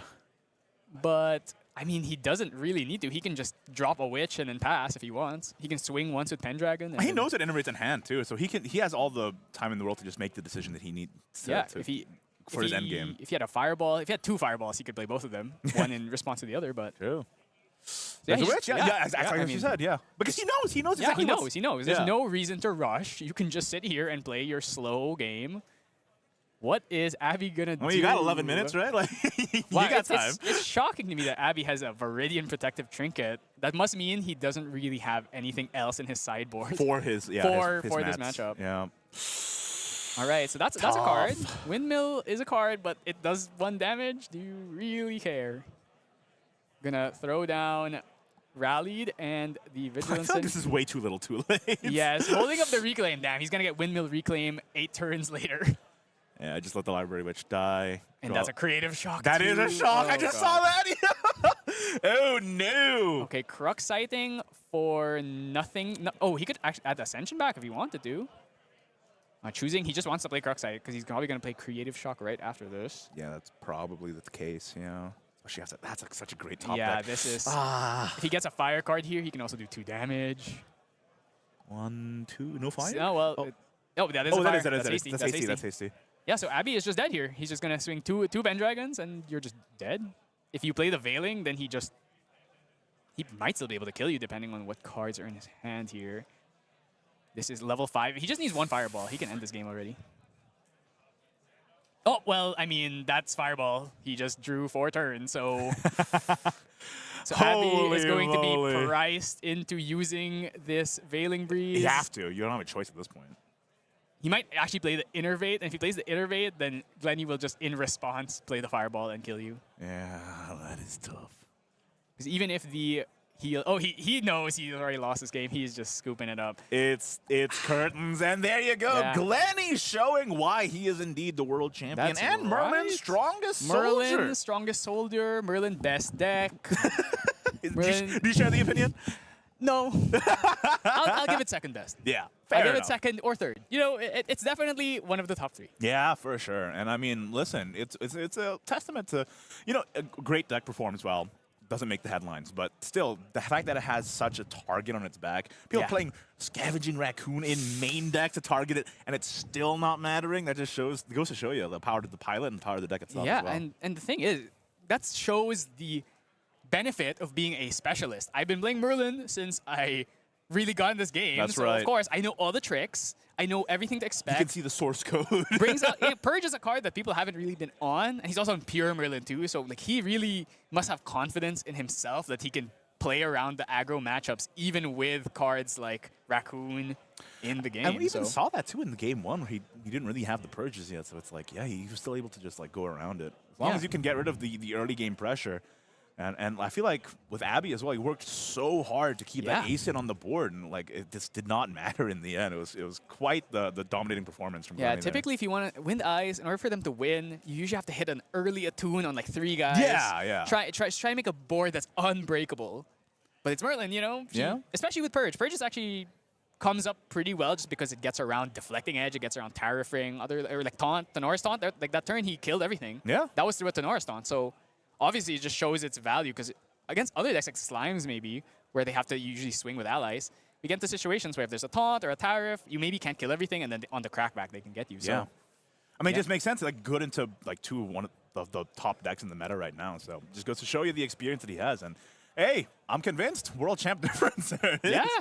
I mean, you don't become world champion for nothing, right? Especially if you're a specialist in one deck, and especially if that deck is good. Yeah, yeah. You could be a specialist in a bad deck, and it's like you can probably make it look better than it actually is. But you're playing one of the top 3 decks. Of course, it's gonna do well. It looked amazing. Yeah. Yeah. I mean, just the fact that it was Scavenging Raccoon. I can't get over that. I can't believe Scavenging Raccoon it happened main 2 deck, times, and he won. and he still won. That's incredible. crazy. So yeah, great performance from Glenny, and yeah, that was a great round 4. Finally one on stream where I was on, where it didn't only last 10 minutes. Yeah, it was still a 2-0. It was still a 2-0, but it took a while. But it took a while. It definitely took a while. Yeah, but it was awesome to watch, and yeah, I'm convinced Merlin maybe. Yeah, Merlin Nation. I mean, like I said, Asia, it's that Merlin region. Merlin region. We love Merlin here. Yeah, fair Well, enough. Maybe not all of us, but definitely you'll see more Merlins here than probably anywhere else. Yeah, fair enough. And yeah, this goes to show you that when the deck just answers everything and inevitably wins, hey, you might go to time, but you're you're still taking the dub, right? But guys, that is it for round 4. We'll go to a quick break around. I'm not actually sure how much time is left. 15, 20 minutes? 15, Yeah, 20 so minutes. we'll be back for round 5 right after this. Don't go anywhere.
Hello, everyone. Welcome back. We are at round 5, basically halfway through the day. We are indeed halfway through the day. And let me tell you, it's been 5 rounds, but I haven't felt it. It's been just flying by. Did the first 3 rounds went by like this? Yeah, and then the last round was the only longer round. It's because we haven't done like back-to-back overtime rounds, like Sylvie Slime mirrors into the overtime. Or like Merlin versus Sylvie that just drags Merlin on. versus Merlin. Yeah, That's Merlin versus another long one. Merlin. Luxem, no Luxem. Yeah, Luxem versus Merlin's another long one. Yeah, We're so jumping in.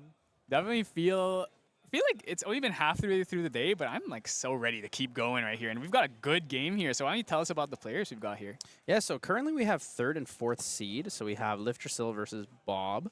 For those of you who do not know, Liftersill was the winner of the most recent Ascent Chicago. He took that against Mr. Matt Erupting G using an aggressive Tristan list. It did have the Shadow Strike combo, so it was Umbra focused.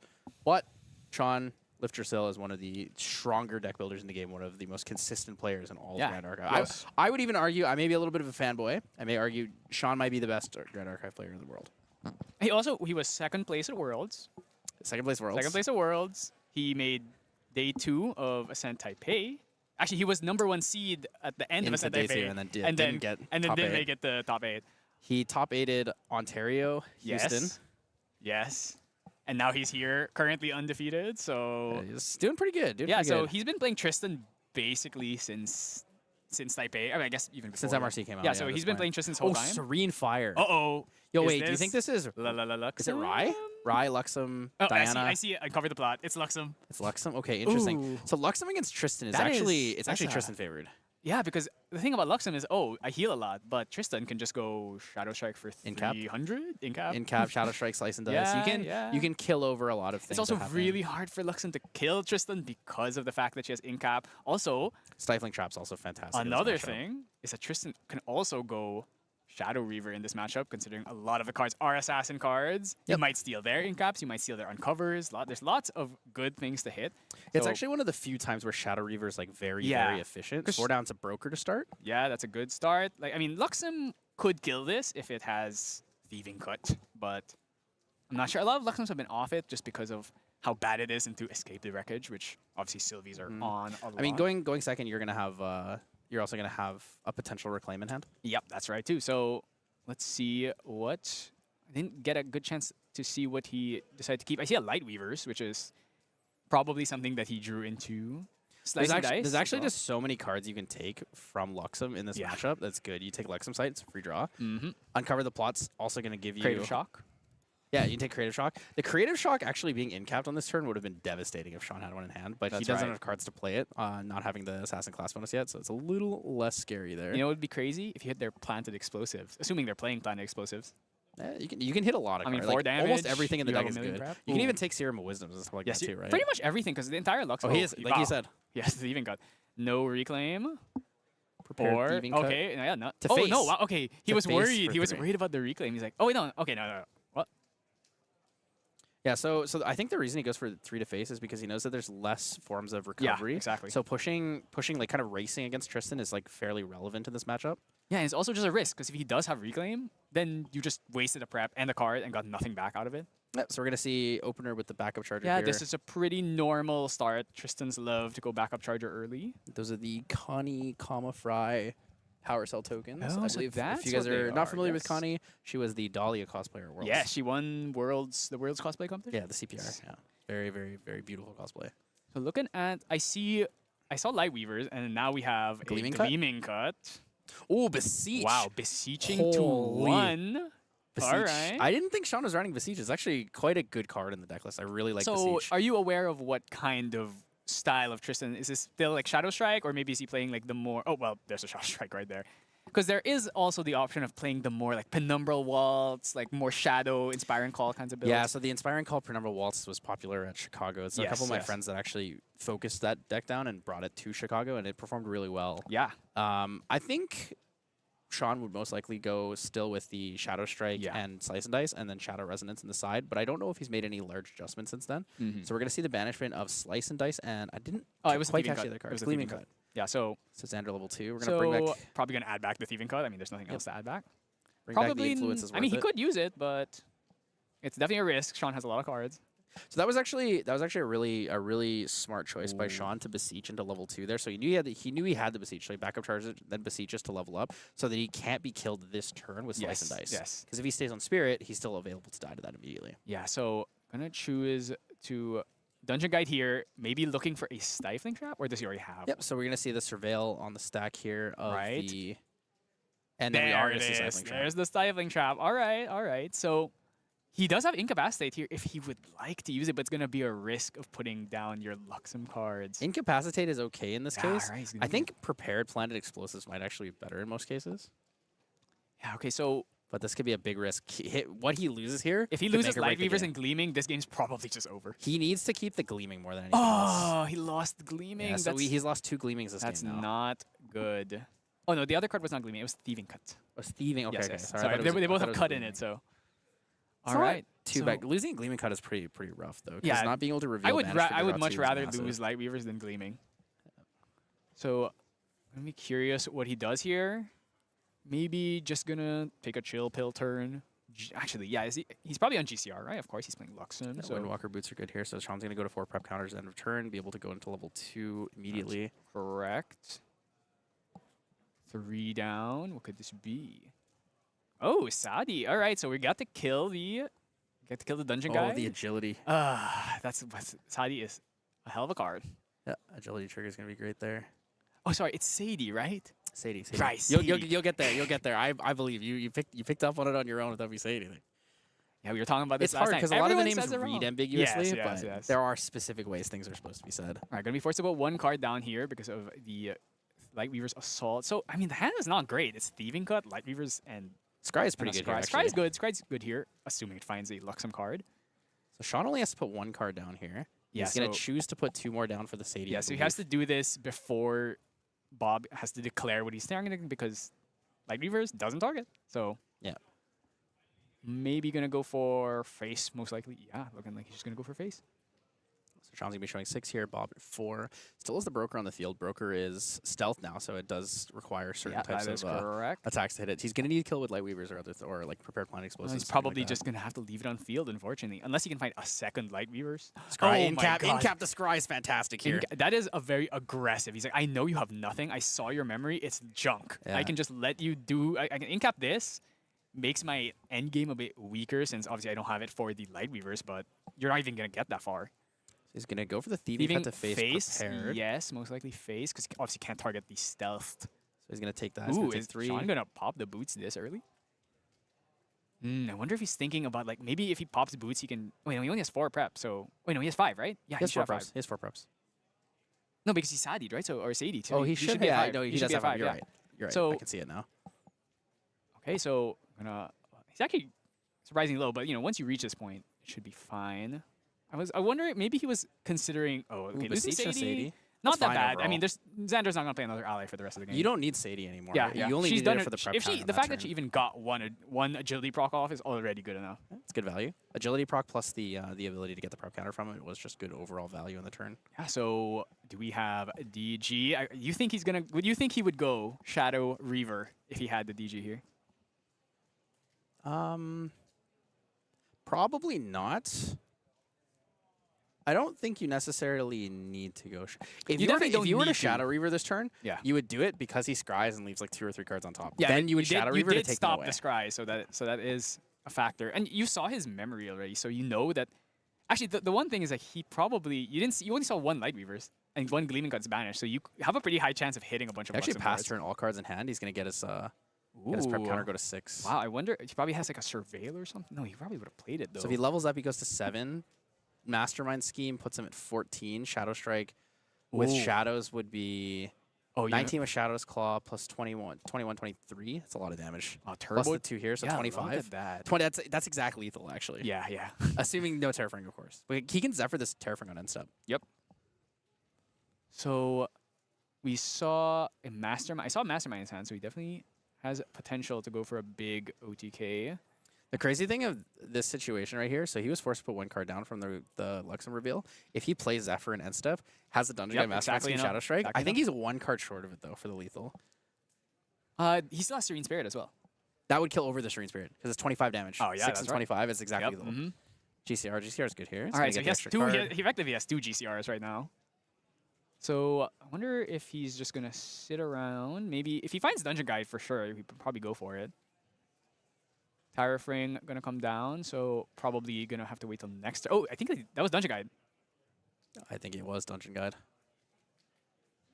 Okay. Recollect and draw. Draw. He has a million cards. I think he's waiting to actually just OTK him.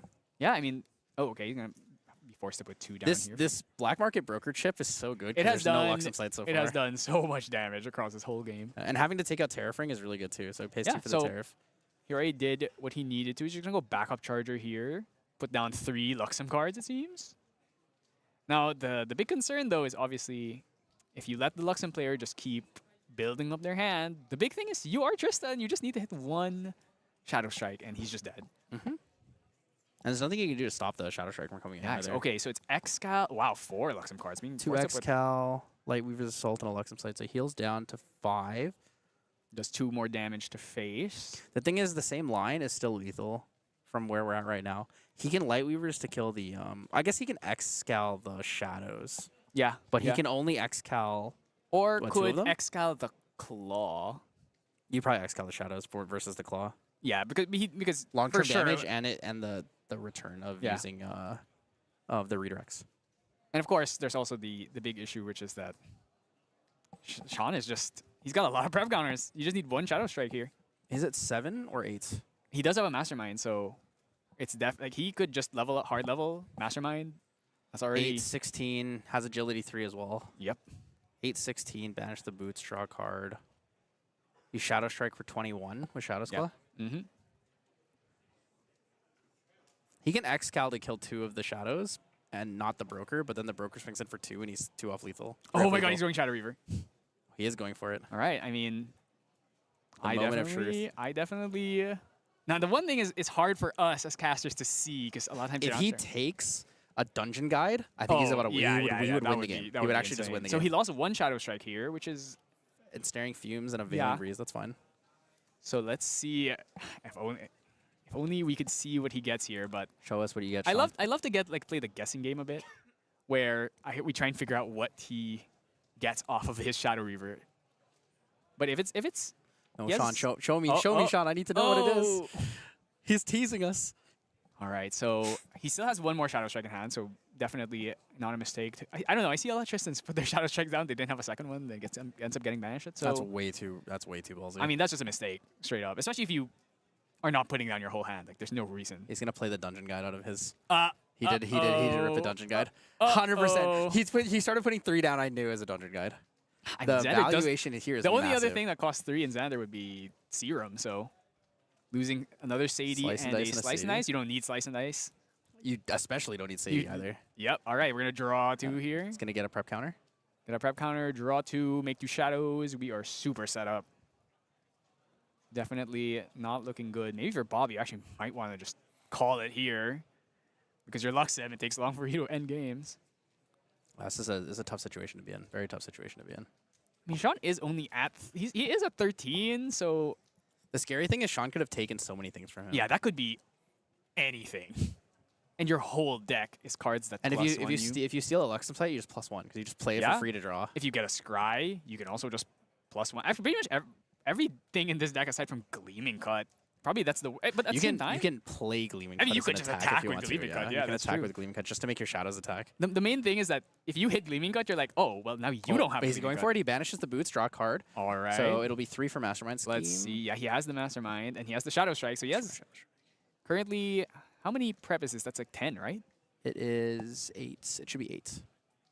Yeah. So if he Masterminds here, it's going to be 16, Yeah. 20 with the Shadow 20 Strike, 21 with Claw. 21, which is if he's Serene, so it's still not enough yet, but that's assuming he has like a Resolute or something, because these shadows will just kill you. You can end cap the Resolute too. That's as well. He has currently 3 damage on board with allies, so he's gonna swing first here.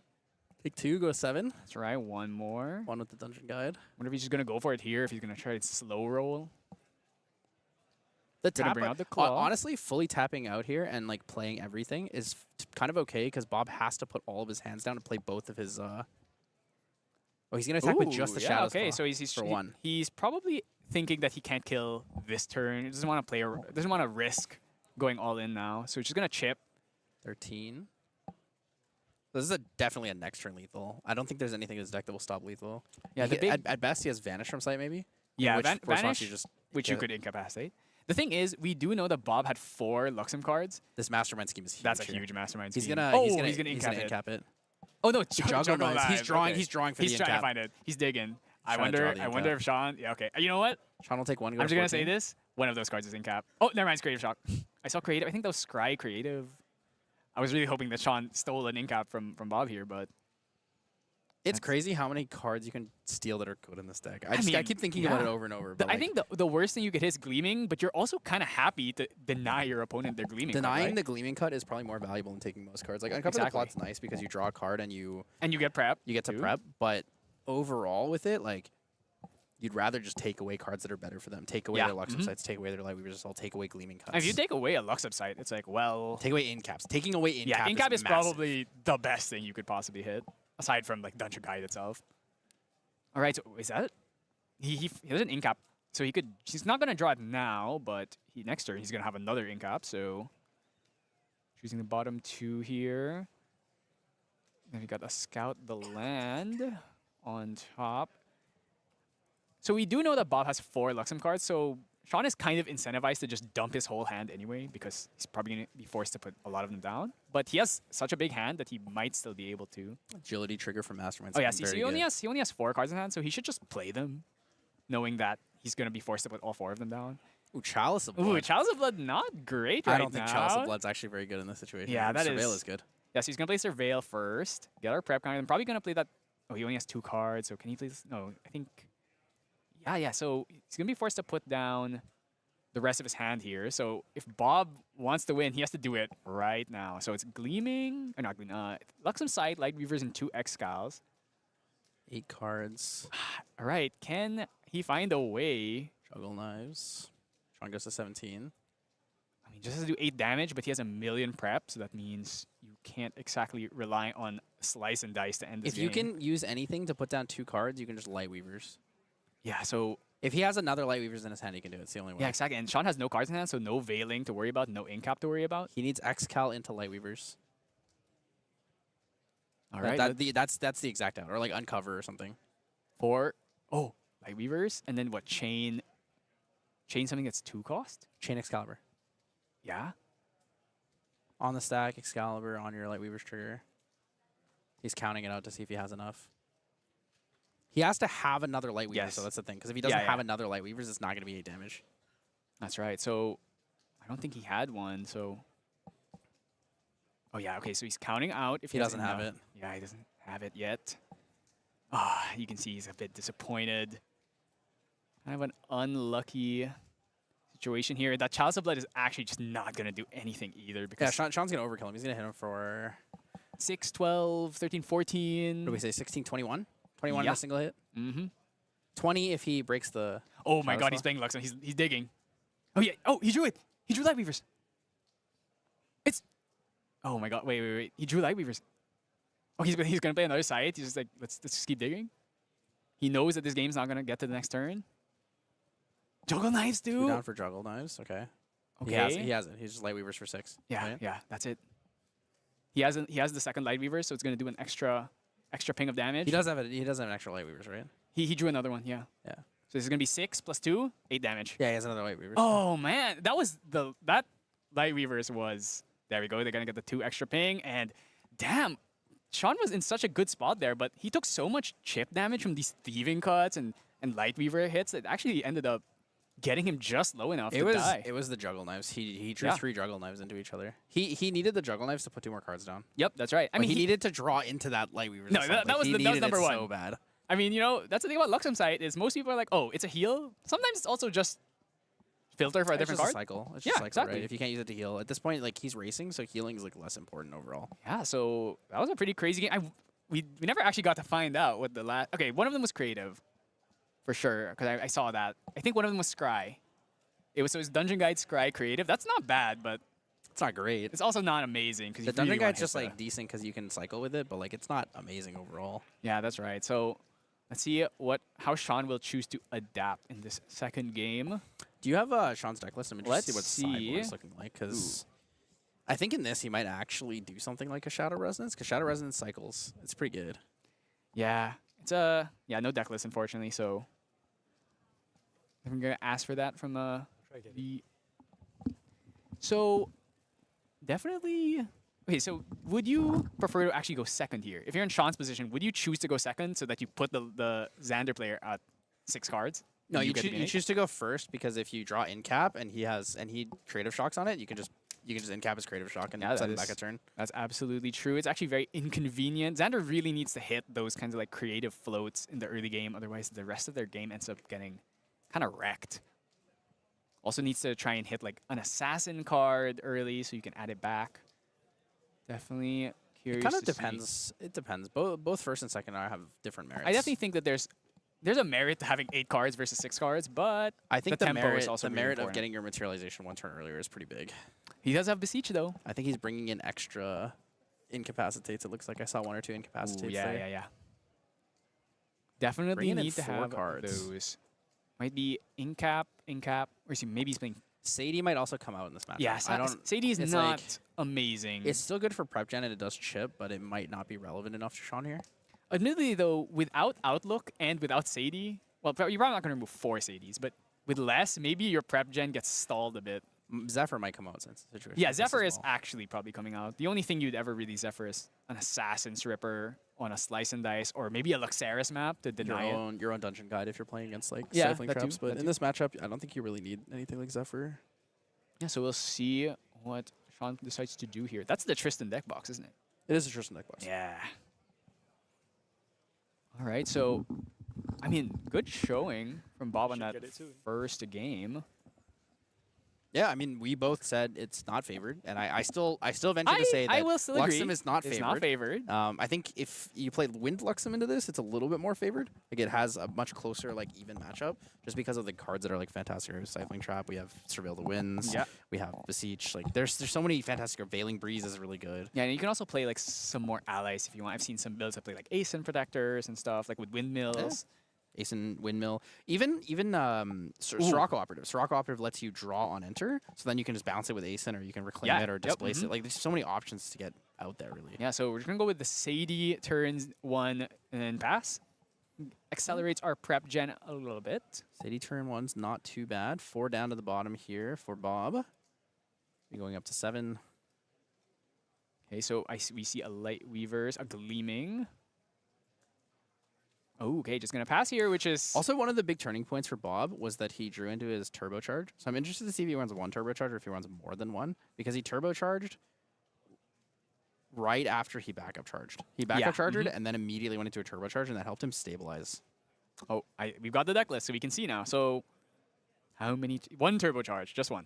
Gawain might be pretty good in that. Yeah, Gawain is definitely under fire. Could come in as long as you have enough to stop the incapacitate on your under fire. Yeah, it's kind of hard in that situation. So backup charger here from Bob as well. He's gonna. Oh, you know what I see here? Gloamspire Lance, because he plays Dustlight Communion. He plays a Dustlight Communion for slimes, right?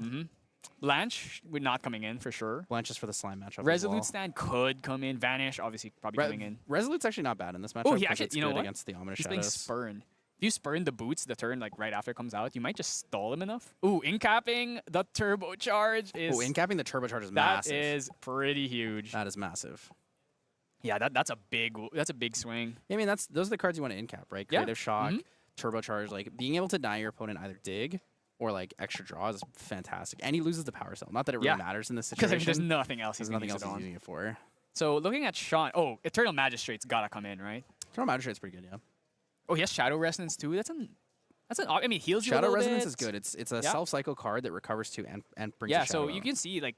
Well, you gain damage, remove damage from yourself, and draw a card. So it self-cycles, and it's like really, really efficient. Yeah, so I imagine definitely not gonna put in reprogram. The last incapacitates come in. So yeah, so it's mostly just some more. Shadow Resonance is such a good card. I bought them. I got the mat of it because I like the card. No, so Shadow much. Resonance is probably my favorite art of all the Tristan cards. It's really nice. It's that and Penumbra Waltz. Penumbra Waltz is 3 also Tristans, awesome. you know. Yeah, I mean, what's better than 1 Tristan? 3 Tristans. Gonna play Fast out Cure. of Fast Cure. I think his influence I think is it's equal. 1, 2, 3, 4, 5, 6, 7, 8 versus 7 versus 8. 7 versus 8. we're going to get a little bit of healing done. Going to level up to 1. Glimpse. Fast Gear Dungeon Guide. I mean, Dungeon Guide's pretty good if he doesn't already have it. Let's see what he chooses. Oh, he's keeping... It's... Okay, bottoming Fast Gear, I think, and then keeping Dungeon Dungeon Guide. Guide. Yep. Oh, no, okay, wait. He bottomed the Dungeon Oh, Guide? he already has one. Oh, he yeah, has one. He already Okay, has I one. see, I see. He has 2 Gleaming Cuts. Ooh, that's scary. If he can get to level 3 and then like immediately dump it, he can accelerate extremely quickly. Like, Gleaming Cut's really good. Yeah. Being able to banish this card to draw 2 cards on reveal is just fantastic. I think a lot of people have been down on Luxem this meta because it does have a bit of an unfavored matchup in Sylvie and Tristan. Merlin, it's gotten a lot better with the introduction of Incapacitate. But when you see a game where a Luxem player... It's too slow. Yeah. When you see a Luxem I don't think it's very player- good against Nico either. Yeah, yeah. I mean, Because, like, you can just Mage Vein Lash and the matchup gets infinitely harder. yeah, you have to have a Excalibur, otherwise you're never killing the Nico. Yeah, and even if you have an Yeah. Excalibur, they usually have answers to it. They can Cerulean and Frostbind. The one thing you really have is the fact that... Oh, there it is. Oh, no, There it is. The Magistrate. Eternal Magistrate's coming out. Gonna put down Windmill and a foil Ensnaring Fumes. So this is a huge problem. Yep, that Imbue is really good. Yep. All right. So that Dungeon Guide kind of not gonna do anything anymore. Yep, so for those of you guys who do not know how Eternal Magistrate works, Imbue 2, as long as this unit is imbued, cards cannot leave your opponent's material deck unless it's their materialization phase. So Dungeon Guide doesn't work. You can use things in response to triggers in materialization phase. So if you Yes. guys saw in last game, On enter triggers. there was the on-enter trigger of the Drawn Blade, which Yep. allowed Glenny to play the Glenny to play the Ascension. Ascension. Yeah. So one thing he can add back that Thieving Cut, and then maybe kill it. Yeah. I think he's gonna do that. So he's gonna play Thieving Cut.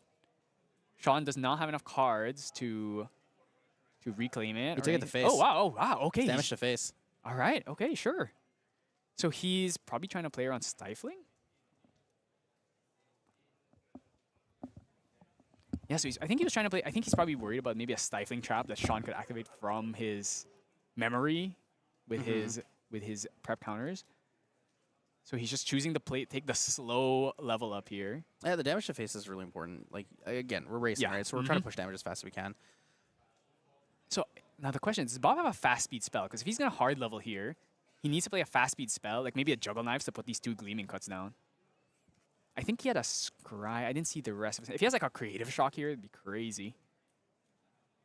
That's too bad, because if you get Dungeon Guide, then you get just Insignia next turn. Yeah, that too. Insignia the Korazi, fantastic proxy card, but not available to be used right now. We're going to lose Windmill Engineer and a Slice and of a Dice. Slice and Dice. On enter. I believe he has 5? Or 4. He had 3. Yeah, he's he had returning 3 to and he's Sadie. returning Sadie here, He's so- going to get 2 there. Ooh. No Surveil. Fairy Whisper is not bad. Yeah, so let's see if he can find what he's looking for. Stifling Stifling Trap. Trap, and then is that 2 Mastermind Schemes? Think so. He's gonna reveal. Did he bottom both of them? He's gonna reveal the Stifling, though I think Bob was probably just planning on hard leveling anyway.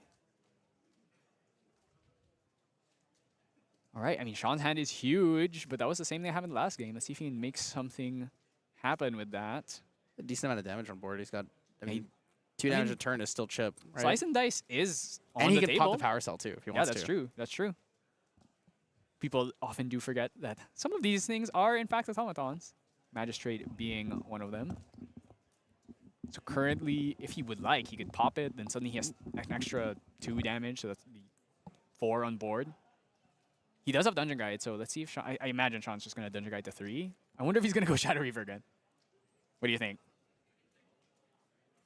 Dungeon Guide's pretty good here. I don't know. It's hard to say. I think Shadow Reaver is just always good in this matchup. I feel like Yeah, you should just do it anyways, right? That's I can so agree he's with gonna that. go Shadow yeah, Reaver he's gonna again. go Shadow Reaver.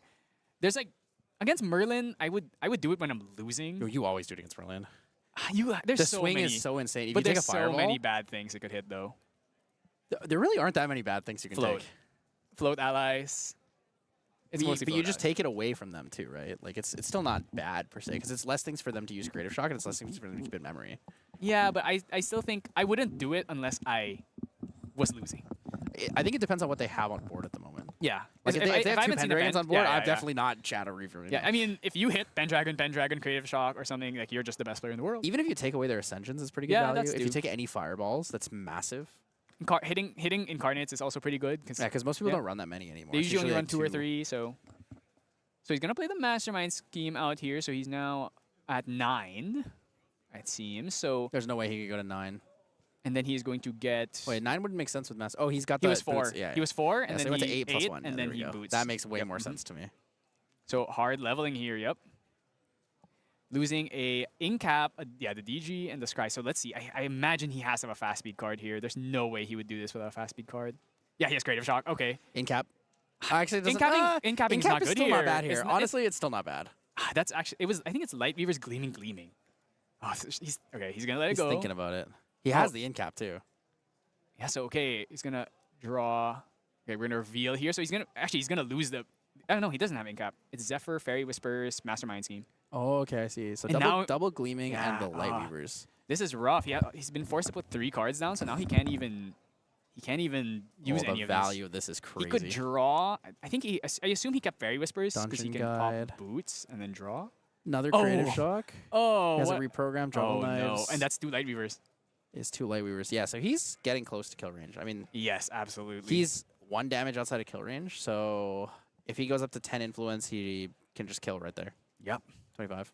Well, And- actually, not true. Incapacitate. You have to keep in mind incapacitate. So you have to actually have Yeah, 3 extra that's right. cards to play the in-cap over it. Because Sean has 1 card in hand, he can pop the Boots, draw second, and play your in-cap.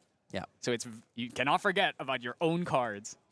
Yeah, it's really, really important. Shadow Reaver is a very scary mechanic in this game. Yeah, that's true. Very fun, though. Very No, fun. I like love, the concept of it.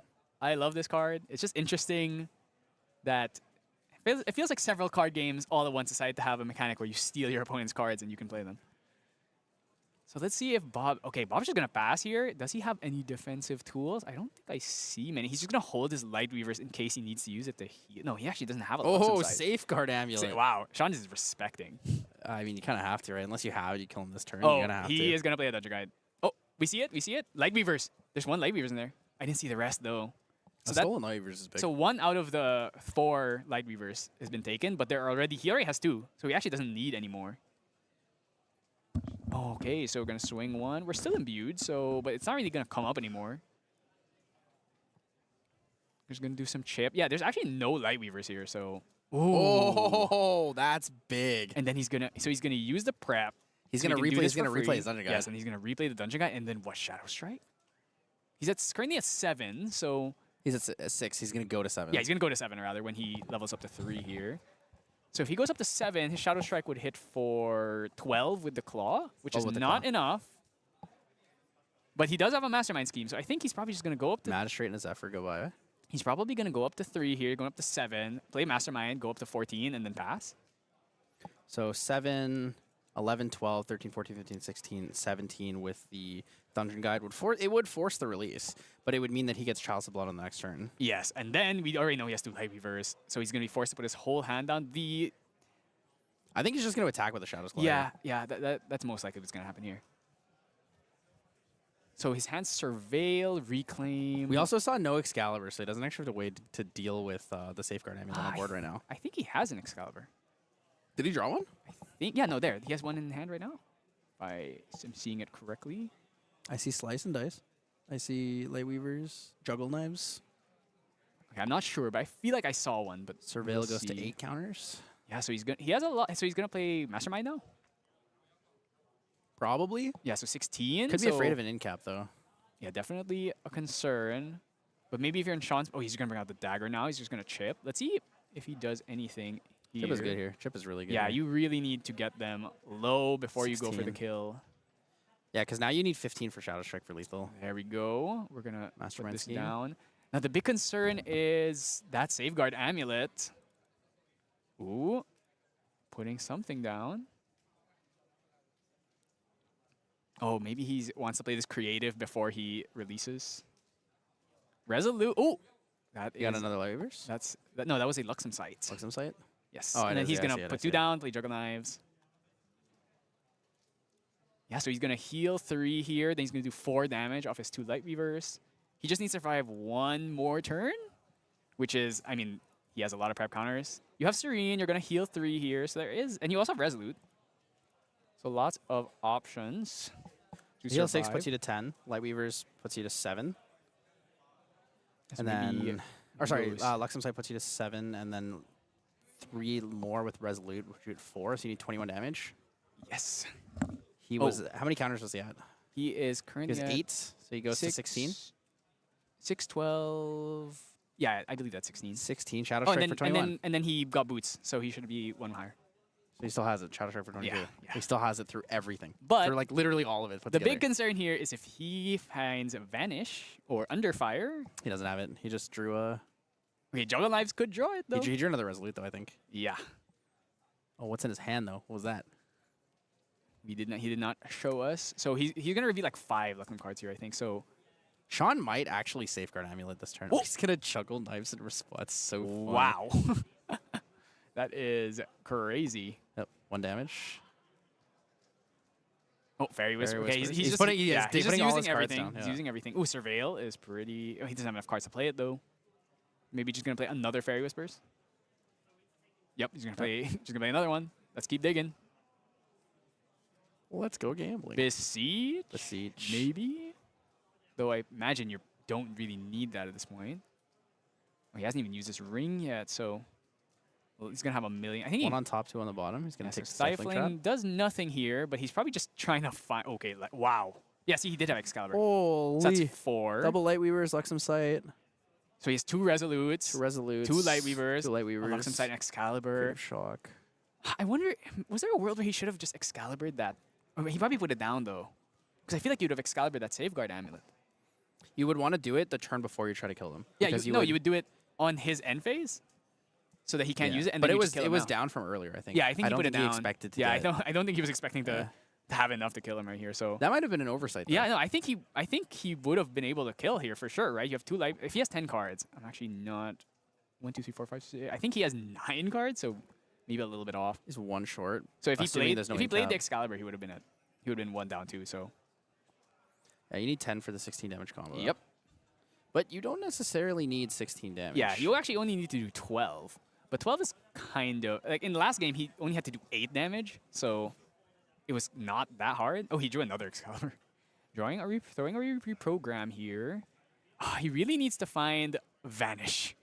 Vanish... Oh, okay, Uncover is going to heal him. Oh, he's and going to do uncover damage. with 2 Lightweavers down, I think. Yes, that's right. So 2 Lightweavers and Sight, so he's going to heal 2 here. Oh, Gleaming! Oh, Gleaming Cut. Okay. Gleaming is crazy. Banish the Gleaming Cut.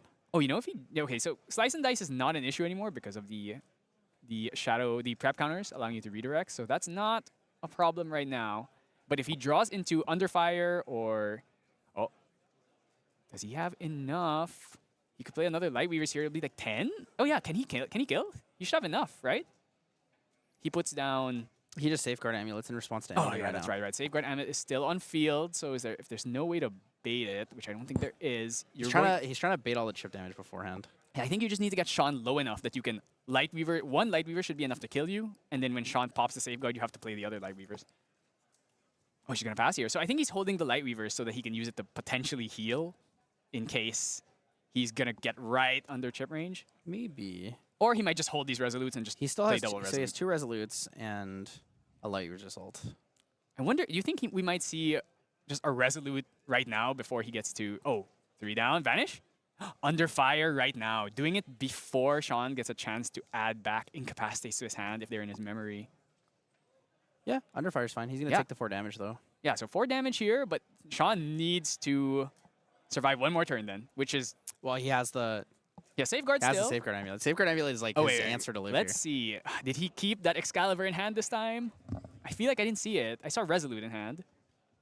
I mean, Sean should just keep 3 cards in his hand with in-cap, right? Yeah, that's right. Or 2 cards if he has an in-cap. Oh no, the issue there is he's going to force you to put them down when he does the Lux. No, but he's going to Excalibur on yes, Sean's yes, turn. yes. Otherwise, he can't find the kill because Exactly. the Safeguard Amulet's on the field no matter what. So he's going to take 4 damage now, or the next turn he's going to take 4 damage. So he's going to put him at 19, which is... Not if he As pops long- the Safeguard Amulet in response to the trigger. No, but no, I'm talking about like the Light Weaver's reveal.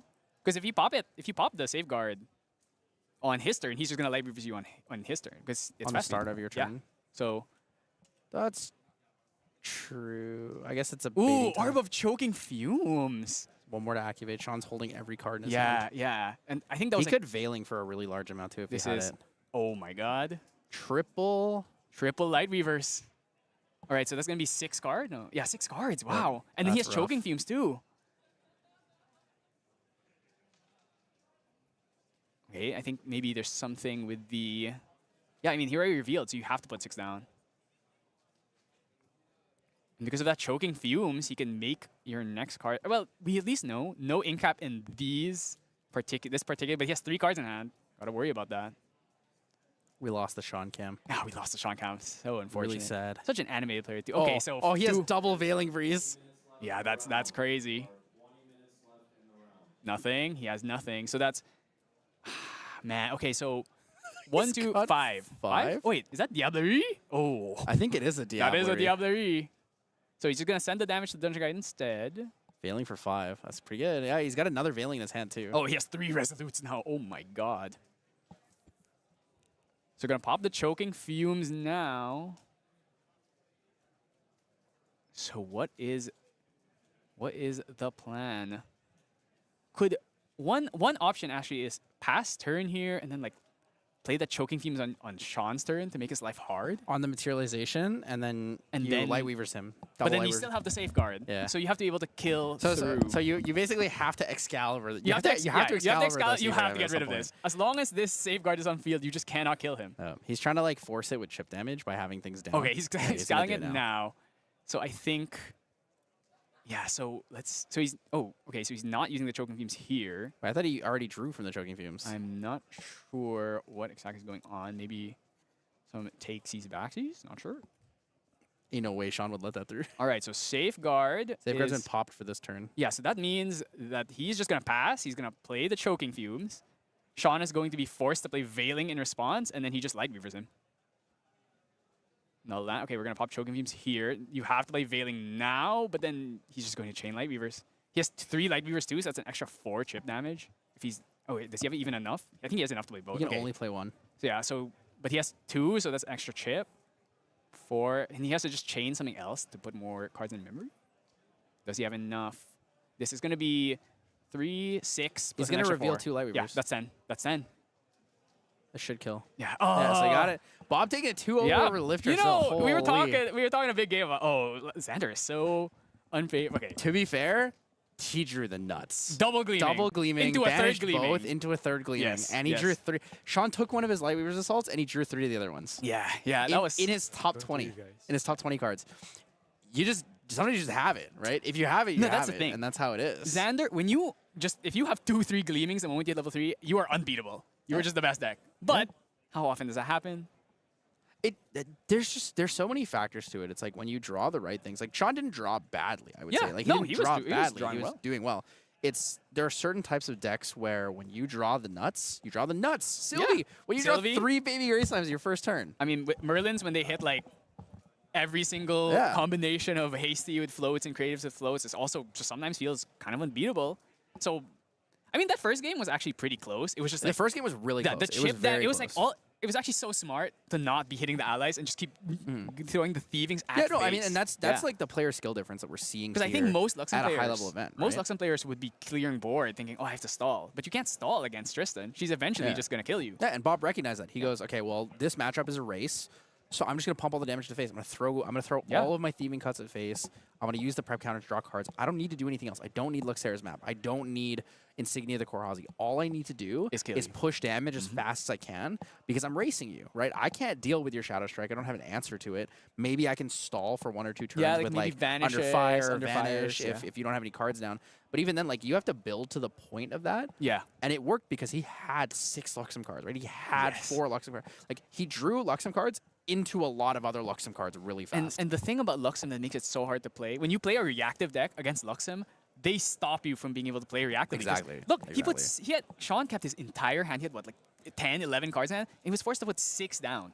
Yeah, and he played it the right way too. He was like, okay, cool. I'm going to use my Veiling Breeze in response to your trigger as you force me to put things down, right? But then it's like, there's only so much you can do to play and then around when you bring out that Choking Fumes, which stops you, it chokes you out, and then so I mean that was Choking Fumes, Blinding Orb, like there were so many options in that situation, like that would have been fantastic for Bob there. Yeah. I really gotta say, even though I think that the matchup is still favored for Tristan, I agree with you. It really goes to show how well Bob played the matchup. No, the people who stick to Luxem, the thing is, everyone's doing on Luxem, but the people that stick with that deck, they're dedicated and they know it inside and out. Yeah, and there's like other ways to play the deck too, right? Yeah. Luxem itself is a very good core and it's a very consistent, it's a very strong control deck. And if you're able to figure out how the matchups work in the current meta, you can make any deck that's like it stabilizes really well, right? It's a deck that stabilizes super well. Yes, he has a slice and dice as well. So against decks where he needs to go fast, he can just go. He can go even faster if he really wants to. So at least Luxem has that extra win con, unlike before where you really just had to double Lightweavers. Now you have, okay, maybe I can chip you 9 damage with a slice and dice into Lightweavers. With a 6-card hand or a 7-8 card hand, you can still do a lot of damage, right? You don't necessarily need. You can burst people in different ways than before. Like before, it was like, okay, they're getting 10 cards, I'm gonna die. I'm taking 60 damage to the face. Lightweavers, in response to my Lightweavers, another Lightweavers, reveal 8s twice. It's gonna be 16 damage, right? But now we have things like Slice and Dice. Slice and Dice. A little bit more aggression. Like I don't even think he was he even playing Planet Explosives? I didn't see one. Yeah, I don't think he needed the Planet Explosives anymore because of the way that these decks kind of race. He doesn't need to push damage to kill the allies. Yeah, and or maybe it's like a sideboard card. Maybe he was still playing Thieving Cut too. I think a lot of the people who play Planted is because they removed the Thieving Cut, so that's also something to think about. So yeah, I mean, Bob showing off how good, and also showing off how good Luxem still is. Like, if you're good with the deck, and you have to be also a little bit lucky. Let's not lie that like Luxem is one of those. Luck's a factor in everything, right? Yeah. But well, maybe not in some decks. Glimpse 6 is pretty good. I hear. I mean, it just really goes to show the helps. Serene Spirits are still very good and very relevant, right? Like Nico uses Serene Water a lot of the time. Some people run both the spirits because they're great. Serene Fire has been fantastic. Fragmented Fire and Fragmented Fire too. Merlin, Rye, and Diana actually does it really well too. Diana's fantastic for that. Yeah. There's like a lot of really cool options with these new spirits, and it's good to see new stuff, but it's also good to see people refine old stuff and play really well with it. That's right. And I think that Bob really showed that to us, and so I mean, big Sean fanboy, but obviously Bob made it look pretty good. But yeah, Bob made it look some good.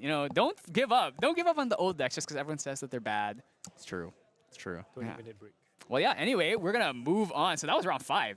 We have 4 more to go. 6, 7, 8, 9. And then you can obviously keep track of all your favorite players on the Omni decks. If you want to see how they're doing. I think Kayvon currently You can check the undefeated. description in below. Yeah, that's I right. believe, if you guys are looking for the Omni decks link. Yeah, so if you have anyone, your friends from locals who are here today, if you want to see how they're doing, so you can trash talk them because there's 0-4 or whatever, then... Me. Yeah. 1-0 no, drop. you are 100% win rate. 1-0 drop. 100% win rate. Too afraid to keep playing. Anyway, yeah, so we're going to go to break, and we'll see you in round 6. Yeah, we'll see you guys in about 15, 20 minutes. Thank you so much. Keep on keeping on.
Hello, everybody. Welcome back to Ascent Singapore. Fantastic Grand Archive event so far, and I'm feeling truly blessed to share the casting table with Tyler, once in love. Are you ready to cast this next round? It's going to be a slime kind of mirror match, as far as I understand. Kind of mirror. Yeah, so one of these players is going to be on fire slimes, Right. which is a little bit less common. There are different types of packages you have, so you won't have access to things like gather slimes. There won't be access to slime shield and stuff like that. So it's a little bit tougher, no baby green slime, but you do get the value of having things like Creative Shock, Hasty Messengers, Commission Rituals, other fire cards that are pretty valuable to you. Lots of ways to just draw through the deck, yeah. One of the interesting things, though, is the normal slime player is running a one-of Trisket in their sideboard. It is unable to be played in the deck, and I asked him about it. I came over, I was like, hey, am I missing something? And he's like, I bet the caster is so confused. I'm like, I am the caster. I am very confused. I am the caster, yeah. And he goes, look, it's just a good luck charm, and it's a silent protest because I think that the sideboard should only be 12 cards. I was like, how did we go from 8 cards to we had to 8 to 15 points, and then he's like, I want 12 cards. I'm like, what? I'm just lost in the scenario. That is very funny, and I do respect it. Let's go straight into the game here. Right, so starting a little bit late here, we had a little bit of a deck check thing due to some, I believe, probably some foils. You know, they curl up a little bit here in the humidity. But we're going to be starting off. It's going to be Stardust 27 versus Brendan L here. Normal slimes on Brendan L side. Apologies, the camera did bug out last round. And, the black screen is more aesthetically pleasing than the seizure-inducing stutter. So. Yeah, it was definitely a bad one. So apologies for that, guys. We could maybe put like a card or an emote of a champion up there for fun one at some point. But put Trisket up there. Essentially, what we're talking about here, this match is going to have a 14-minute time extension, so it did start late compared to the others due to that deck list. Deck check just for make sure everything's good. And yeah, let's get to it. So open the Baby Gray. I'm kind of like surprised it's the first round of the day that it's a slime versus slime match on the top table. So like, yeah, it is like the most talked about deck, and we're finally getting to see the mirror match. That is a pretty good opener. I believe he has 2 ethereal slimes. Or 3 ethereal slimes, a lustrous slime, and also a dungeon guide. So he's going to open up with the ordinary bear. Ordinary bear pretty good here because it will allow him to have a decent level 2. Are you pro or anti-bear in general in slimes? Slimes, the bear's really good. I think the bear, it was a chess club tech that was brought in through Ascent Chicago, and it was a tech specifically to give you a better rotation into Sylvie level 2. Right. That makes because sense. you either kill the bear and you get the floating, or you don't kill the bear and it draws you a card, and it still does more damage throughout the game, right? It being a Pride 2, it's pretty flexible and comfortable overall. But I'm pro bear. You're pro bear. Pro bear. Also, bear has a pretty cool online promo. So if you play in any of the online leagues, you can get the ordinary bear promo from there. That's true. That's true. And I will say, just Matt, we're getting the. Hold up. Hold up. Oh, baby red slime here. It's going to come in with a buff counter, so that's going to be a 3/2.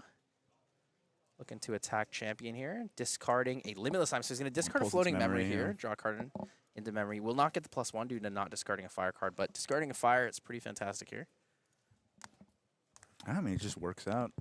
I feel like this is one of those ones that's, we might go into the weeds with this one, especially in, as the slimes match goes on. It's going to be gather slimes and a lustrous slime there. Brendan having a lustrous. Lustrous is actually quite good in the slime v slime matchup. The taunt is very, very valuable. It forces you to have either kill it or forces you to play around like more slime focused interactions. Yeah, not to mention like the healing off the back too. I think it's especially valuable in this matchup. Was that baby blue slime? That's not one we actually see played very often. I've seen this. I've heard about this where they just play baby blue to have a higher concentration of slime, like sort of a compression of slimes in the deck to make sure that their tutors never whiff. But yeah, it's not particularly strong, but you know it is a slime, so you know it makes those cards that tutor like miss less, I suppose. Yeah, so that's actually a really nice play there. So leveled up, banishing the ethereal slime. In recollection here, brings the Escape the Wreckage to return the bear. He's probably going to play the bear here with the Sylvie level 1 trigger for the buff counter. So it's going to go from being a 2/3 bear to a 3/4 bear. So even though he doesn't have the Pride requirement available to attack with it, it's still going to be on the board and more difficult for Brendan to deal with.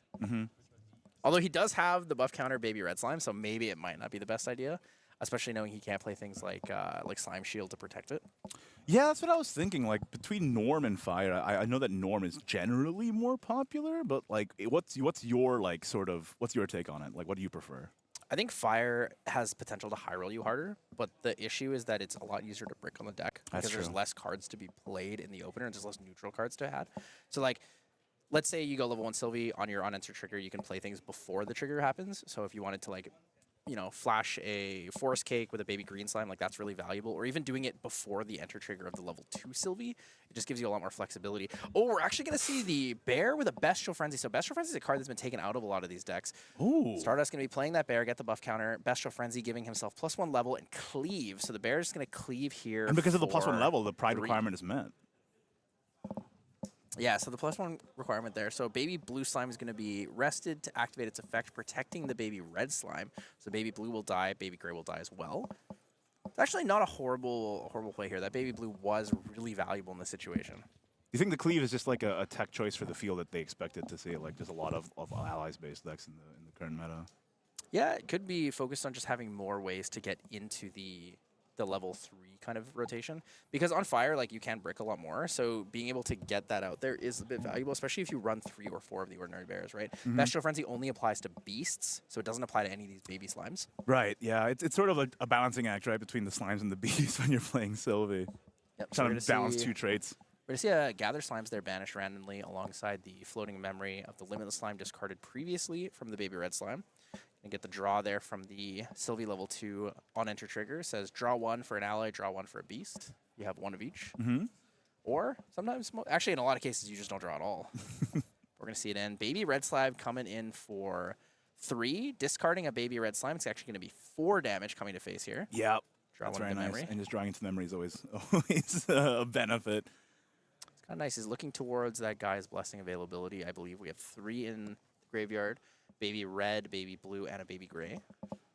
I will say, coming into Grand Archive more recently after like playing other card games as well, it's just like I can never underestimate how important the draw is in this game because it's your resources and it's the cards in your hand too. So it's like, yeah, cards that self cycle are incredibly valuable. I mean, I wasn't casting that last round, but like I was watching and just like seeing how good Luxemsight is just to draw a card. I was like, okay. It's crazy because normally Luxemsight is like your stabilization card. You would use it to reveal To and re- heal yeah, and 3 heal, every yeah, single yeah, turn. yeah. But in this case, like when you're racing against a deck that can kill you faster, you really have to just like push the aggression. So we're gonna Blissful Calling here, grab another Limitless Slime. Yeah. Oh, Whew. 2 down for a Baby Red. Baby Red comes in again. It's gonna be for 2. Discards a Limitless, so it'll only come in for 2, but it's pretty good. We got a lot of cards down, and we got a lot of cards available for Floating Memory. Just the ability to get, yeah, it's like Hasty Messenger, but a slime. Can't be wrong. And it's more damage, too. Yeah, So true. Baby Red Slime and an Ethereal Slime are going to go here for Banishment. Sylvie level 2 is going to be able to draw from that Ordinary Bear. Yeah, both these players are really just pushing aggressively for damage, trying to figure out who can push the other one down. This is a race. This is really, really a race in this situation. And surprisingly, the Fire Sylvie isn't that far ahead, but it does have a Dungeon Guide in hand. Oh, yeah, and we're just going to see that immediately come out, too. That's level 3. Dungeon Guide, we're banishing a Lustrous Slime and a Slime Eruption here. So I'm not 100% sure how many Slime cards are banished. I think we have 5 or 4. Oh, and an Ethereal comes out, too. Ethereal comes out here. Be discarding a Horn of Beast Calling. Need to remember that the Sylvie on enter gives you the buff counters on the activation of the card as soon as the activation resolves. So even before the on enter trigger, you need to put the 2 buff counters on because people can respond to the on enter trigger. So Yes, you will be a that's correct. 4/4 before that happens. Timing's very important. It's like one of the things that really shows your skill expression in the game as you get better at it too. I will say, like, how do you feel about like getting rid of that slime eruption as well? It's like one of your big damage dealers in the late game now. Getting rid of Slime Eruption is fine. A lot of the time you're using it for fast floating. In this situation, oh, 2 Ethereal Slimes. That's a rough one. That's a Yeah, really that is that's not not good. what you want to see. Holy moly! That is not what we're looking for here. But I don't know. The potential does exist. We're going to see the recollection and draw here from Red and L. Does he have what he needs to take this one? He's going to play his own Ethereal Slime. So he did actually put down 3 Ethereal Slimes at the beginning of the game. I did see that correctly. He got another one. Yeah. Yeah. So the 2 buff counters. He's going to discard, or he's going to banish from his also a Horn of Another Beast horn. Calling. It's really truly a mirror match in some ways. Truly is their match here. It's going to come into that Ethereal Slime. It's going to kill it. I was very good wondering, position. like, the friends I do have at this Ascent were like so baffled that they were not facing any of the slimes. Turns out they were at the top tables this whole time. Well, this is good. 2 down for Forest Cake draw. This He has a cake. Storm Slime and a Lustrous Slime. So if he puts down 2 more, after the guy's blessing here, he might go for a Storm Slime. Big play for damage. So in your experience, do the slime mirrors, they just like go? Any time where they just like try and draw things out? A lot of the time, you're going to want to push pretty aggressively. You could very well play differently where you're focused on having like control with the Lustrous Slime, but if you were to do that, you would want Twilight Slimes and Beast One Boots. Yes, so that that's you have true. Spell Shroud for yourself. I've been seeing a lot less Twilights recently, and like a max of 1 of in main, so. Twilight is usually one of them because you have to deal with the Twilight. If you play the second Twilight, it's so you're trying to wall out your opponent, but it's difficult. Because hard. Twilight Slimes can still die to regular combat damage. It's a little expensive too, honestly. So it's going to be all to face. 24. We're seeing one off lethal here Holy moly! for Stardust. He's probably going to go Quicksilver Grail, Covenant of Thorns. I'd be very shocked if he didn't put the Covenant of Thorns underneath there. Gotta keep yourself alive here. Already at 24 damage counters. Blink and you miss it kind of situation. It's going to be very tough. Killing the Storm Slime is absolutely necessary in this situation, but killing the Storm Slime also means you're going to cycle 2 more cards, which digs you faster towards the next Storm Slime. Yeah, I mean, it just goes to show you the consistency of the deck. You just get the card that burns 5 bajillion damage, and then you get it again. It's possible for Stardust to find lethal here against Brendan, but it's very unlikely due to what's on the field currently. Why do you say that? He needs to find 17 damage, and he doesn't have any way to cycle the Gaias, so Storm Slime, which is the big like burst kind of focus here, isn't going to be enough in most cases. Well, there's so one. He's going to pay 2 for the Storm Slime. Storm Slime targeting the Ethereal Slime to take it off the board. It's going to be 5. He's going to swing the Storm Slime probably into the other Storm Slime to clear it. But the thing is, if he doesn't have a direct answer in his hand, he has no taunts available. He has like Fire doesn't have a lot of interactions that will keep you alive in this situation. Even if you resolute alternate cost, I guess clearing the board overall is decent because he's able to deny at least 1 ally due to the way the Covenant of Thorns is going to interact here. Yeah. Also to note, on Death Trigger, I guess Brendan chose not to take the on Death Trigger, so he didn't banish 2 from his memory for the draw 2. What could be in his memory that's so important for that? Okay, he's going to grail himself. Quicksilver Grail here with Horn of... Well, if he had the Horn of Beast Calling still, it would actually be a really fantastic option. He sacked it, right? Because Yeah, he can play an ally, and then he can attempt to go for the kill. Oh, wait, Baby Green Slime is actually really There's good. another Storm. Storm Slime. So Storm Slime targets champion. What he's going to do is he's going to Covenant of Thorns. And then so the Covenant of Thorns will attach and target. And all he has to do is... Oh, if he had 1 more card. If only he had the card to be able to play. Oh, so he's gonna sacrifice... Okay, so Quicksilver Grail reveals the Verdant. Verdant sacrifices the Storm Slime. So the Storm Slime, so the Covenant of Thorns disappears. The Storm Slime's trigger still goes off, and so he gets the game from that. So that was the way he denied the Covenant of Thorns. So the mistake that was made here from Stardust was that he actually put the Covenant of Thorns on Brendan's Storm Slime. Right, yeah. Because when you play Storm Slime, it targets. Yeah. Right, so if we were able to bring up Storm Slime on the screen, we can say that the on-enter trigger of Storm Slime targets a unit.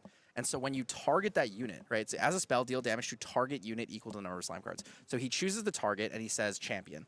And in his response, he goes, banish Quicksilver Grail, reveal Covenant of Thorns. Covenant of Thorns attaches to your Storm Slime. And so once it's attached, it's still on the stack. Right. You resolve the Covenant of Thorns. Below the Covenant of Thorns is the on-enter trigger of the Storm Slime. So you banish your own Quicksilver Grail. You reveal Verdant Scepter.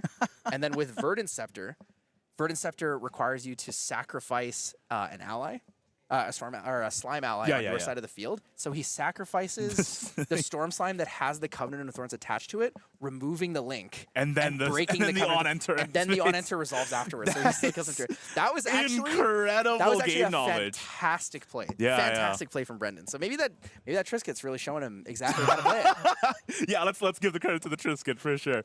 I mean, that's just fantastic knowledge of like how the stack mechanics work, right? I mean, you don't get to this level at the top table without knowing that kind of thing. And it's great to see it in action for sure. Well, and the other thing too is if he had played the Storm Slime or the Covenant of Thorns on one of the allies that Stardust had, what he could do is he could then use the Storm Slime's combat damage to kill that to break the link, Yes, that's true. and then still have enough damage by using the Verdant Scepter. So he would activate Quicksilver Grail, get the Verdant Scepter, banish the Storm Slime, get 4 refinement counters, activate it to draw a card.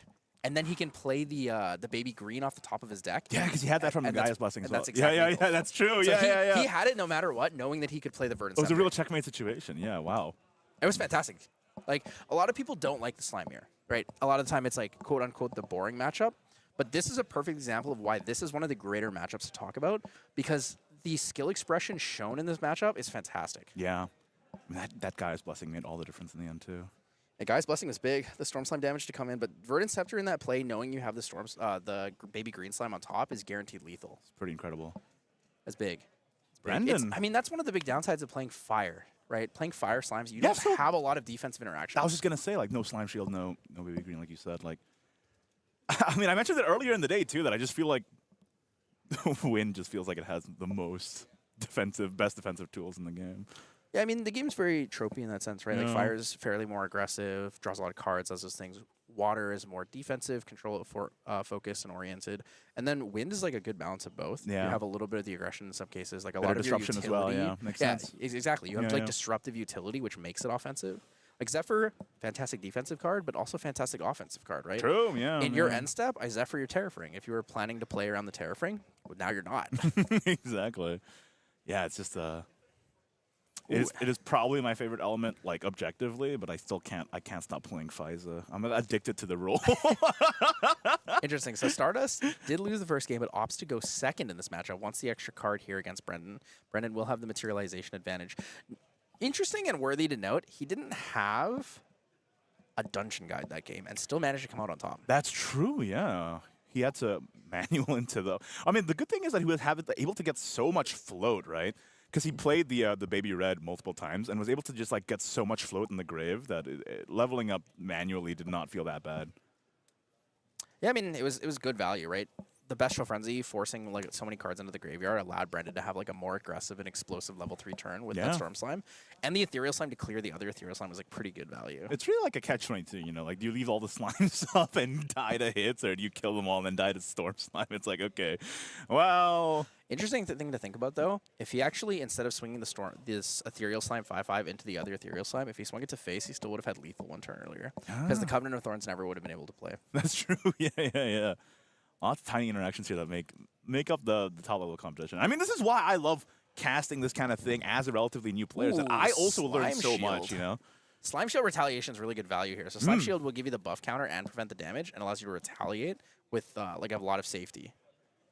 So Brendan's a great play there. And it's another good example of why, at least why I think that normal Sylvie has a pretty strong advantage over this. I believe both players are from Oceania as well. Flew out to Singapore to face off as well. I believe Lots they're of strong both- players from They're that region. both like Australia, New Zealand. Yeah, one of yeah, the- yeah. One of the two countries down there. Lots of very strong players from that region for sure. So we're going to see the Sylvie level 1 on attack here. We're going to get the 2 damage coming in from the Limitless Slime. Baby There's Red. Baby Red again, yeah. If that can keep getting floats in the grave, I think this might end up going the same way, but we'll see. It's nice, too, because even if you decide not to discard a floating, if you discard an ally, you just get value. Discarding a dungeon Whoa, guide. whoa, So whoa. discarding a dungeon guide means he most likely has another a one. second dungeon Yeah. guide, or he wants to use dungeon guide as banishment fodder for a slime eruption. Yeah, I think he probably has another one. I mean, he definitely has another one. There's no reason you would discard a dungeon guide without having another dungeon Yeah, guide. in your yeah. hand. Like, that would just be actual trolling. Actual trolling. What, at round 6 at Ascent? But that would actually just be the equivalent of like showboating in this game. Like, you're Yeah. up a game, you're like, I don't need dungeon guide to win. Let That's me just BM, toss bro. this That's away. BM, as we say. But I mean, if you win with it, you're just a better player, right? Okay, got the... What is that card that was discarded? I actually can't quite see what that is. I have no clue. Oh, is that a scorching? No, that's a scorching trap, I think. Enhance camera. It is a scorching trap. They don't have that feature. It's a prep counter related card that destroys an ally. Interesting. I'm not quite sure why that would be run in Storm Sylvie or Slime Sylvie. Storm Sylvie. I mean, it's basically Storm Sylvie, right? So that actually is not Scorching Trap. What is that? It's Immolation Trap, I think is what it's called. We got a Baby Red from the other side as well. Yeah, so Sacking a limitless. that actually is Immolation Trap. So Immolation Trap says 2 cost, destroy target damaged ally, and it's a 0 cost if you have class bonus Assassin. Okay. Well, you're not a assassin. Interesting choice at least. Destroy target damaged ally. I wonder what that could be targeting. So you can deal 1 damage to any slime, and then you can Immolation Trap. Do you think they have marked target in their list? Well, you don't even have to. You could play like Slime Eruption for 1. No, and then true, just kill true. it, right? Yeah. The flexibility exists in some senses. That's a pretty big graveyard though for Stardust. He has a lot of things available to him. Backup Charger. Yeah, it's because the baby red also got a limitless in there. It's like, okay, that's a lot of. Backup Charger on both sides is interesting here. So he's actually gonna. So Brendan's holding his Backup Charger to use it to level up, I believe. Whereas on the other side here, Stardust needed to get the kind of influence to cycle better cards into his hand, so he's going to use it pre-recollection. Did they run turbocharge on that? Probably, right? I think both decks should run a 1-of one turbocharge of, at yeah. minimum. Some people run 2, some people run 4, depending on what the focus of your deck is. I think Fire Slimes could probably run 2 or maybe 3, but I think 2 is probably like a better number if they're not just running 1-of. So there's going to be the turbocharge. Yeah, there it is. Turbocharge is going to be fantastic here.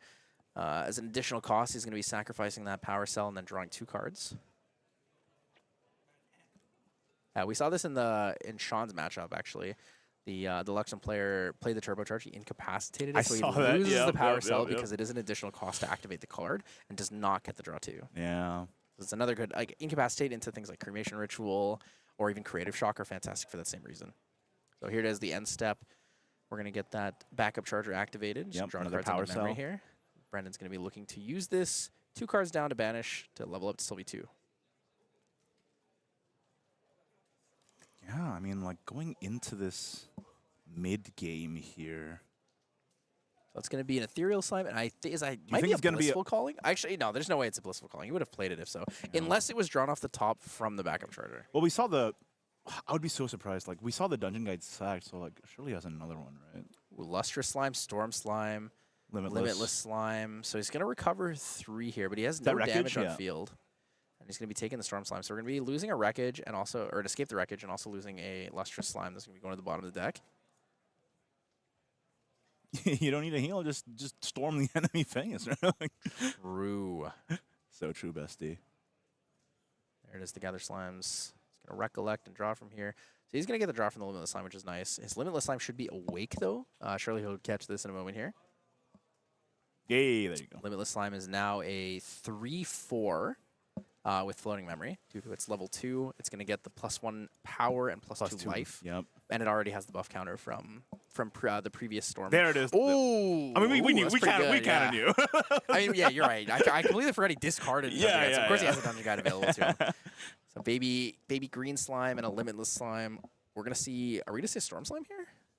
Ideally, we wouldn't actually want to see the Storm Slime on this rotation. We'd probably want to see. There's not enough in the grave yet. I think we want to see an Ethereal Slime right now because Sylvie level 1 on the other side.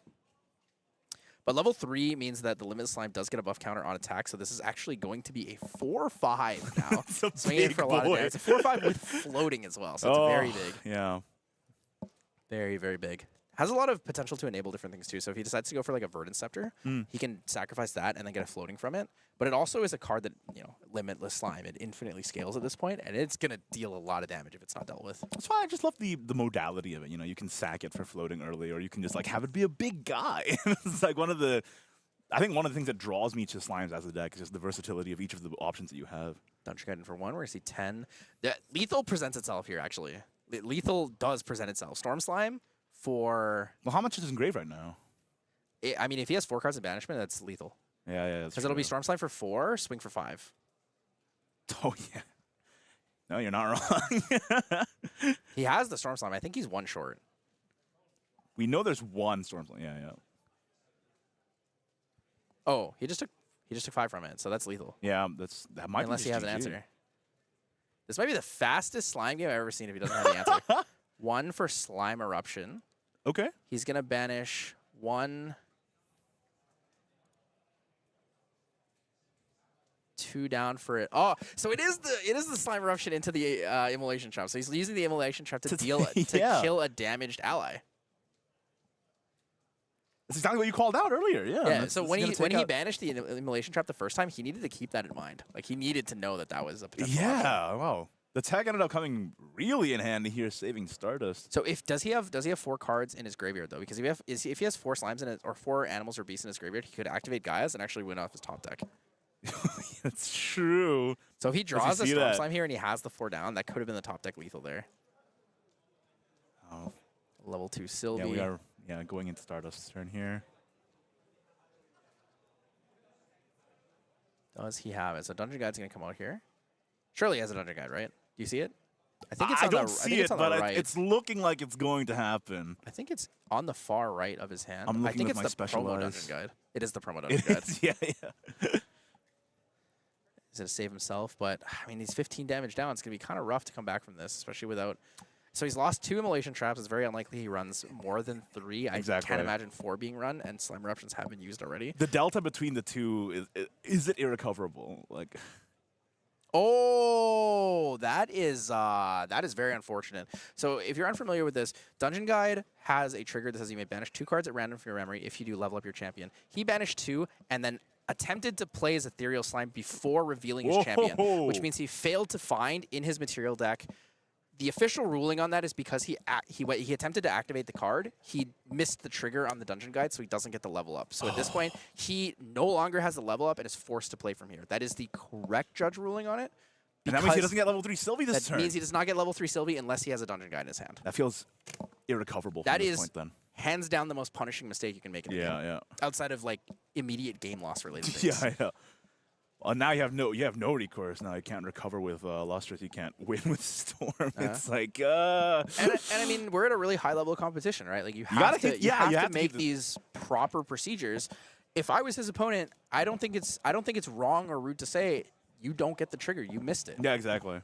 Especially like, I mean, come on, it's such a high stakes event. You got to pay attention. It's accountability. Yeah, And that's really what it is. Yeah, if you make this mistake once at a really high premier event and I hold you accountable to it, you're probably never making that mistake again in your life. For sure, yeah. Hopefully, at least. Yeah. But that rough. That is really tough for Stardust, yeah, if that's the ruling. It looks like it's going to be the ruling. It's rough. I mean, the thing is, we saw it on stream. He put down the Ethereal Slime. He let go of it. He picked up his material deck. He went to look for things. It is what it is. He made the declarative action to take another step before leveling up to Sylvie 3, and that's a really rough mistake to make. Yeah, and at this level... And the stakes are big, right? You're playing for your share of $15,000. There's really no other way to look at it. It's tough, yeah, and he was already in a bad spot too, and now this is like completely irrecoverable. I feel like for Stardust. I think the Scorching Trap he was maybe a little too excited for it. Kind of felt like, oh, I got it. I'm out, right? Yeah, it's a relatable emotion. Couldn't figure out how to go forward from there. You gotta. It is what it is. It seems like we're most likely waiting for a judge appeal. That would be my guess, since nothing's happening currently on stream. Probably. But I will say, like, up to this point, I feel like both players played pretty well, especially like in terms of like stack interactions and all that. It was very satisfying to watch. So.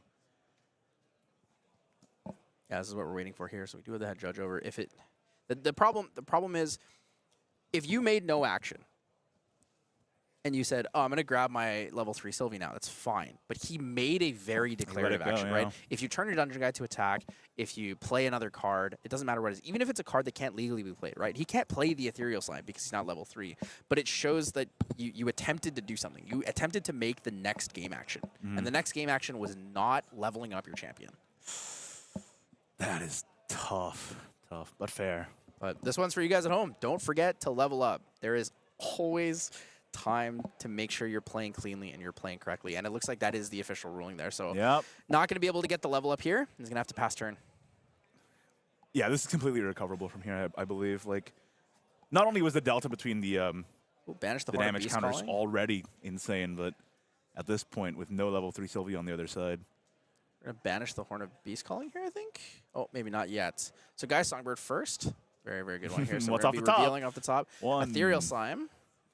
He's going to get the Ethereal Slime in hand here. He's going to swing in with the, I mean, that's just lethal there if there's no answer to it. It's going to be 6 I believe that's all she wrote, 6 from the Limitless Slime and then 1 from the Guy Songbird. What could be in Stardust's hand? He's hovering over something. Resolute, maybe? 3 down. It is Resolute. For Resolute. Prevent 3. Prevent 3, so it's going to be 3 damage, goes to 18.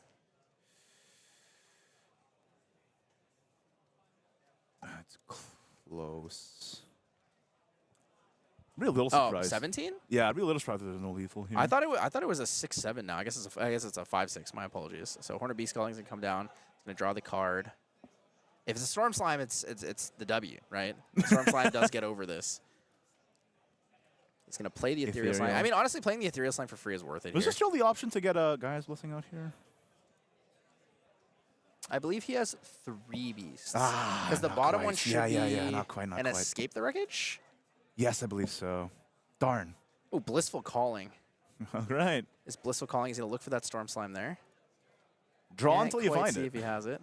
There it is. There it is. So I mean, next turn's looking like lethal here, or very, very close to at least. Mm-hmm. This is gonna have to be a manual level up from Stardust, or? It is gonna be a manual level up. And it's the Storm. Okay. Yep, and the Bestial Frenzy, so nothing to clear the board. It's gonna be kind of rough. Keeping that Ethereal Slime Yeah. it's interesting. I think maybe he should have actually kept it in his hand. It's hard to say though, because if he top decked the Blissful Calling was extremely valuable to him. So I mean, we're counting the attempted lethal here. He needs to find. He has to kill the Limitless Slime. Yeah, I think it's just it's not. Which at this point is a 5/6. It's not getting any smaller. I'll tell you that much. Well, because if he doesn't kill the Limitless Slime, he's going to find lethal with Storm Slime plus a Limitless Slime attacking. Yeah. And that's just going to absolutely. be too much for him to deal with. Gosh, that guy gets real big. I mean, he's huge right now. 5'6", a little slimy. You got that cute OO face. You know? I guess maybe not OO. It's more like a hyphen. Yeah, a hyphen, a W, and a hyphen. Don't Right. underestimate that. Songbird coming in. Dungeon Guide. Oh, he lost the Resolute. He's going to get the Slime King, but I actually don't think he has the cards to get the Slime King out. No, I don't think he he's has enough missing hand. one. Lustrous It is Slime. lustrous, though. Okay. Well, Lustrous Slime's not bad, so he's going to have 3 on the Lustrous. So let's see. So he swings in to kill the Limitless Slime. But if he kills the Limitless Slime, it gives him the opportunity to get Stone Scale Band out for free.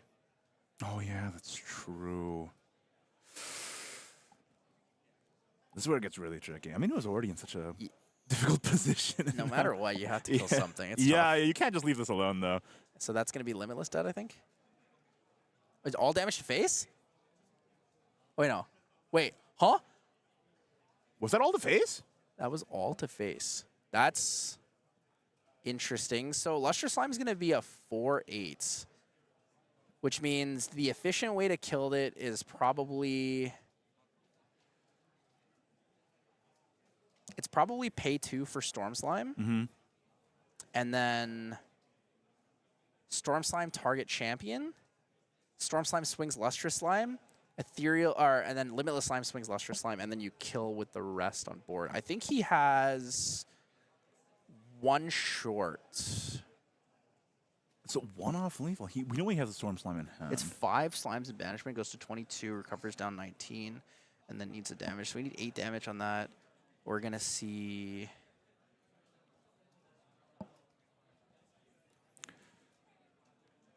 Yeah, a 6. That's 8, so that's going to kill the Lustrous Slime. It's going to...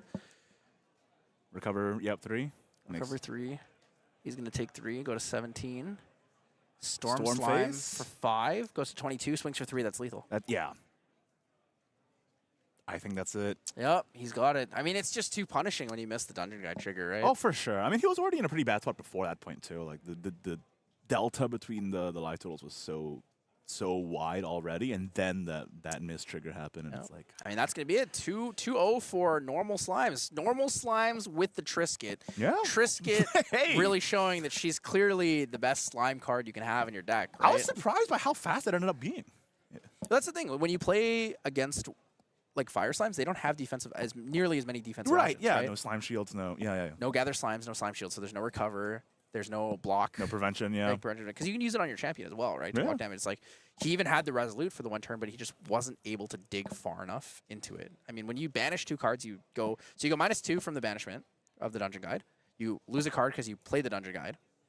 How do you continue on from Yeah, there, where do right? you go from there? You've -3'd for no champion at all. Yeah. And you have to use another materialization for it. So you're behind in a materialization. You're down 3 cards. I mean, you talked about it earlier. You talked about drawing cards, hand size, like how hand size is your influence, and it is your lifeblood in this game. It really is. And Stardust put himself in a position where he basically cut off like 3 limbs. Yeah, it's tough, but at this level of competition and with the stakes that are on the line, like this is the things you have to keep in mind for sure. So It's a really tough and unfortunate situation to be in, but hopefully you guys at home never make that mistake. For sure. Again, at Write that least down. if you've done it before. yeah. Write that down. Write that down. Write that down. Make the notes. I have a notebook right here. Right. We're looking at potentially a 20 to 25 minute break, I believe. Yeah. When we come back, I believe we might be getting Flan's teammate on stream. Yeah, he'll be taking over my They spot. asked for Flan's team to be on stream this round, and I was like, we I should just can't probably, be- it's not we right. should wait for Flan to be on the cast. For sure, for sure. So- It just wouldn't be right. Yeah, we'll be back with that very, very soon. So don't go anywhere. We'll be back after this break. See you guys.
everyone, and we are at round, what is it, 6? This is round 6. Round 6, and we No, have 7. Round 7. Oh yeah, this is round 7, and Oh my we've got. God. Sorry, it's been a long day, but like, Yeah. look, we've got another guest with us today, our second Worlds caster on the stream today, Main Deck Dan. Hey everyone, happy to be here. Happy to be here casting with you for the first time, Fly. Yeah, it's the first time we've met, and Yeah. actually, you're the reason I got into Grand Archive Oh, thank you so because much. your video is it's the one. It's a top 5 new TCGs of 2023. Yeah. That. Yeah. So I found Grand Archive from there, and I was like, game looks cool, and now we're here. So thank you for that. You're so welcome. And not only 2023, it is a top TCG of all time? Of all time? Obviously. Yeah. All right. Right. So we've got an interesting game. We've got a Nico and presumably a Sylvie. Presumably. I mean, okay. The thing Based about on the playmats. the thing about these people is like they go like Sylvie sleeve, Sylvie mats, Merlin. Yeah, right. It's like- I've seen that. Yeah, I've yeah. seen that. So you can never really We'll go tell. to the game. But we've got Boy here, who is been tearing it up recently. He got top 4 in the Philippine regionals. He also made it in Taipei, I believe. I mean, he just does well in general. So yeah. tearing up with the Nico.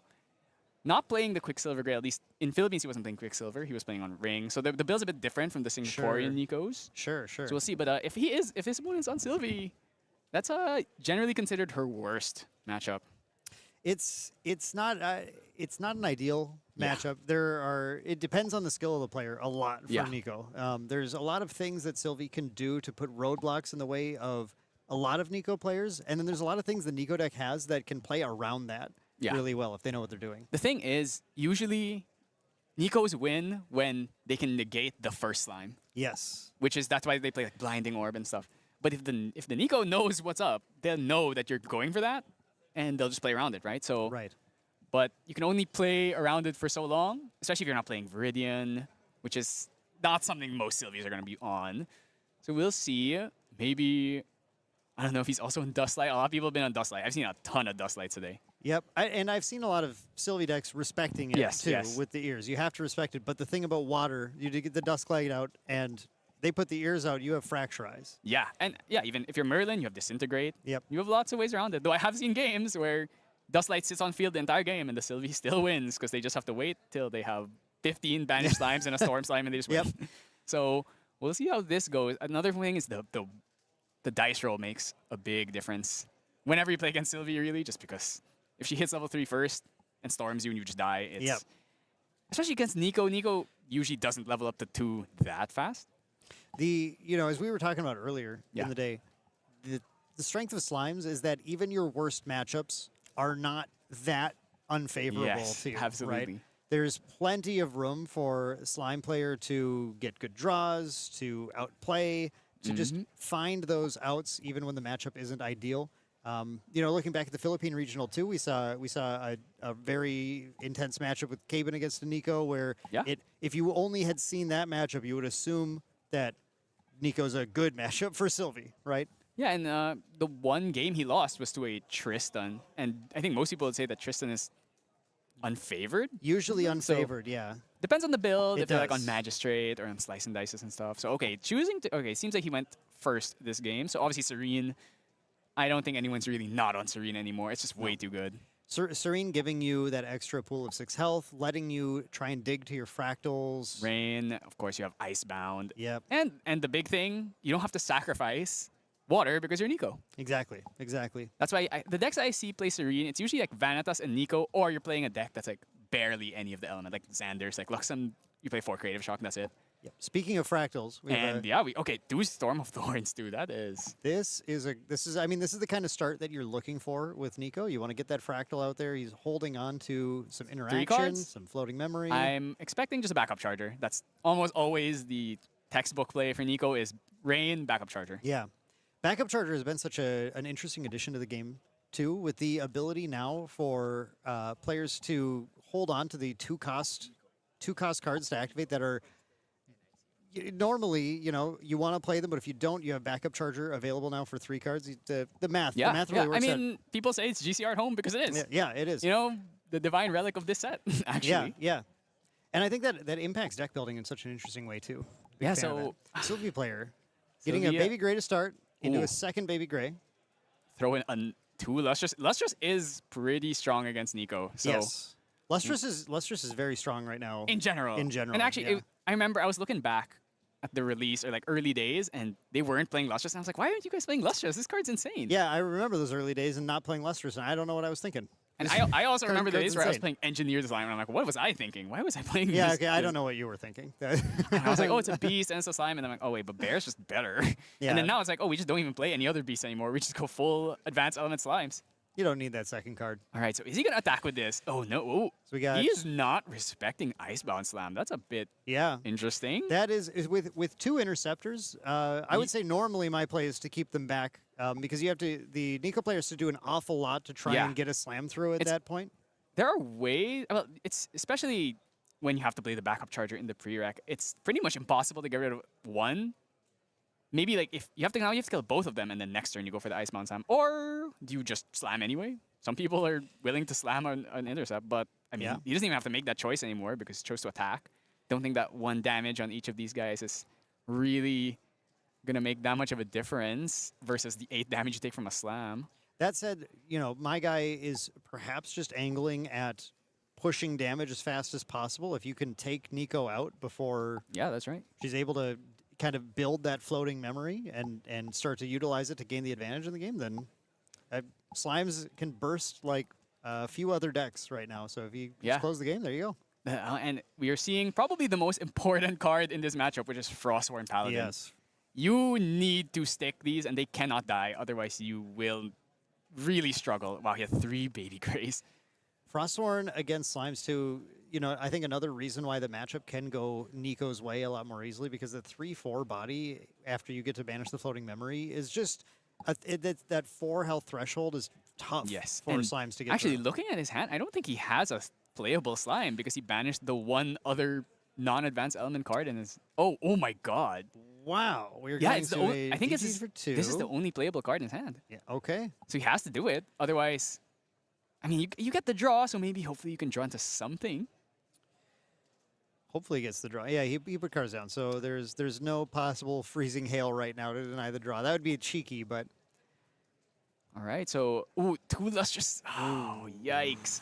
okay. That's a lot of materialization bad luck. But the thing about bad luck on banishes is it's also kind of your fault because you decided to put those cards down.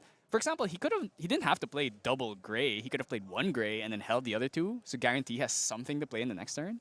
I will also say too that like Slimes has the ability to, even when you banish the Slimes you want, it still adds to your counter of Slimes. Exactly. So if my guy's angle with the attacks on with the Baby Gray Slimes is just to get damage on and try and push the game, then you don't need Lustrous Slime necessarily. If you just yeah, close I mean, it. you could just kill them. Yep.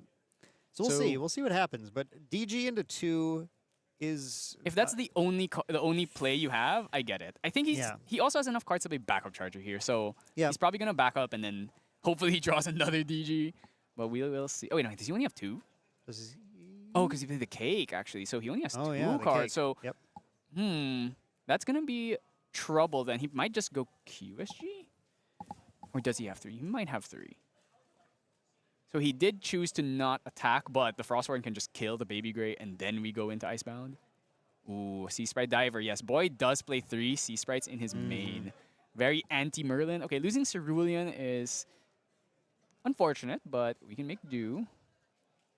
All right, what are we going to... Oh, bringing out... Yeah, see, he brought out the Blinding Orb, which is definitely signaling I have Yep. negates, and that means you cannot level up. Or Yeah. at least, usually what happens in this situation is you just hard level so that you don't have to play Dungeon Guide on the same turn, but it'll also leave you with very little cards in hand. Yeah. The Blinding Orb is, I mean, I think that's also one of the reasons why this Nico deck is actually effective against Slimes. Yeah, absolutely. Shutting down that Slime turn is just absolutely massive. Yeah, ooh. Oh, he's wow. hard leveling. This is My guy this going is not down. going to work. This Yeah. is not going to work.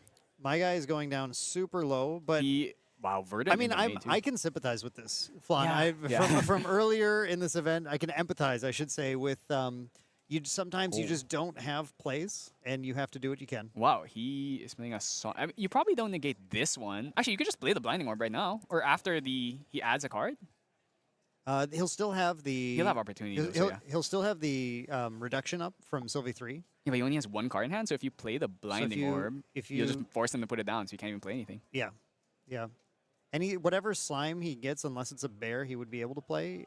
Ooh. Oh, he forgot to draw for turn, I believe. Yes, he forgot to Oh, draw for turn. Okay. But then he's just open to a negate. There's no negate though. There's no negate potentially. There were hands down for. a No, CFP no, no. boy. that he did not play anything last turn. Yeah. That Oh, is that his is hand. No, oh, it's on his okay, memory. yeah, That's his yeah, hand. okay. That's his Never hand. mind. Never mind. Yeah, boys got He put it control down. right now. Yeah, yeah. Boys so, in full control. yeah, so right now it's like if you do anything, blinding orb negate will just actually he might not even need to negate. If you play this songbird, he can just pop the blinding orb and then. Actually, no. With 4 cards in hand, it is possible to still hold one slime. But yeah, he has a negate. There's no way he doesn't have a negate. He has to. Yeah. I mean, with the songbird will get a new slime. Yeah, so into it'll be his 3 cards in hand. hand. But then Right. at that point, So he you play pops- it for free. You pop the blinding orb, and then you negate it. So Yes. let's see what exactly. we find here. Even though he's probably going to be banished. That's not a beast. We keep going. We'll see if. Oh, okay. There's the storm. that's a There's the pretty storm. good one to negate. All right, so we're going to put these cards in the bottom. Definitely thinking that Boy is completely in the driver's seat in this game. That's the thing. If you haven't experienced blinding orb negate, you don't know how painful it is. Yeah. Yep. Here it goes. There we go. He's like, oh, give me a second. There's a potential that he can actually hold up the blinding orb and just double negate right now too. That is he wants. also a possibility. Okay, let's see. He does have, I believe that's Frostbind. There's no way that you put a blinding orb without Yeah, having no. a negate. Like it Oh, it's certainly Cerulean isn't Decree. there. Okay, it's Cerulean Decree, and then he's going to pop the blinding orb. Imbued decree. He's gonna pop it yep, first. Yep. Okay, With pop it opportunity, first. then pop it. He's going to use that blinding orb. Okay, put these 2 cards down, and then Cerulean is, of course, also the best thing you could play because it also lets you draw kind of memories. You're not going to go down on influence. Also, showing the Ravishing Finales is pretty. Yeah. It's pretty. I'm like, hey, you are going to lose the game eventually. So, I mean, Sylvie with 3 cards in hand, with a buff Frost Warren still on field, that's going to chip you 4 every turn. I would not feel comfortable in my guy's position right now. Absolutely. I think you are, especially. Oh, that should go in banish. Oh, wait, no, I think that is the banish.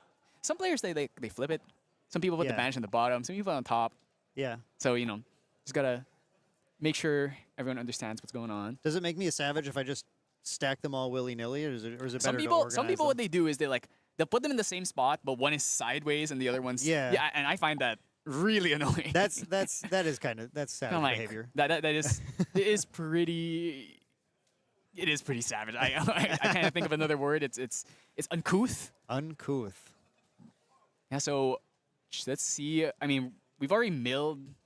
I think we milled a float earlier. So, or I think he used that for the frost Use it horn. for yeah. the frost So horn. I mean, he's a no rush right here. No, that's something that I think that is for newer players is not always so clear. But like when your deck has enough play, you can sit at your spirit for Yeah. quite a while. And the thing is, when you're playing against water and you only have 4 cards, you can't really do anything. Yep. Because you're just gonna get negated every single time. yeah, Especially now that the free play is gone. going down on cards this far against water, unless you can guarantee the close, is just going to be a. It's I going to think- make it a tough game. I think the only way he can really come back from here is he has to just kill him right now. Like right Yeah. now while he's still spirit before he can get the Serene banish online. But how do you do that? As soon as CFP Boy goes to level 1 and actually takes that step to become a guardian finally, then he has Game the is over. benefit of having the Serene Spirit health buff available too. And it's also just- just having more HP to begin with. yeah, going to Guardian has 20 HP base and then +6 from that. Oh my God, is That's- that another Frost I feel like every single time I've watched Boy play, every time I glance at a table that he's playing, he always has 2 buff Frostborns. sometimes you're blessed. He always has it. Sometimes you're blessed. Sometimes part of the skill is drawing the cards you need. That's right. He doesn't even care. He's not going to hit any of these guys. They don't do enough damage. They don't threat. He's just going to No. do 6 damage. He might not even need to use Ravishing Finale in this game. Or he could just use it Well, to do yeah, damage yeah. instead of even It milling does. at this point. It does 6 damage. It does a lot of damage actually. Ravishing Finale works well on both ends. Yeah, so he did mill that Chilling Touch float. So he doesn't have a float right now to level up, but I'm sure he has Storm of Thorns, which will absolutely stop either of these Frostworms from ever dying. A consideration, too, to keep in mind when you're playing Nico against Slimes is that if your Finale or your, for example, Magebane Lash aren't actually killing them, you can sometimes turn on the guy's Blessing. And my guy getting Blessing on right now would maybe be something that could allow him to finally play some of these. Yeah, that's you know, right. If he can get Blessing online, see a Lustrous Slime on top, stick that, can perhaps last a little bit. Yeah, effectively it makes your hand one bigger. Maybe sometimes even more than one if you're chaining. When you chain them, it increments your hand a little bit each time, especially when you're getting the baby grays. That is a King Slime in hand, but he doesn't have 3. Oh my god, Vampiric. Vampiric. And this is in the getting main. negated. This is oh, I wonder if that card in the QSG, that might be like a Stone Scale Band to add 2 more cards. Discard 2, draw 2, so you can pay for a negate. Stone Scale Band after the nerf now, though, is... It's definitely way harder to use pretty because it awkward to banishes use. 1. So yeah, and he can't do anything. Yeah, that's another dead slime. Frostbind. That one banished. gets banished. It is banished. Whenever they get negated Yeah. by Frostbind, they're banished. It's just interesting because some of them don't banish, some of them do. Basically, Frostbind and Flash Freeze are the ones that banish. Yep. And then you have Cerulean does Cerulean not. doesn't banish. I think Astral Seal does. Astral Seal does. I've been testing Arisana, his Lucent Arisana Arbiter lately. doesn't. It doesn't. It's weird that Lucent Arbiter doesn't banish when she needs them to have banished cards. So you can play Cosmic Seal Yeah, for that's free. a good point. That's but a good point. That would be. but at the same time, maybe you don't want to banish because you don't want to give the Sylvie a bunch of free banished slimes. So You know, actually, if they aren't banished against Sylvie, that can allow her to access Guy's more Blessing? banished card Yeah, with that's Guy's right. Blessing. So there's a I lot think of the banish is usually better. Yeah, so he's going to just hard level here because, we don't need to keep waiting. Mills another float, so if he has the 3rd Frostborn Paladin, then we're definitely gaming. Boy, really showing just the control that water can Ooh. have in the metagame. He has an Icebound Slam, but I don't even think he cares. I don't think Icebound Slam is something you're really concerned about right now. All Boy needs to do is keep the Frostborn Paladins in play. And negate every And not die. slime Yep. that gets played. That the win con is on the board already. Yeah, that's right. I mean, and he has Taunt too, so And these he's taunted, Frostborns yep, are definitely yep. not dying. That clutch to Norris taunt.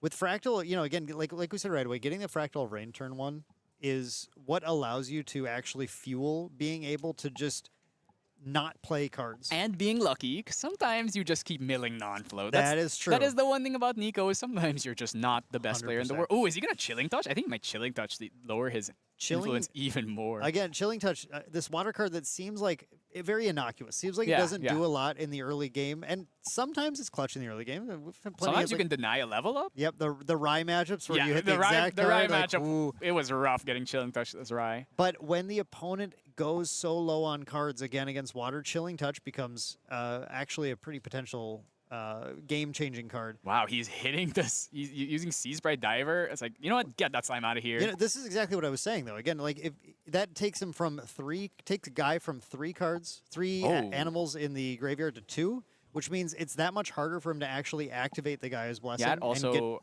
gets you away from King, which he did have. So, yep, getting away from King also huge. so playing the Power Cell on the Sea Sprite Diver, interesting.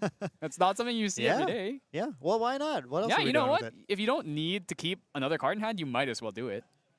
Unless you want to fracturize it, I suppose. But I think he's so ahead in this game, he doesn't really care. Boy, this is making me want to play some Nico. I Fun. actually really love Nico. She's so much fun. If you love playing control-y, grindy, annoying decks, it's absolutely one of the best. I expect Kong Ming to kind of, if you're playing Water Kong Ming, I kind of expect it to do something similar. Just draw a lot of cards and be really annoying. Now the question is, does she have a really strong win con? Because I haven't seen it yet.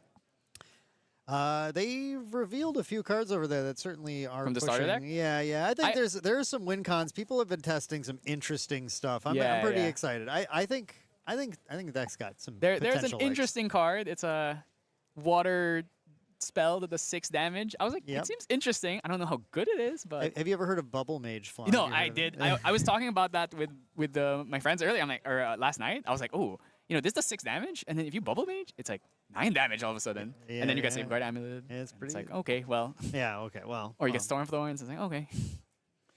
Okay. So anyway, back to Yeah, the so, cards that are legal right now. to play. Yes. We have. Absolutely. I think there's a judge call There's a judge happening. call. There is a judge call going on. I did not catch what it is. Not sure. I think I saw something about the boots in his material deck. I don't think it's a deck issue, but we'll see. So We still haven't seen Guy's Quicksilvered card.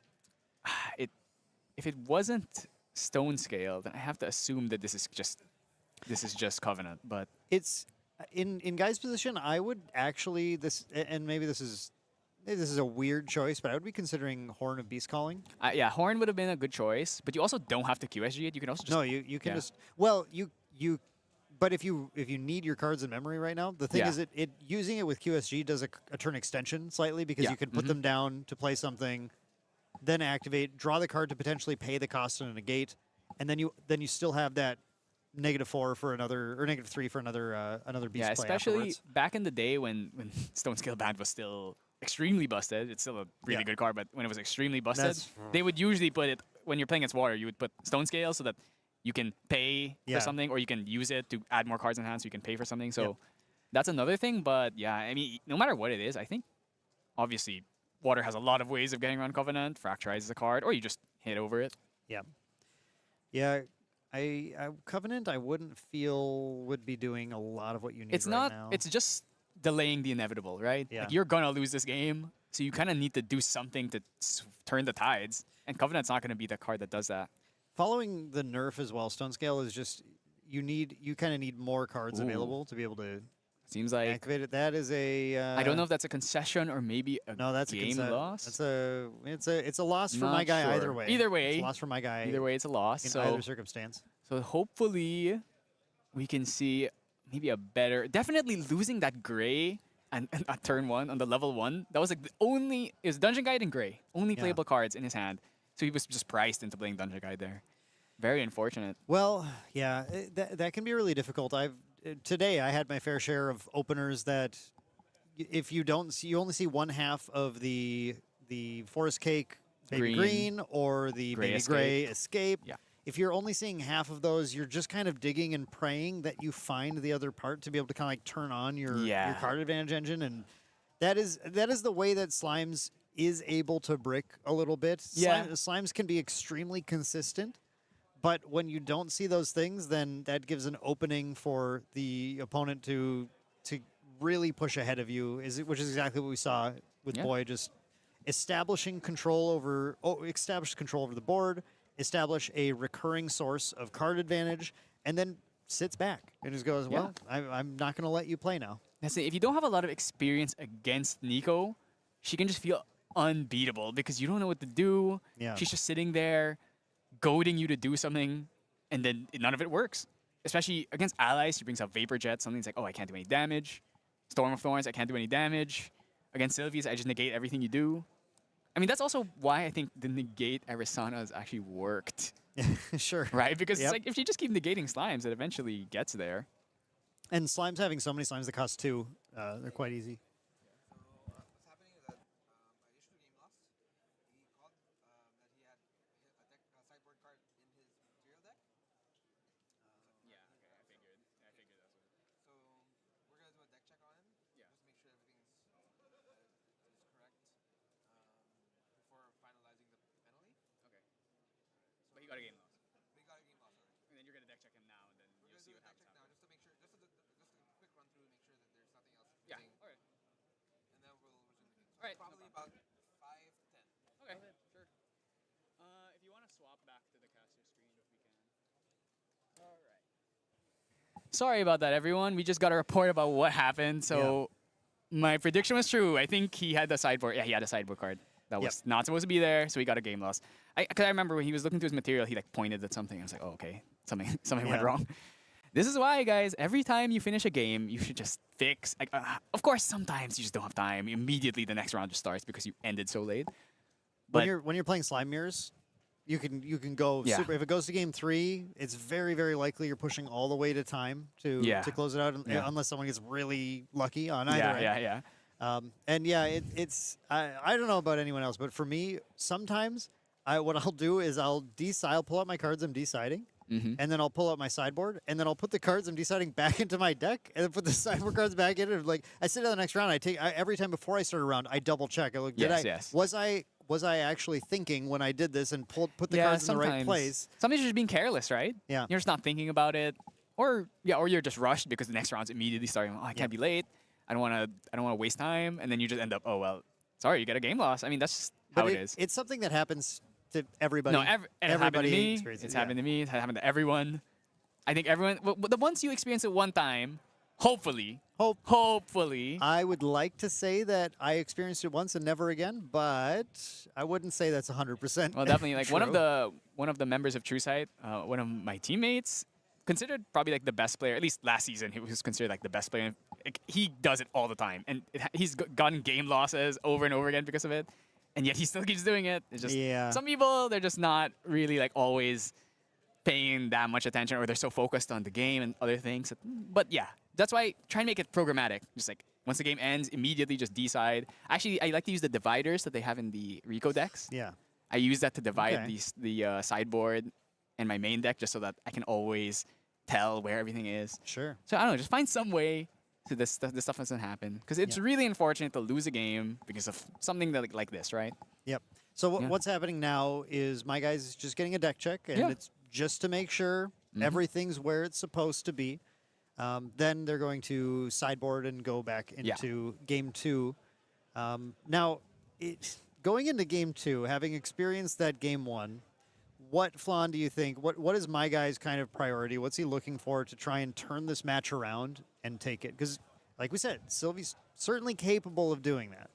I would say really you just need to prioritize having a lot of cards in hand, because you know that by the time you have to go to level 3, you have to be able to pay through blinding or plus negate.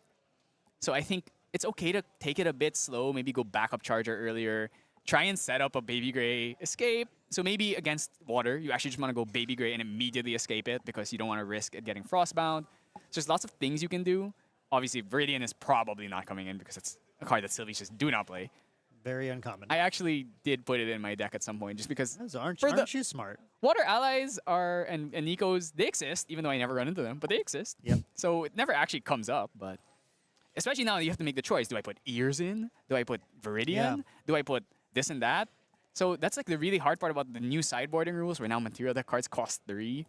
So you really have to be selective about if you're gonna put a material deck card, you really need to know what it's there for, right? So Yep.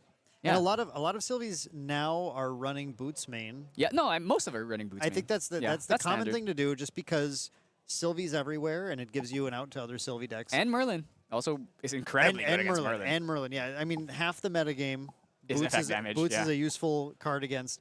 But then, like you said, you have to make these decisions. Ears allows you to respect Dusklight Communion. That's right. If you, as we saw in previous matches, you have to be able to respect Dusklight Communion sometimes.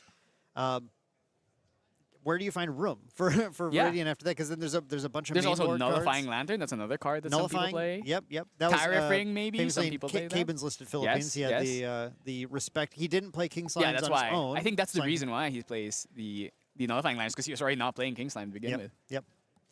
So there are.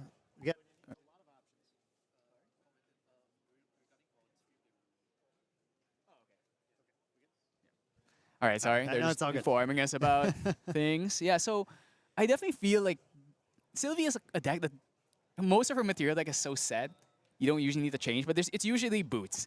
And I think the reason why the Merlins with Dustlight are so tricky is against Tristan, you don't need boots because she doesn't do anything she doesn't do any effect damage. So you really don't need, so it's an easy swap. Against Merlin, it's like, I don't want to remove the boots. So suddenly you have to start removing Terror Regalia.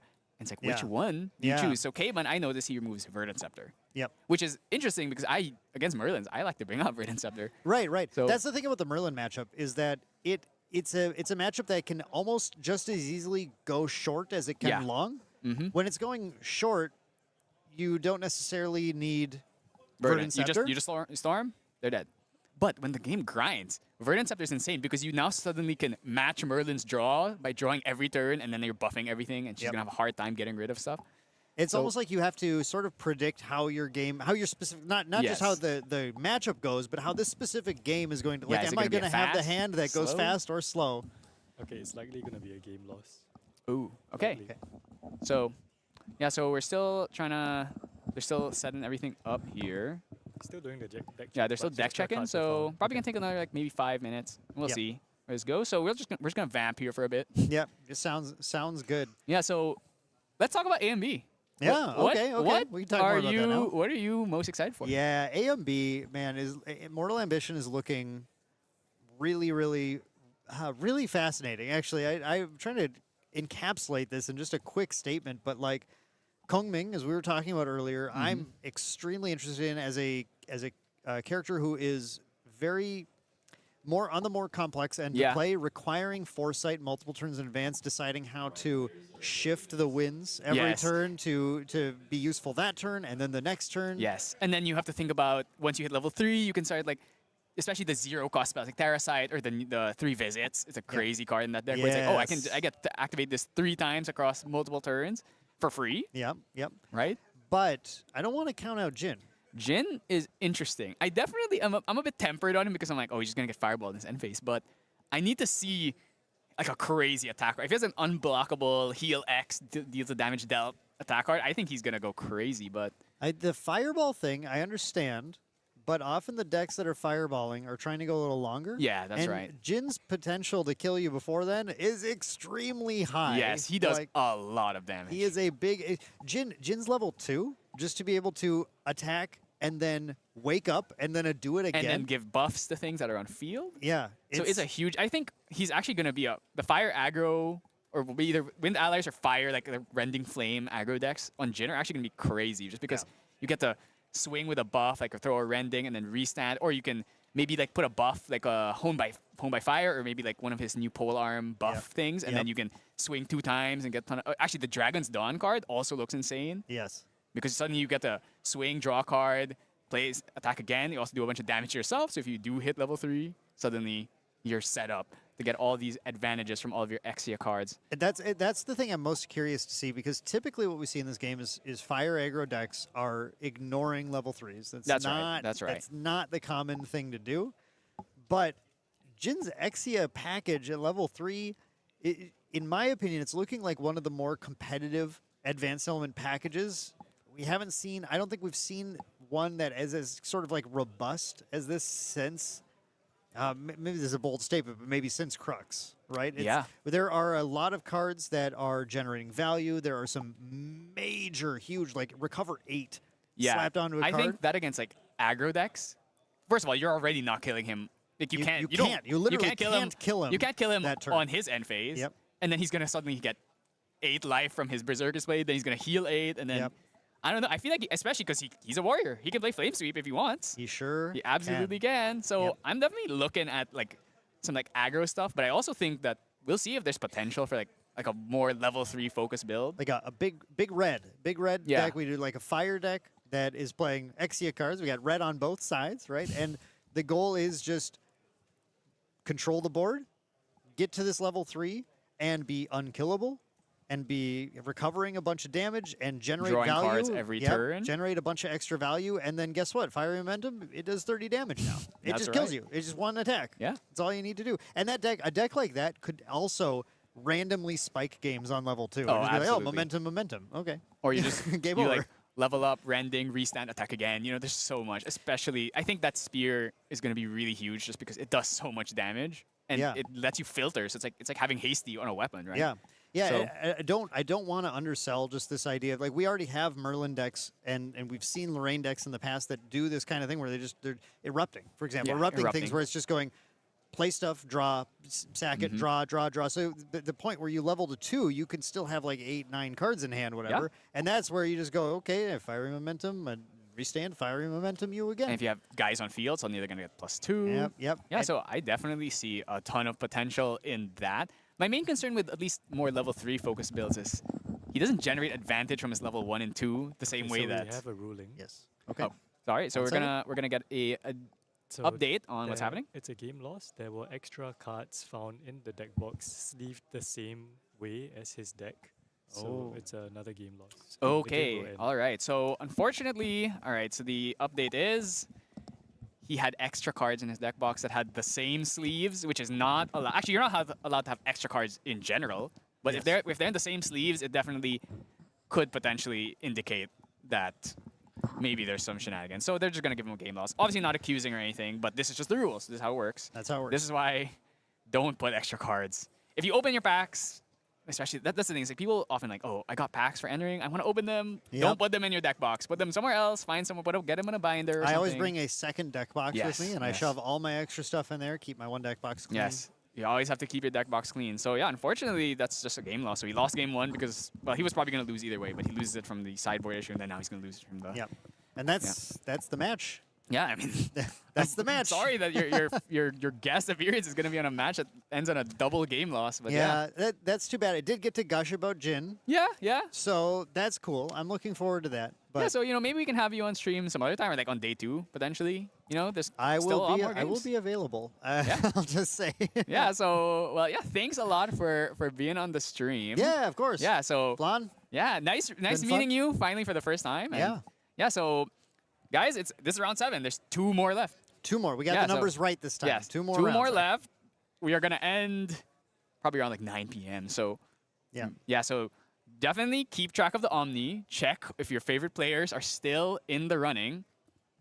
I definitely see a lot of people here from my locals that are up there. Yeah. So if you have people from back home who are still 5-0, 5-0-1, definitely cheer them on. So check the Omni and make sure that you can, or if they're doing bad, you can be like, hey man, what's up? Why are you doing Yeah. so bad? Yeah. Thankfully, my locals were all asleep when I was doing terrible, so I didn't have to get blasted. But that'll probably be coming in another hour or 2. Oh yeah, for sure. You know, I'm looking forward to card it. game players, we're never kind to each other. Even if you're friends, you're gonna rake them through the Ah, coals if they're yep. doing badly. Yep, I'm about to feel that.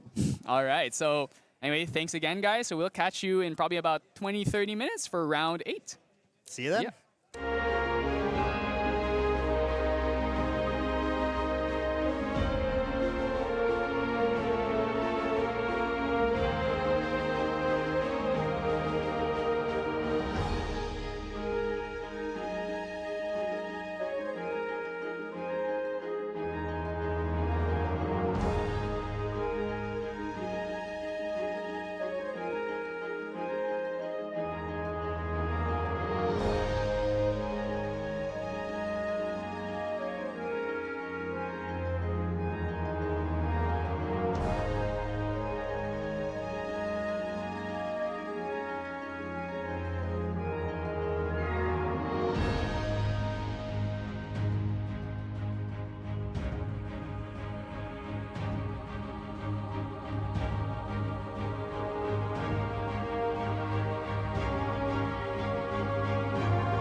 All right, so we're back. Unfortunately, we got some miscommunication. Apparently, they were potentially going to get another game loss, but after the judges confirmed with the head judge, they decided to let it rock. So we are going to play a game 2, and we'll see if they have enough time for game 3, because there's only 21 minutes left on the clock. They're probably going to get an extension. Ultimately, there'll definitely be an extension by at least the deck check time, but ultimately, it was potentially going to be 2 game losses or a game loss upgrading to a match loss. Yeah, that's right. But when they brought it to the head judge decided the other way, said no, it'll just be I suppose it's a similar error, the sideboard and the extra cards, and just combined it into 1 game loss and then moved on, allowing them to continue to play. Yeah, all right. So that's definitely great for my guy here, because didn't have a chance otherwise. Yeah, so definitely needs to take advantage of this gracious opportunity that he's gotten, because obviously in the end, it's when it comes to judging, sometimes a lot of it is up to the discretion of the head judges or the judges. So not every judge is going to necessarily be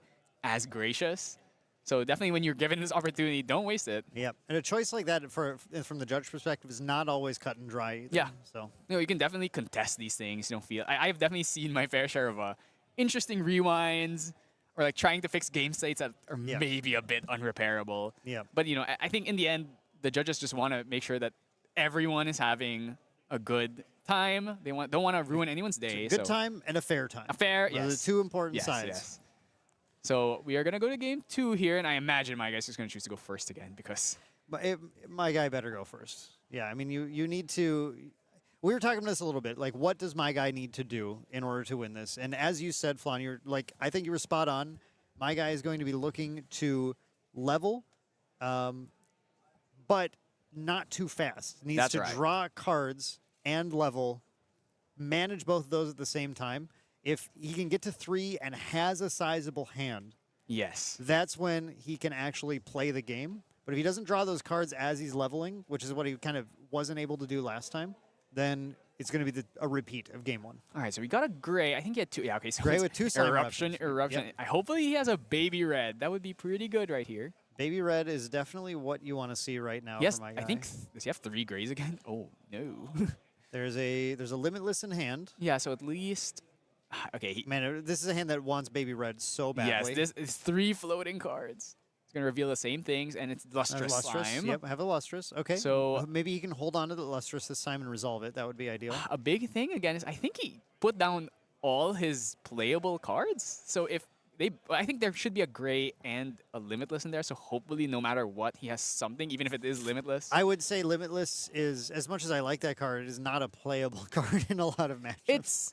It's not literally unplayable. No, it's not Yeah, literally unplayable. But it's not great. Definitely limitlessing at level 1, giving it your buff counter. It's like if they ignore it and then eventually hit level 3, it is a way. But then I think most people are probably going to kill it at some point. It's in the win variant of Sylvie, which only sees a little bit of play. It's a lot more of a playable card, but in the norm Sylvie, like we're seeing here in the Fire Sylvie, it's Fire Sylvie actually cremation. It's a little better there. In norm Sylvie, it's pretty much just meant to be fodder for your baby red. Yeah, dudes. or once you hit level 3, it actually becomes a threat. It does become a threat then, but your advanced element slimes are so much better. Yeah, I'd actually say against. Oh my God, is that And double fractal of rain? Double fractal of rain for Boy. Boy's just saying, okay, that's fine. You can do whatever you want You to. can do for a whatever you turn. want. I'm gonna mill. So interestingly enough here, because he went second, he has 7 cards, which means he can still play. Usually, you wouldn't be able to play backup Yeah. charger after playing 2 fractals because you won't have enough. But in this situation, he just needs to use the fractals though.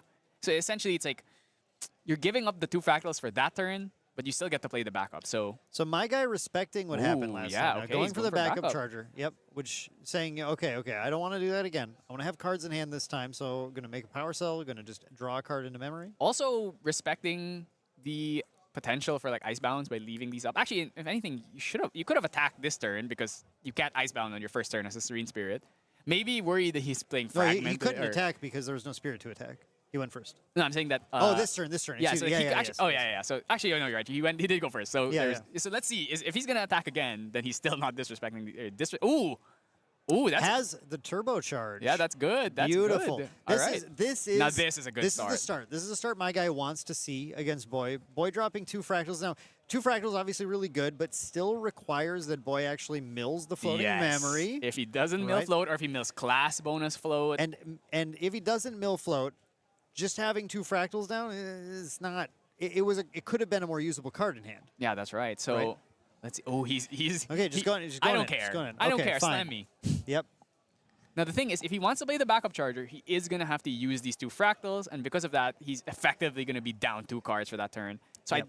he actually might not be able to play Icebound Time because he would have 5, 6, 7 cards, which is not enough at level 0. So we'll see if he. Ooh, okay, he's gonna go GCR here. Goes for ring. Yeah, if he has Icebound Time, he can just do it. Yeah, you mentioned that. Boy likes running ring right now. Yes, a little different. yes. Ooh, double no float. That is Wow. unfortunate. Yeah. See, this is exactly right. And there's only so many turns that guy needs to see Boy not flipping floating memory to get enough advantage to push through. Uh-oh, I'm looking at the way he was moving. I think an Icebound this- Slam is is this slam? coming. Yeah, he didn't see the float there. He's probably go, well, I need float. I need float to get going. Yes. Oh, it's only 4? Oh, maybe it's not Icebound. Oh, no, okay, that's got to be Icebound, right? Yeah, no, that's Icebound. That's Icebound. That's Icebound. This is why I'm like, I really don't agree with attacking with Baby Grays here. Look at how much damage you would have been able to stop. And he mills 4 floats. There's 4 float. That is. Yep. So you do 8 damage and you mill 4 float. See, I imagine now if this gray just 8s that, and now he's like, okay, he still milled 4 float, but at least you didn't take 8 damage. Right. Well, if that damage might not matter if Guy can build enough advantage, but seeing those 4 float is The one thing is you just need to hit. You can potentially go for the mill now, because usually against Sylvie it's like you're actually just trying to kill them outright. Yeah. Because they don't take them. Ooh, an escape. and there's the escape This too. is such a good start. Yeah. All right, so we're gonna bring this out. I imagine after getting slammed once, he's probably gonna be like, okay, I can't take another one. I'm just gonna leave one of these guys up. He could leave one with a buff counter up if you'd like. Let's see if Guy has the baby red that Oh, we were. and Well, Guy has every opportunity to find baby red now All if right. he wants Oh, that. Storm. There's the storm. That's a heal 1, heal 2, heal 2. All right, Heal so 2. are we going for? It's probably Storm. It's Storm. Green. There's no cake in, at least right now. There's no cake in rotation, and Yeah. you do eventually need to still kill this Nico. So you might as well just add the Storm while you're at it. So you can heal 2. Guy with the amount of cards that he has in hand now, he's seeing the storm and going, yeah, that's going to resolve. I'm Yeah, going like to they're- make that resolve for sure. There's no way we are getting negated this time. So we are heal 2 relevant. So let's see. So we're gonna wake everything up. He has a million cards. I'm seeing Guy's hand motions too. Guy going, I am not going to get another game loss or Yes, warning or yes. anything here. I'm gonna do be very everything by the clear. books. All right, so I imagine we're probably just gonna play the gray out again, just so we have 2 I intercepts. I think you definitely want to have the 2 intercepts because with all this float now, we're looking at, like you said, boys penchant for the Yep. live Ooh. Frostborn Paladins. Well, that is. There is the red. So he should be able to play red and a gray in the same turn because he has Yeah. so many cards. Yep. The red dropping down, pushing damage, getting the float as well. Very, very useful for Sylvie here. Also, just does a ton of damage, especially because he has Yeah. an eruption. Yep, Unless he banished 1, but he might have another one. He had 2. He had 2. He definitely has a limitless at least. He did have 2 eruption turn 1. Yeah, so so I that can, this is just gonna swing for a million. 4. If he chooses to push the damage in with the baby Ooh. gray again, 5 on board, 6 he on put his board. eruption into memory. Interesting. Maybe he wants to throw limit. Ooh. Maybe he has another eruption. I mean, you know, he's drawn so much, I wouldn't exactly doubt that. He drew 3 eruptions. That's pretty crazy. A lot of builds are playing just 3 too. It's common. Oh, what? Oh my God, that is a board. So Wow.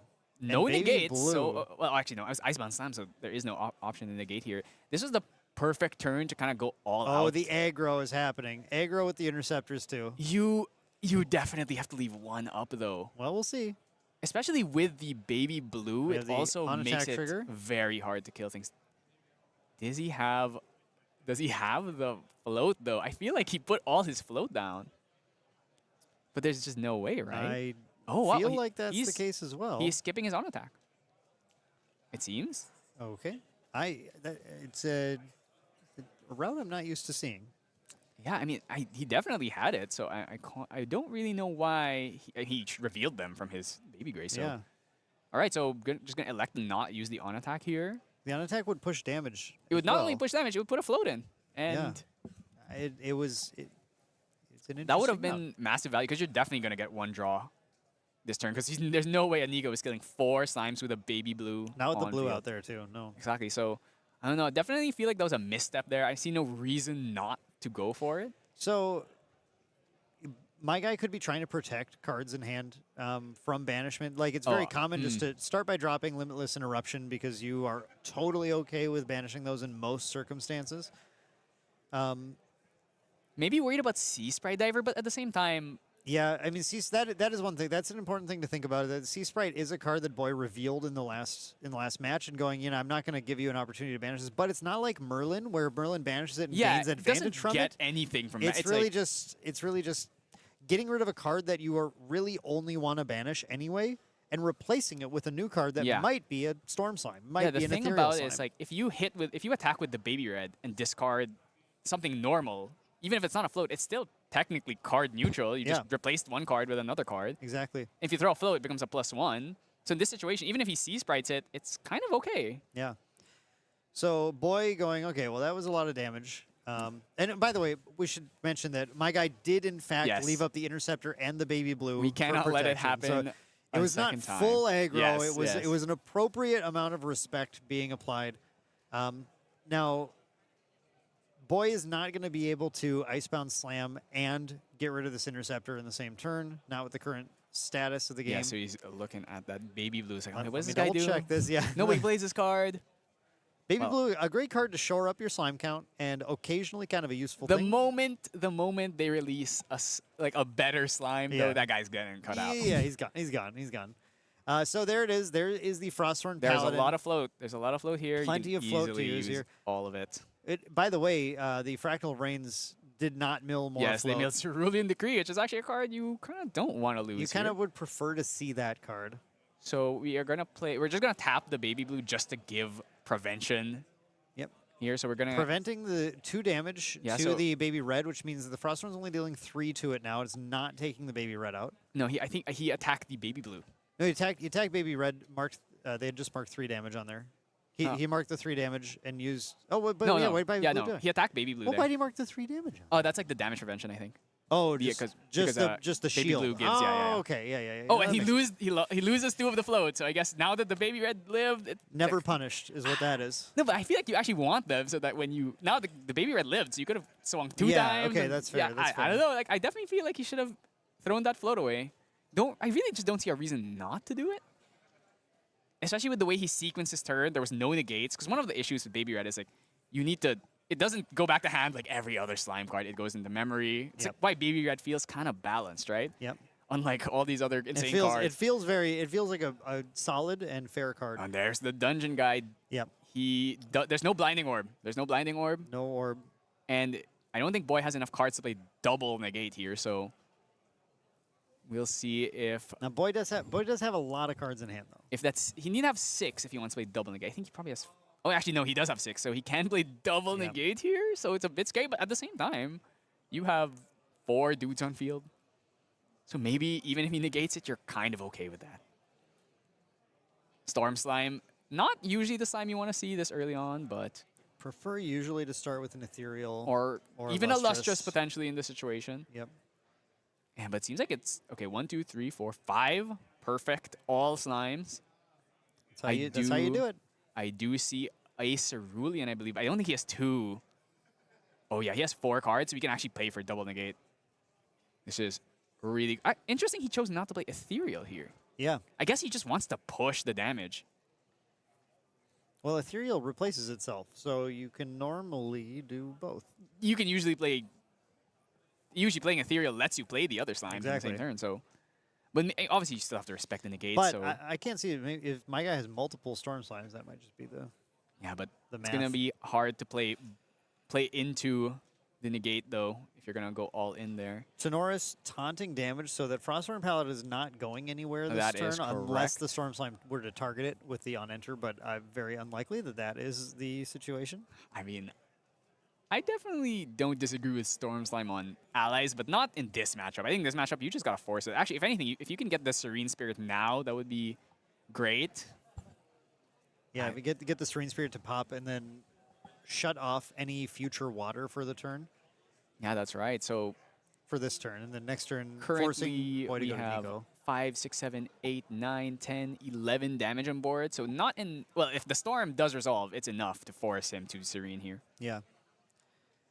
Okay, so not sure what the holdup is. I think potentially thinking about playing the negate. Oh, no, he played the, Storm Slime number 2. Are we negating this one? Yeah, there He were- cannot pay for it. Yep, there's the 2 Storm Slimes. So that's what I thought. It allows Guy to actually just drop the 2 Storm Slimes and crash in with everything. But he did have a negate. I'm Yeah. fairly certain I saw Cerulean in there. So this getting negated, definitely not ideal. But you have a huge board. You are probably okay. Boy would probably have to just kill you next turn. Otherwise, I don't see a way he's going to get around all of this. This is the result of getting Oh. all of your pieces early on for Slime. Oh, okay. Wow, Lost in Thought Lost for 2, in Thought. Vanishing 2 float. Maybe he's Finding- looking. Yeah, trying to dig to the Maybe potentially like a correct interaction. revitalizing cleanse would maybe keep him alive here. A not a hailstorm, a storm of thorns would prevent quite a bit of damage this turn. There's the potentially. Cerulean Decree here. Cerulean, yep. Going to looking at potentially, I think a negate and then a minus being applied. Oh, minus. That kind of hurts though, because now You really have, want to draw the card off. you of only have Cerulean. one float, and you have 6 cards plus 2 fractals, and 1 float. Yep. That's pretty rough. Boy feeling a lot of pressure. Yeah. Obviously, just requiring him to actually go out and try and minus instead of drawing cards. Going down on float from Lost in Thoughts. Only 1 float left with Yeah, that Lost in and Thought. there's and actually now he has 1 storm, he has a baby blue. If one of these slimes dies, King is definitely on the table. Yep. And at that point, the game is pretty much lost.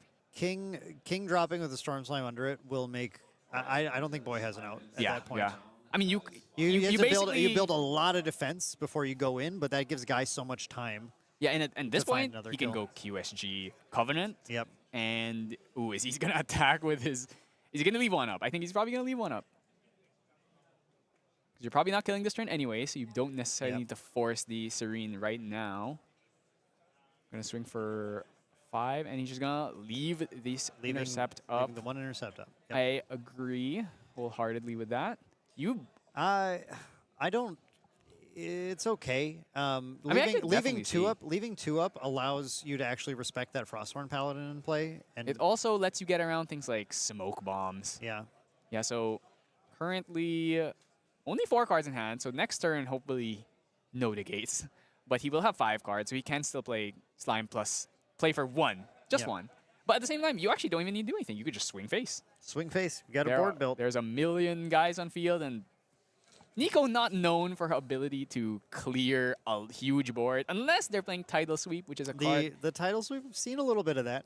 It's definitely personal preference. A lot of Nikos don't play it. It was usually played against for Tristan because of lets you clear shadows as long as you have a buff, big enough Mage Bane Lash. Right. You have right. to be able to swing for 7.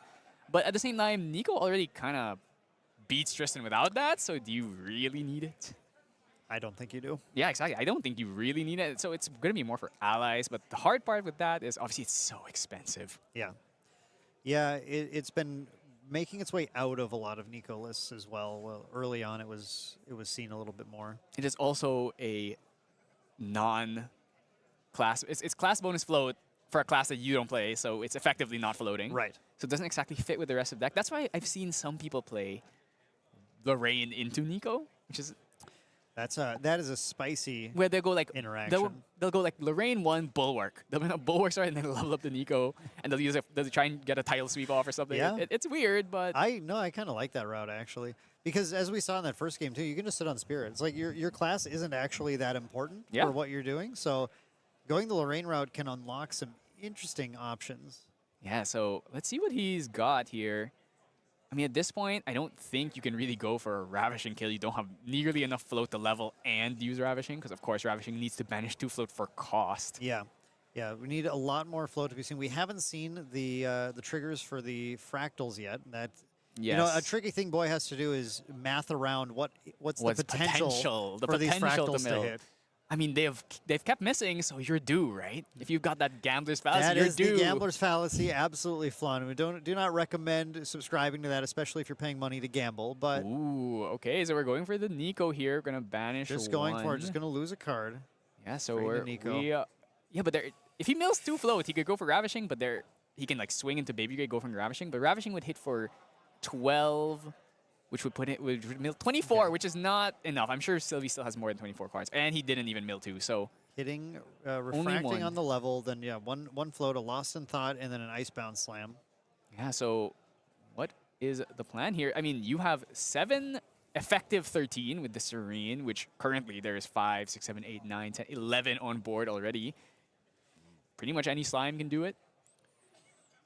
Yeah, the Serene math, something that a lot of players had to get used to Ooh. over the last year, but you're effectively at 25 health plus 6, 31 health. That is a magic number right now is going to be 13. So to killing actually the get kill. Storm, he is a bunch of damage. I totally understand why, but of course you were also letting him refuel. And Oh. he lost Lustrous and Ethereal. Did lose 2 advanced elements there, That is but gets to draw 2 cards, and Slime is no slouch when it comes to finding more advanced elements. There is a bird in And hand. there's a bird. Bird in hand. Okay, so Guy will definitely have the potential to get another play, but will Boy be able to keep up negate to hold it down. It is completely possible right It's now for Boy to definitely turn about this possible. game and hold this down for a long time. I do think that double storm play was a bit greedy. I think he could have just gone ethereal instead. Ethereal, Ethereal? build cards a little better. I think he could have played ethereal and storm and then still paid for one negate. But going storm, he just didn't have enough. Also, just saying, if he milled those float, or if he discarded those floats off the baby red, he could be going. He could bring out Verdant Scepter now. He could bring out Horn, using a float here. So Yeah. he could have leveled up to 2 using 1 float. He would have had 1 extra card. So it's these small compounding decisions, especially when you play against water. Every card counts.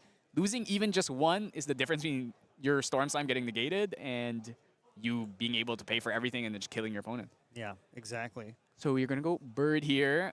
What are we finding? Bird, please. Verdant Verdant, Slime. Verdant Slime. That is a Verdant Slime. taunt. It's a taunt. It's a taunt. Verdant Slime is a decent card into Nico, depending on the build. There's a big issue here. He only has 4 cards in hand, which means that if you play any of... Actually, I'm not sure if it was correct to play the bird if you can't pay for the thing you get off the bird. Let's see, maybe the QSG has something that it can extend the turn. Okay, is this getting negated? Is this getting negated? I mean, it's okay. He still has a lot of guys on board, so okay, he's letting it go. Vampiric, though, honestly, not that threatening for Boy right now. I think Vampiric sucks. I'm just being real with you. Wow, oh, look at that. I actually used to play it too, but I mean, Juan this with the card... hot take. This card sucks. Let's be real here. It's It is only good if it has the buff counters. 'Cause Yeah. I mean, heal 2. I mean, getting buff no counters truth, on there's it, no stealth. not that difficult to It's do. not hard, but wouldn't you rather just give it to Ethereal instead? I would Or rather Stone? put it on Lustrous right now. If I'm, Yeah, that's why, I actually, mean, I that's swapped true. my build That's true. to Lustrous specifically. I'd rather see Lustrous most of the time. Yeah, the thing about Vampiric is I think it's like the most underwhelming advanced element slime to find later in the game. It's only Yes. good if you drop it the turn you hit 3, so you Yep. can give it 4. And even then, a lot of times people will just kill it anyway. So I'd rather have Ethereal with 5 that's unkillable, or a Lustrous or a Storm that can swing for 1,000,000. Because in the end, like it just dies. If you just drop it with 2/2, he will die to any ally, really. So Or it's happened to me plenty to go for the Vampiric into Bestial Frenzy. and Oh, then- yes. Oh, Zephyr in response. Oh, yeah, okay. that's also why Bestial you just Frenzy win then. has really felt a Yeah. bit underwhelming lately. Ooh, what is it? Is it a... Yeah, it's a refracting missiles on Refracting Missile on Baby Red? on the Baby Red, yeah. Yeah, okay. I mean, Baby Red represents the most damage on board right now. All right, so here's the thing. Boy has 2 float. Potentially. Yeah. Potentially mills more. This is the start of the comeback. This is exactly So- what I was saying. And it's Mage Bane Lash into mill afloat into Ravishing is a big concern. and keep in mind, Boy's not at 22 out of 25. Boy's at 22 out of 31. That's And right. That's a lot of room. I have lost today. I have lost games being closer than that to victory. Oh my, he's bringing out Vapor Jet. Now this Yeah. is the thing that could turn the tides. If he doesn't find the big slimes, this Vapor Jet is going to stonewall. And he mills another non-float. A bit unfortunate and there. one float though. At least he got one. He keeps milling the Lost in Thoughts, actually. Yeah. I noticed. So Vapor Jet it's gonna do a good job of holding all these weenies Yeah. back at least. So Vapor Jet prevents 1 damage from absolutely everything. everything. that would It's be not dealt to attack your damage, champion. not effect damage, everything. And that means that Vampiric Slime is, to your point, even worse now. Yes. Swinging for 1, recovering 1. Well, I without guess any- you could any hit boot. allies still, but You can hit, you can hit allies can- with you you can- can you hit can hit allies allies. with it, but all the allies don't die to its and look, attack. Vampiric is just gonna die here. See, like Yeah, it's gone. he came and he did nothing, and if that And- was Ethereal, it would have been a different story. And so. now we left with a dungeon guide that does 0 damage to Nico and a bird that does 0 damage And to in fact, Nico. if you try and swing into this Vapor Jet, he's just going to retaliate and then start milling even more. So a bit awkward of a situation. 7 slimes. My guy so- finally brings out the horn. The horn potentially allowing him I mean, if we he can just see need the to right find cards. Storm. We just need to find Storm. How many? I have not tracked how many animals or beasts are in the yard for a guy's He blessing. should have Vampiric, Gray. Yeah, I think he has 4. Yeah, he has Right, red, yep, Gray. yeah, Yep. that's okay, what I so thought. I thought we were getting there. Let's see if we can find. How lucky are we feeling today, Dan? How I- many chains of top decks can we hit? I've seen some pretty insane blessings today, so I think he's got a That's limitless. not the worst. It's not the best, but it's not the worst. I think that's kind of not good. definitely not what you want to see. It could come down and kill something. Maybe kill this. You can try and kill this Frostborn with one of your other allies. It can. Or Yeah, we're popping horn. Yeah, it's like okay, we need let's to just draw we that. need to get luckier. let's not the jackpot we're looking And for. Storm Slime. Ooh, now That's a much better that play. is a Now, much better one. Flan, I want to point out for the audience here, because I'm willing to put myself out there. I did screw up playing this this Lustrous earlier today Yes. off of a Horn. I played Horn and then played Lustrous. Thought I was putting cards down. I certainly wasn't. Oh, so you got no buff. I counters. certainly wasn't. I only got 1 instead of 3. And, Yeah, and so- it mattered quite a bit. So my guy playing this correctly here, where he's gonna play one other card to Nice. eat up the horn buff, and Yes. then gonna play the Lustrous so it gets the buff counters. That he has 2 cards in hand, so he can pay for the negate, and it's Dungeon Guide on top. That is absolutely the worst the feeling. deadest card on top of It's with like- the guy's blessing. One is a card I don't even want to draw into. I want nothing to do with it at Sometimes this I see stage like of the game. Escape or Blissful. I'm like, okay, at least next turn it can do something. Yeah. But Dungeon Guide's like, oh, this card, I guess it's an ally if you want to play your Stone Scale Band and dump it away. That's the one thing I can say about it. Oh, he's attacking. He's like, oh, Vapor Jet Shield? Yeah. Does 0. So he could try and, I mean, he can't kill anything because these 2 are Pride 5 slime. So fortunately for Boy, he gets to keep his board here. But there's 2 taunts. How are you Yeah. getting past double taunt? And they're both pretty huge. An interesting game now where we've seen both players kind of have turns that are like, well, ball's in my opponent's court now to get through whatever I'm doing. That's right. Putting so the onus on them to find the answer. only 1 float here. I imagine maybe Mage Bane. Ooh, backup charger. Okay, so Yep. he wants to find stuff. Well, again, onus is on him to find the answer, so let's try and find it. This is just one of my favorite things about Sylvie too. She could just sit on taunts for ages. Some decks just cannot get rid of one humongous lust and milling another non-float. 1 non, 1 float. So, you know, not like the craziest casino MILF 500 floats, but also not super dry. Like No. everything's a mean, non-float. You're getting stuff still. I mean, half of the deck is float and the other half isn't. So it's not like it's not super likely that every single time you're gonna hit all the float. I think the interesting thing is to sit back, look through the game, and count how many total float got milled by these Fractals of Rain, and think about the advantage those are providing I Boy want to in a say game. I want to say like 3 or 4 at this point. So that's a lot. Especially, I mean, that's if you think about what Slimes is trying to do, it's better than yeah. some Slime games. As long as the game goes long enough for them to get their activations in. Yeah, so he only has 3, well, 9 technically, if you include the Serene here. But that Vapor Jet is a problem. How do you do damage? You need to find a slime that has more than 1 power. Well, Baby Green is what Guy can use. Baby Green is definitely a big concern here. It obviously, Baby Green is just such a crazy card. I can't believe Baby Green's so flexible. giving a Zephyr on a body that's also 2 costs. It gets around Spell Shroud.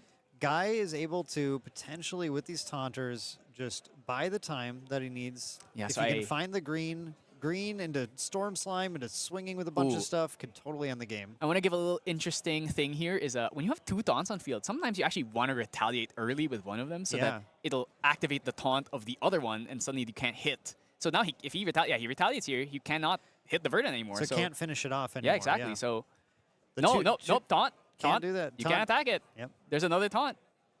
Yeah, so see, that's like that's a Guy, little trick. excellent use of taunt and play Yes, by Guy to be that able is to handle that. that is the super tricky double taunt.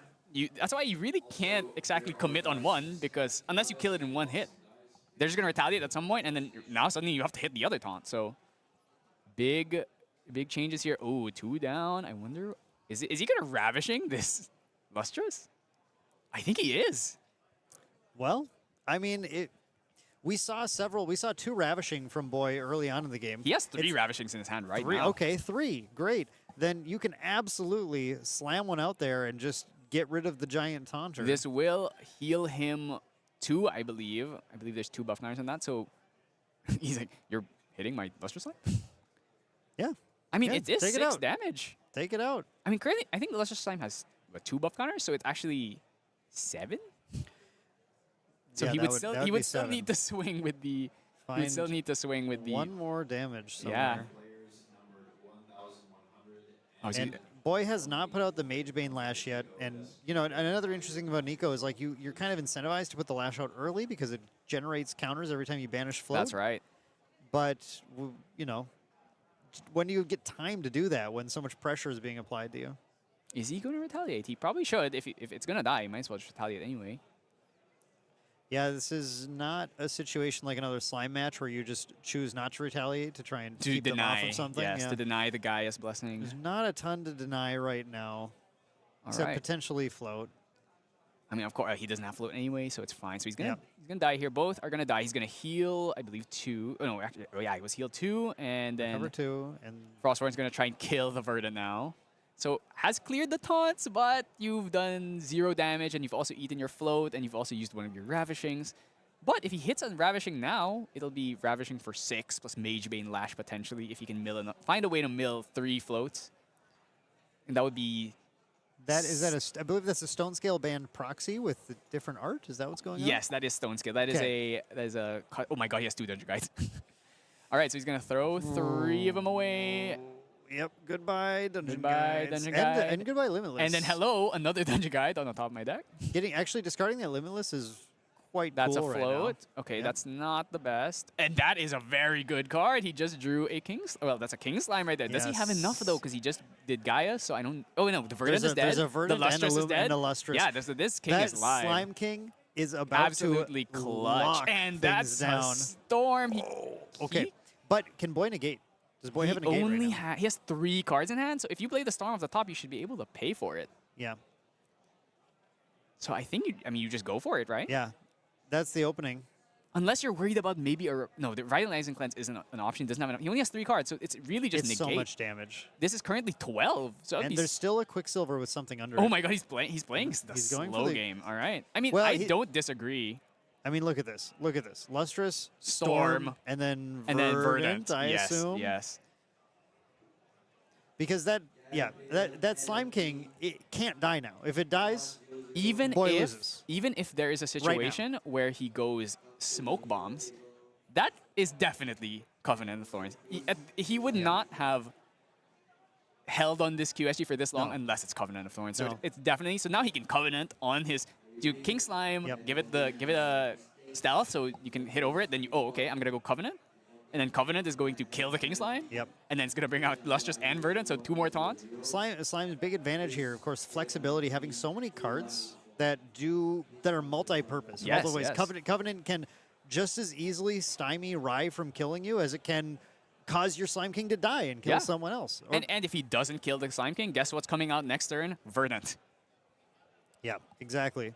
And we know there's the Storm Slime And looming Boy, on the top of the deck. Boy has a clock now. Sees that okay, there's another Storm Slime there too.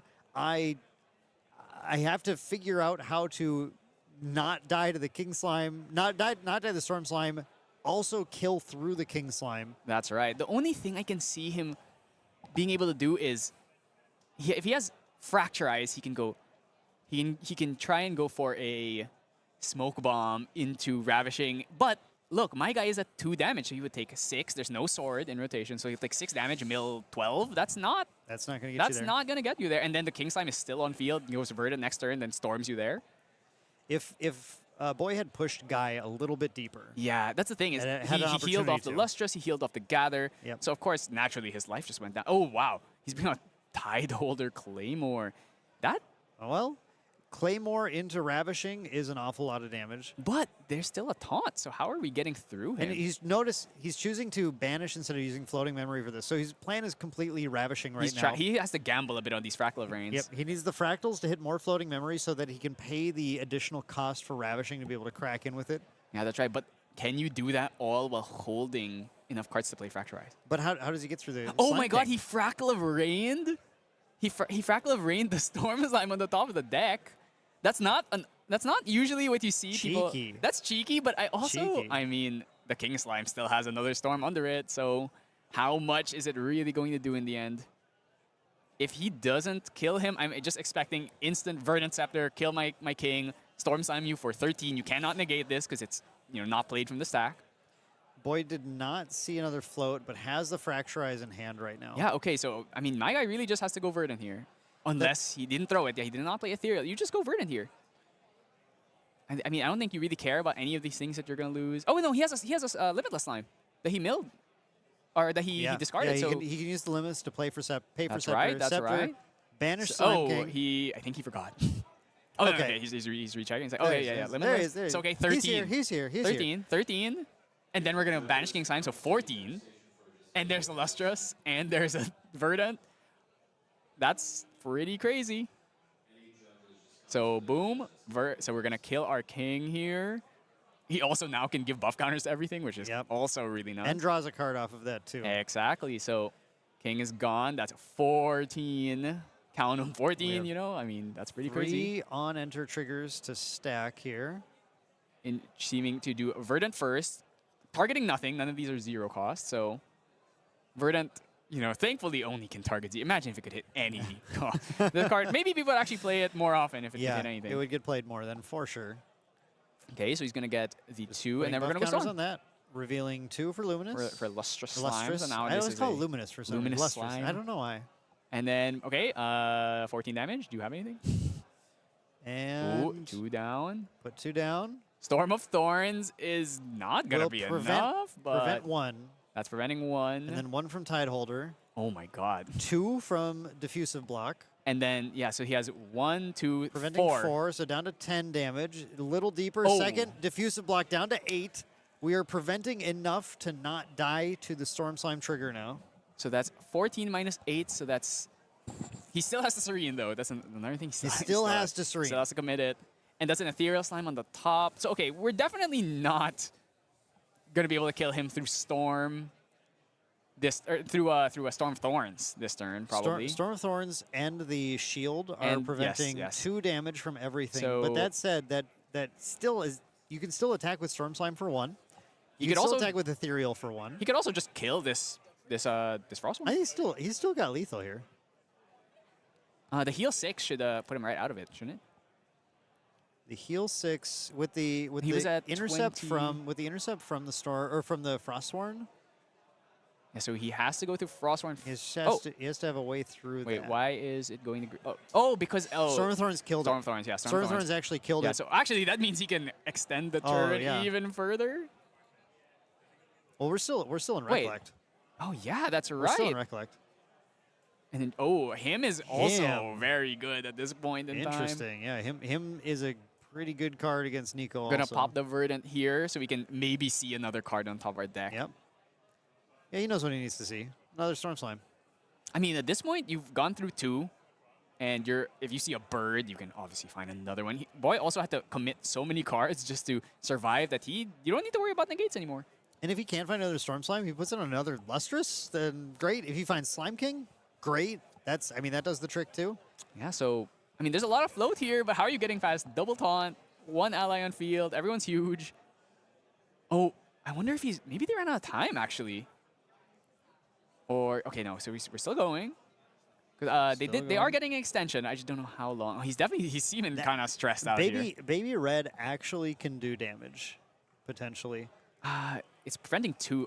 I think they ran out of that's time. it. I think we hit time. Yeah. We hit time. Even through the extension. I mean, this game did drag out pretty long. Wow. That's really unfortunate.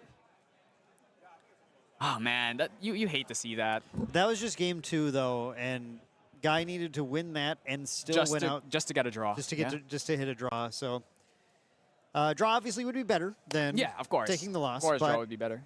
It's that was it was an interesting game to see, though. I'm really glad we got to see that second game because you really got to see both decks finding ways to stymie the opponent at every turn. Kind of that interesting back and forth gameplay that I really enjoy about Grand Archive. I really do think, though, that the choice of not discarding that float probably made a you think massive that had difference. You think that had a because cascading he could have paid for that second Storm Slime on the turn he level 3 if he had 1 extra card, which he would have had an extra card if he discarded that float. It can be so difficult to predict sometimes. Next round but pairings are up. we have pairings up for the next round. Yeah, so that was the last game, obviously. So I guess we're just immediately going to another one already. Quick 5-minute break. So we're gonna take a quick 5-minute break here and then just get straight into the next game. So Yeah, I mean, well, thank you for being on the stream, Dan. Yeah, it was we'll great say our having outro you. a second time. Yeah, so the second time we have to say goodbye, but obviously that game was a bit weird. Yeah. So yeah, I mean, thank you so much for Yeah, being on the stream. ton of Hopefully we fun, can have you fun. on again some other point Yes. in the tournament. There's I'd still love a to. lot of games to play, so maybe we'll try and get Mark and Clem on. We'll see. There's a Oh, lot of yeah, world get casters everyone, here. get everyone Yeah, on. it's basically worlds, but in Asia. So Yeah, a lot of the world casters came to this, so Yeah, it'd be a lot of fun. Yeah, so thank you so much for watching. I'm sorry for the weird issue. We had a little bit of miscommunication there with the judging staff. So we're going to just go to a quick minute break. Pairing should be up already, so if you want to see who is fighting, you can already see it. So yeah, thanks so much, and we'll see you in a bit. See you soon.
and welcome back to Grand Archive Ascent Singapore. We are heading straight into round 8 here. Once again, thank you to Main Deck Dan for being a guest caster for today.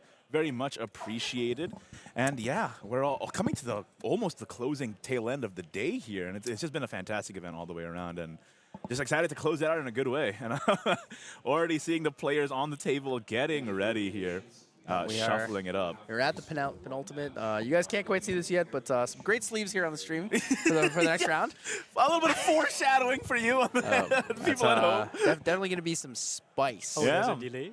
Some They are spice. rescoring one of the games. Oh, okay. it looks like there's the- a slight delay. Potential repairing?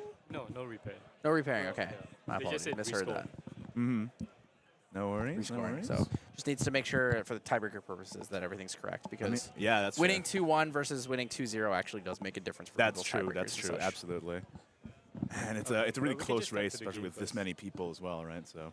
Yeah, we're chilling here. So it's going to be exciting looking towards what these guys have here going on. Really big fan of that Festive Lorraine mat. Absolutely fantastic. You're I actually ignoring the have one elephant in the room myself. here. I love it. Yeah, it's absolutely fantastic there. You ignoring the grippers in the room here? a little Yeah, bit? definitely ignoring the, I believe that's also Hu Tao sleeves. I don't know. Those are tokens, I guess. All right. Well, listen. Okay, looks like everybody's got their correct opponent. The round is indeed starting, so yeah, it looks like there's no worries going forward. Hold. Oh, we may have a repairing. Un moment. One moment. These things happen at a big event, especially with one as many players as this.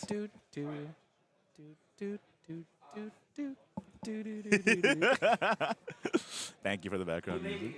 Okay, you may begin. All right, Let's we're go. good We to got go. the green light. Let's head into it. The dice roll is starting. Okay, Leo rolls a 6 versus CFP Limbo. These are very nice mats, I will say. And let's just head straight into it. I have no idea what either of these players are bringing, so let's just find out. I low-key hope there's like Water Neos Tony or something exciting and unique and different. Didn't Water Neos Tony happen this tournament on stream? It was kind of not really a Water Neos Tony. It was a Water Neos Tony, but it was an Allies focused deck, but it was also on Fragmented Spirits. So it was really strange in that regard. I mean, that, you know, in the early rounds of Swiss, anything can happen, really, right? So, oh, okay. Let's head straight into it. Looks like CFP Limbo is going first.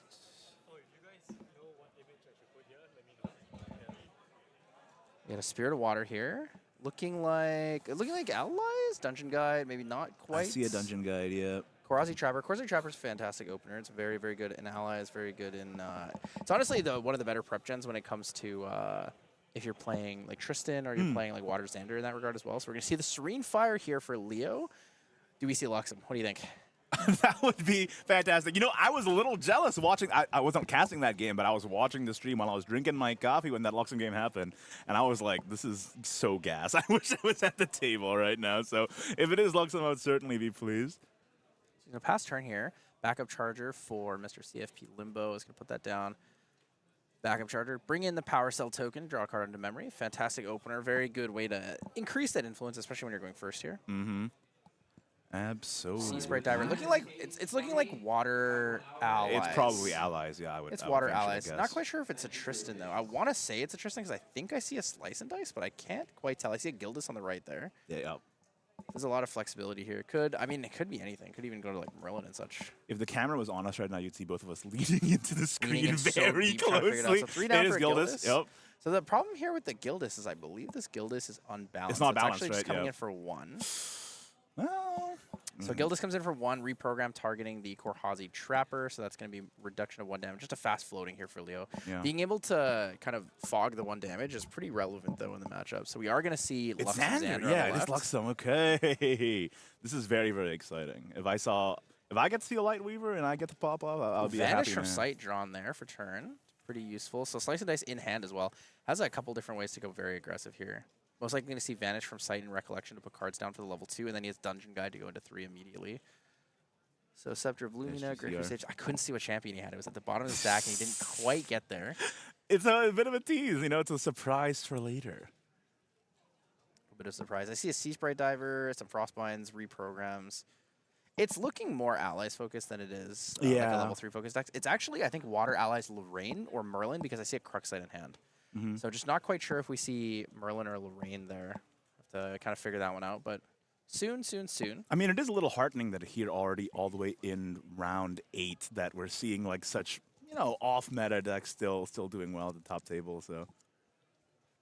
I really like Water Allies. Probably one of the more consistent decks in terms of allies. Very, very good control. And with newer cards like Fractal Rain and such like that, it's actually quite a bit better. Even Cerulean Decree makes it better too. Yeah, So both this the Decree cards are completely really well. unbalanced Gildas is just coming in for one every single One turn. every so 5 turn, yeah. damage on board right now. And he realizes going into Luxemdander, he doesn't need to keep up the Quasi Trapper, just push in. However, the one downside to this is that he can't utilize really the like using the Quasi Trapper to deny a Gleaming Cut is really, really relevant in a lot of cases. And here it's just not happening. So he's gonna play the Sea Spray Diver. There's no cards in any graveyard, so nothing can be banished in that regard. But we're gonna get that power cell there. And there's a Dungeon dungeon guide Guide of coming in. Leo's own. He has a lot of nice Luxem cards. I see 2 Luxem Sites in his hand. 2 Luxem Sites in hand actually might just be game. Unless he can Dungeon Guide burst him with like a Dispersion combo. So there's actually a line with Water Allies Lorraine where if you have Scepter out, you go level 1, and you attack them once with your sword. You level up to 2, 4 damage from Scepter, swing your sword for 3 because of the on-enter +2. Then you Dungeon Guide to 3, 4 more damage. You bring back your Broken Sword of Seeking with 5 durability counters, and you play Dispersion. It's a 17 damage combo. Yeah, that's quite powerful. And that might be one of the only ways that Limbo can actually burst through this if Leo does stabilize too early. Do you think it's like really quite favored to Leo in this matchup generally then, or how would you describe this matchup? 'Cause it's not one that I think it's extremely favored into Water because Water's a little bit on the slower side, even though it does have the burst. Wind Allies is one of the decks that can take it, but I think with the newer cards from MRC, I think Leo will have a significant advantage. Under Fire on top of Vanish from Sight just gives you a little bit more effective fog in the matchup. But we're going to see potential damage coming out. For me, this is like a learning opportunity. Certainly not one I see at my locals in Indonesia. So. Just trying to count some interesting things here. Yeah, I noticed that a lot of players today have like, you know, as long as you have enough game, you don't really have to move off your spirit too quickly. What I'm interested in is I see a Dungeon Guide being played and no level up. Did he decline the trigger? Oh, the dungeon guy? No, he leveled up, didn't he? To the Sander? Or no? I thought he naturally leveled up to 2 without the Dungeon Guide. Did he Dungeon Guide to 2 and I missed that? So he backup charged and then I guess he did actually. Yeah, he did, yeah. No. He vanished from sight, I think. There's no way. There has I'm so lost in what just happened. I'm trying to figure it out here. So all allies are up. I think the problem is I just can't figure out whose turn it is right now.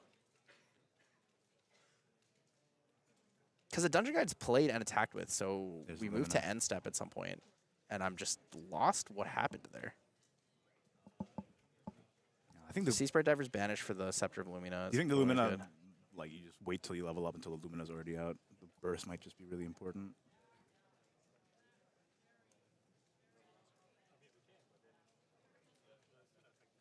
I'll be honest, No I still fog don't, and recollection. I still don't entirely know what CFP Limbo's entire game plan is. I assume he's trying to like just level up Dungeon Guide, double Dungeon Guide maybe for damage. But he has to push through so much damage in a single turn. It's kind of spicy. He is actually going to find ways to balance his Gildas though by doing this. Okay. 2 damage, 2 damage. Declare. Keeping up the Quasi Trapper is really good because it denies the Gleaming Cut. Yeah, Sorry, not Gleaming Cut. Thieving Cut. Because Thieving Cut prepared is an on-hit trigger to draw a card. So if you reduce the attack by 3, or like the power stat of your champion, it's like very, very effective here. Gold is just going to swing for face again. Seems kind of likely. He's thinking about it. He's going straight for it. Yeah, this is the good thing about Allies decks, you know. Just keep everybody honest. Just play guys, go face. That's the gameplay it's all about. We see Juggle Knives here. Now, we saw how important Juggle Knives was in the last time Luxem was featured on the stream. End step Juggle Knives there. Yeah.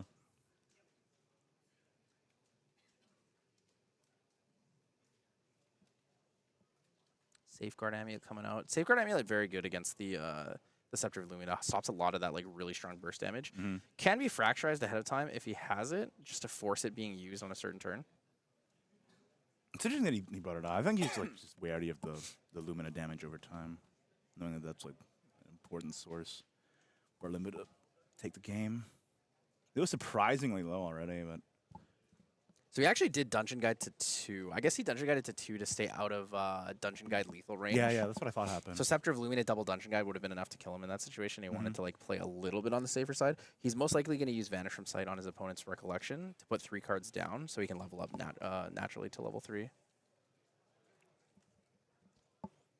It's always exciting for me when, because in my locals, everybody's always playing really low to the ground deck. So whenever I get to see a Luxem pop off, it's like a very novel experience. So I was so jealous when you guys casted the last one. Yeah, it's really nice too. Like the control aspect of this deck is very fun. It's entirely a reactionary deck, which is not necessarily an archetype of fire, but in this kind of deck, you're not really playing a fire deck. You're using fire as the engine to get to Luxem, and the entire deck is focused around playing Luxem cards. I mean, the Luxem just does everything. It heals, deals, and draws. It's like, what more could you want? Yep. It is the GOAT. Or it was the GOAT for a long time. It was a great deck. Fantastic deck for a really long time. People thought it fell off, but I mean, it's doing well at this event, clearly. So. It kind of did fall off a little bit due to the fact that Outlook was around. Outlook was a very hard deterrent card. Yeah. That's true. Because it meant that you had to play things on the trigger of the Outlook, or you had to play things like quite early on, or play things on your turn, which that's why isn't traditionally what you would want to do in a Luxem deck. I guess that's why most people just agree with the... Second Dungeon Guide. Whoa, okay. Going So straight that's why into we're it going Dungeon Guide 2 to Dungeon Guide 3.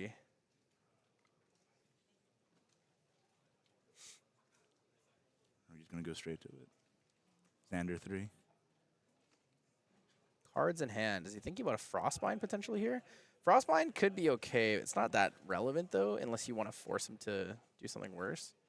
So we're going to lose an Incapacitate, and I couldn't tell. I think it was a Slice and Dice, maybe? Yeah. Isn't Cap really that useful against the Water Allies, though? In this matchup, not so much. That's what I was thinking. Not so much.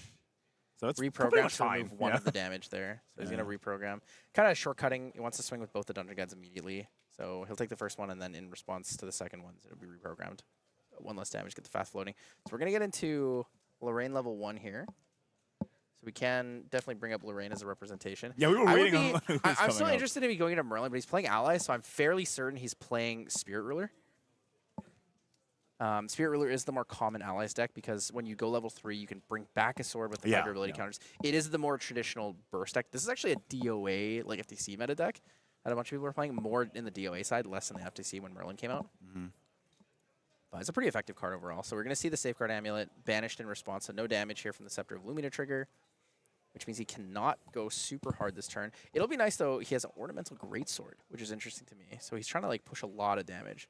Ooh, pre-Recollection Inspiring Call. So Inspiring Call is a fast spell, which means that you can play it in your Recollection. It cycles itself, and every ally on the board is going to get +1 for the turn. So he's actually really a lot strong of for an damage. So ally. there it is. That was a fantastic response to the Inspiring Call. So he needs to draw the card into memory first. There we go. And he's going to recollect and draw for turn. What's the advantage to play? Yeah. So Vanish from Sight is going to deny a lot of the damage coming in here. So it doesn't even have True Sight with the sword. Isn't going to be able to use Sword of Seeking in this case. So that Vanish from Sight was fantastic. It just fogged the entire turn. It is, it's one of the better tools. Like when I was comparing Vanish from Sight and Under Fire, I was like, wow. And he also fully tapped out too because he wasn't able to use the Frostbind that's in his hand to deny the Vanish from Sight. Exactly. So it was a very good timing for Leo. We're going to clear the board. Both the Dungeon Guides are going to be gone here. I'll be honest, when I see, level 3 Lorraine, maybe it's the meme lord in me, but I'm always just like hoping there's an Ensoul in there, but it's not happening this time. Do we see Luxera's map? So it doesn't quite need Insignia the Korhazi because he has cards down already. Oh, Grand Crusade. GCR comes out. GCR's pretty good in this situation. Well, it's no Apotheosis, right? But Needs to be careful, though. So he revealed you need to be careful because you need to ask your opponent if they have anything in response to the trigger before you reveal. I assume these two are like fairly familiar, so they're just kind of shortcutting. I mean, this is going top by table, really isn't quickly. it? As far as I'm aware.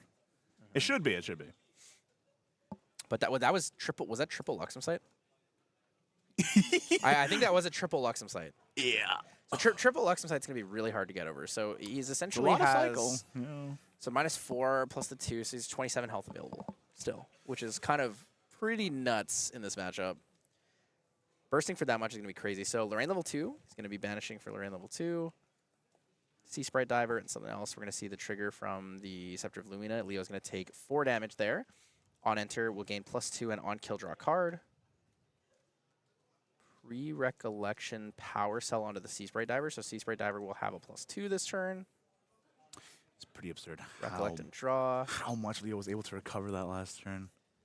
It's like that So advantage that Limbo was building was just completely went away. So what I'm interested in is, does he have a Dungeon Guide in his hand? Because if he does, he can actually attack with the Ornamental Greatsword and then return it and on enter to get the trigger for +1 again, if he wants to. And I believe if he Dungeon Guides, he'll actually be balanced too. For the Gildas? Is the Gildas still up? Oh, yeah, it is. 2 from Lurking. It's going to be 4 from the Sea Sprite Diver. That Gildas has been up for a long time. Just chipping one. He just sharing. Hey, if it works, it works. You can't give the Luxem infinite time. Oh, actually, he has 1 card off. He has 1 too many cards in his hand to balance off of the Dungeon Guide. I thought he had 5. Yeah, it can be hard to tell. Lorraine swings for 3 here. Quarazi Trapper for 1. It's going to be kind of hard. You're in a position where so he does have the Dungeon Guide. He's in a position where he needs to deal a lot of damage. Fracturize in hand as well. That's not a terrible one. It's really a man after my own heart. I love turning the card sideways, so seeing this gameplay is... I think he's going to actually go for the Dungeon Guide. Dungeon Guide's 4 more damage, 22. Does bring the sword back. Ooh, so 1 in for... If he plays the Dungeon Guide, and return... Oh, interesting. Okay. So he's going to activate Insignia of the Quarazi, put down cards, get a prep counter. I was going to say, if he plays the Dungeon Guide and returns the Ornamental Greatsword, he actually has exact lethal on board, which would force the lineage release. That's pretty fast for... Because Dungeon Guide goes on the field, then you level up, you get your trigger, Scepter for 4, so it puts him at 23, Yeah, and then you give the Ornamental Greatsword on entry to the Dungeon Guide, so it's 2 damage, forces him to lineage release, puts him at 19. He's no longer able to Chalice of Blood. Yeah, that's... But he's going to get the triple Luxem, so he's a Resolute. That's a Resolute in the hand I just saw. Ooh, that's going to be rough. He also has Slice and Dice, so he's going to Slice and Dice here, putting down some cards. The potential mind damage? Actually... Is it prepped? Yeah. It's actually a decent time here to...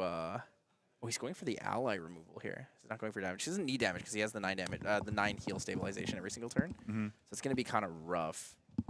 Because every time he clears allies, it's like you're in a position where it's just too difficult. Okay, so he's going to deal 6 to Champion and 3 to the Lurking Assailant.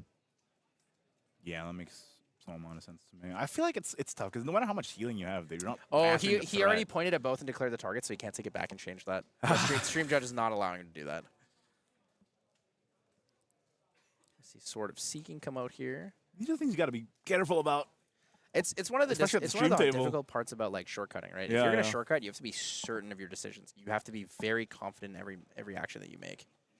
Fracturize on the Insignia is pretty good here as well, but you would have wanted to do it in end step so that you could go Drawn Blade here if you have Drawn Blade, and then break it and level up for another draw. So you use the floating for the Fracturize.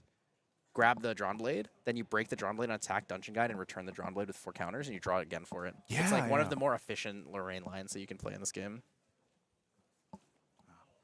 But he might not even have Drawn Blade in the deck. He's using Ornamental plus the Sword of Seeking, so we'll have to see if that's something that he's focused on.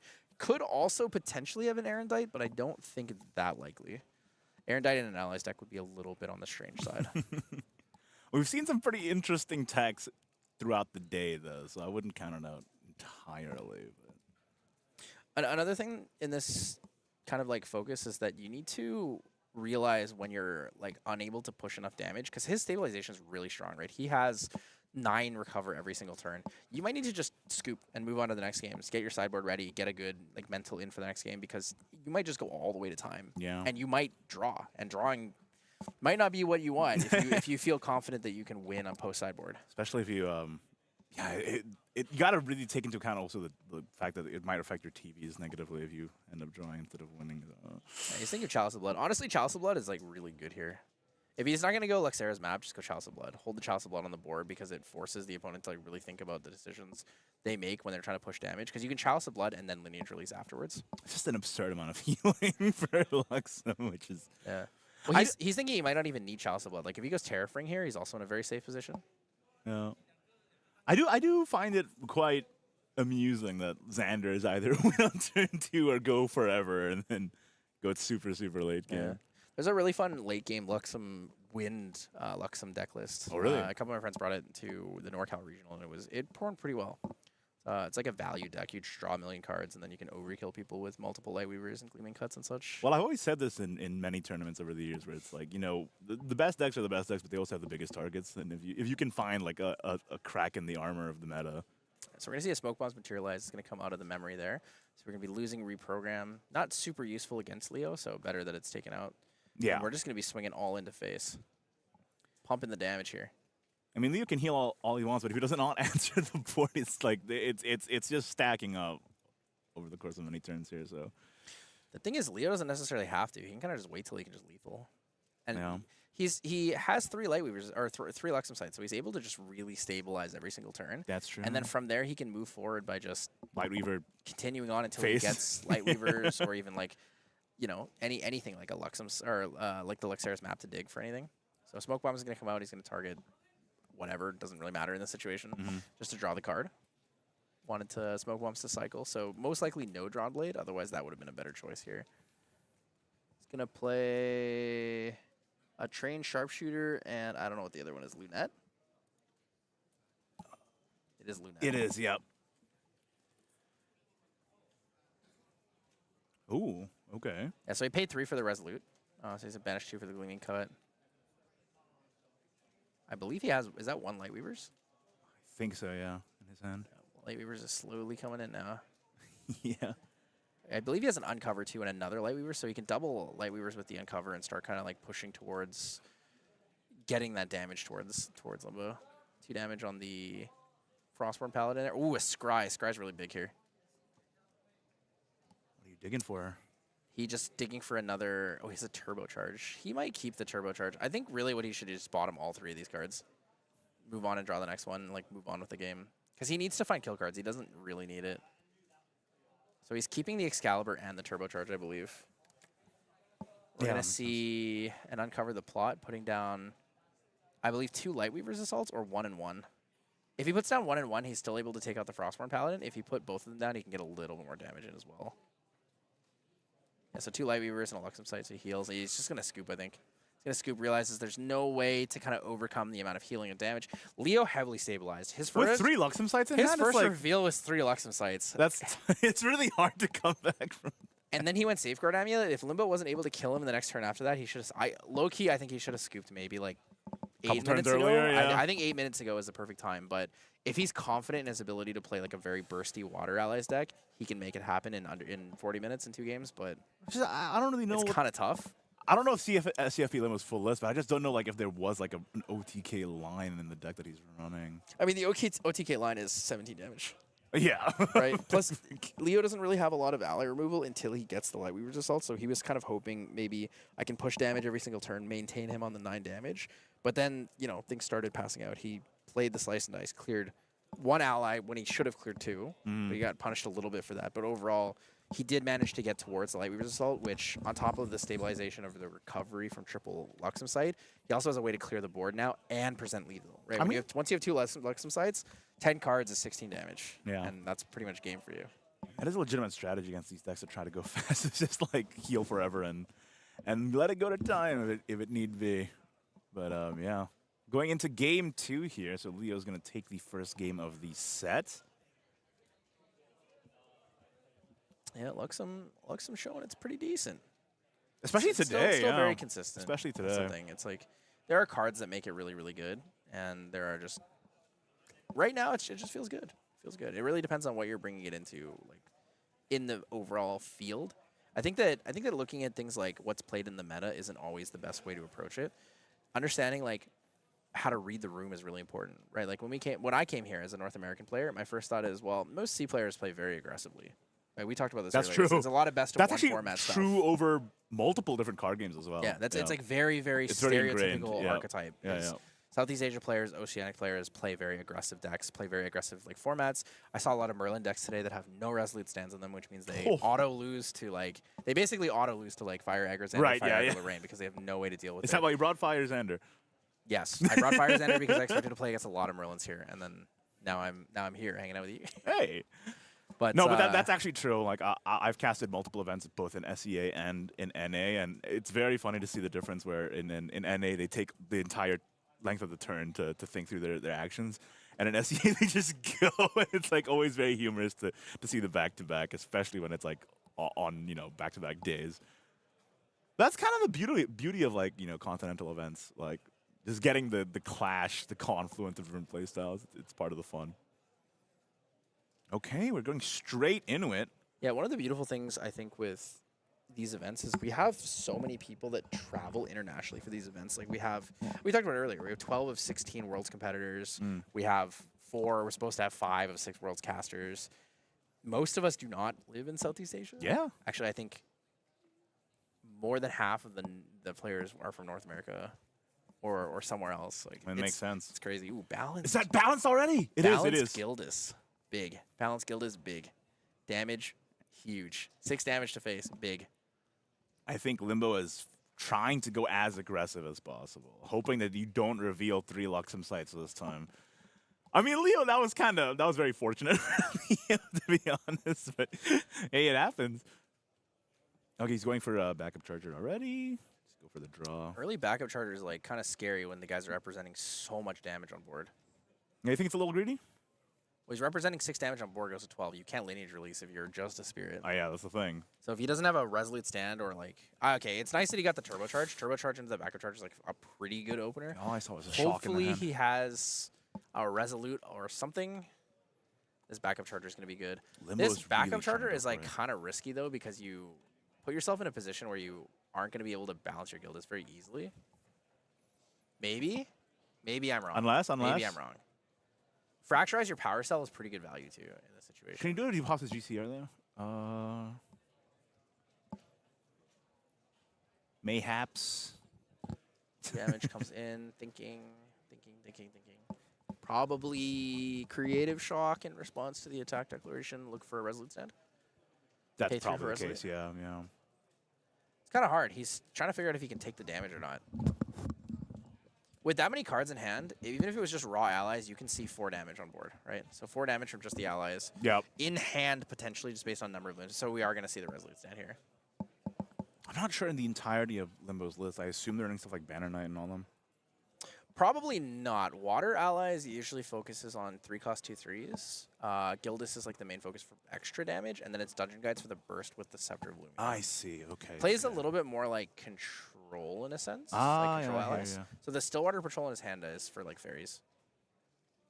And then Lurking Assailant's a classic 2/3 because it has stealth when it's not attacking, so the value of that is really, really good to him. Didn't attack with the Gildas here. Can he balance because he popped his GCR? Resolute stance is not really a point. Oh, yeah, that's Oh, he's just tapping, completely tapping out, putting all the allies down. So we can see the Stillwater Patrol and the Lurking Assailant. He's just going to pass turn. Here's 5,000 guys. Deal with it. Ooh, uncover. The plot is lost here, so we're going to see Xander 1. And Get what the are on-enter Glimpse 2. What are the clear options for Xander before you go into your Lightweavers, right? Is there any? The kill options? like clear options for the board? Like, how do you Slice deal and dice. with this? Slice and dice and That's thieving it, cut are the right? best Yeah. ones. Slice and dice is actually really effective because you can clear 2 in the same attack, and you can clear the higher life ones, so you can clear things like Ascent Protectors or like buff countered units, buff countered Frostborn Paladin. Thieving cut, great for the 3-cost 2/3s. But for now, kind of just chilling. He's going to get the glimpse there. So Lux of Sight and is Lux of uncover Sight. the plot in hand. Has a Slice and Dice as well, I believe, and 2 Dungeon Guides. It's pretty much everything we just brought up. So like, he looks like he's going to be able to get out of this bind. This is potentially an okay turn to play Thieving Cut prepared. Next turn, you Dungeon Guide to 3.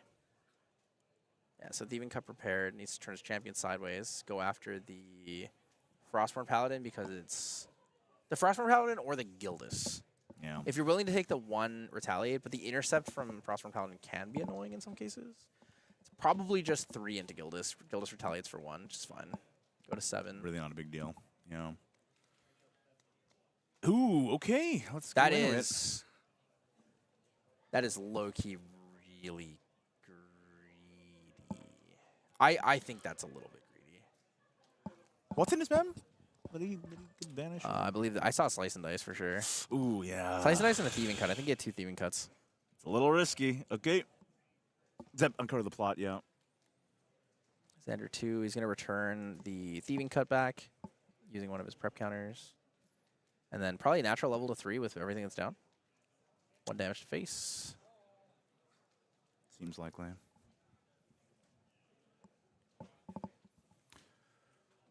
With how relevant, like, revealing the Luxem site was to stabilizing the last game, I feel like he's really just trying to get to level 3 as fast as possible at this point. He's really just forcing down allies as fast as he can. It's kind of Yeah. it's kind of amusing to me. So I see 2 Fracturize in there. Fracturizing your own power cell is decent because you get the reservable aspect from it and you get the floating memory. Just raw Sword of Seeking. Maybe we're going to see like a double Inspiring Call. I might have missed if he had them in his hand. I don't think he does, or if he does, he has 1 Inspiring Call.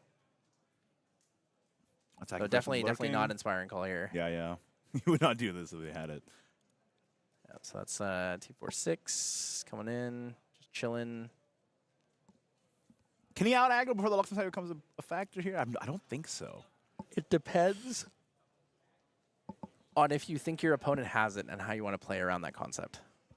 That's a player philosophy thing, though. Like, It is entirely a player philosophy thing. For me, when I play events, which is not often these days, to be honest, I mostly I'm behind the desk. But when I do play events, sometimes I just take a say levy option, like if they have it. Like, Snow Fairy into the dungeon guide is really funny. So I was just gonna swing in for 1 there. Just gotta play some cards, get some stuff down. does it really matter to board lock that? I don't know. It's funny. He turned his dungeon guide away, so he knew it was Snow Fairy, and then immediately woke it up.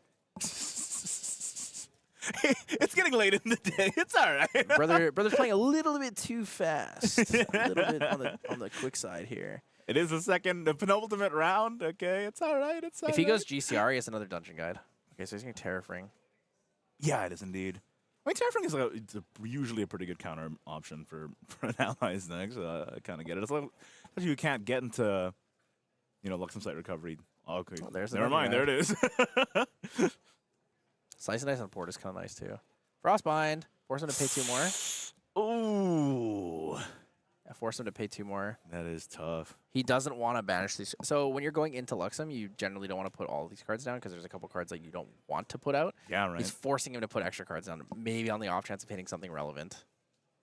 That'll be the worst hit here. He's hoping, like, if you have the nuts, you have the nuts, right? Slice and Dice is Slice and fast Dice here. and That's pretty okay. whatever. That's pretty whatever if you're It's not the Luxem Xander player. the Luxem cards you care about. So, So 1 it's damage to face fine. here from Dungeon Guide.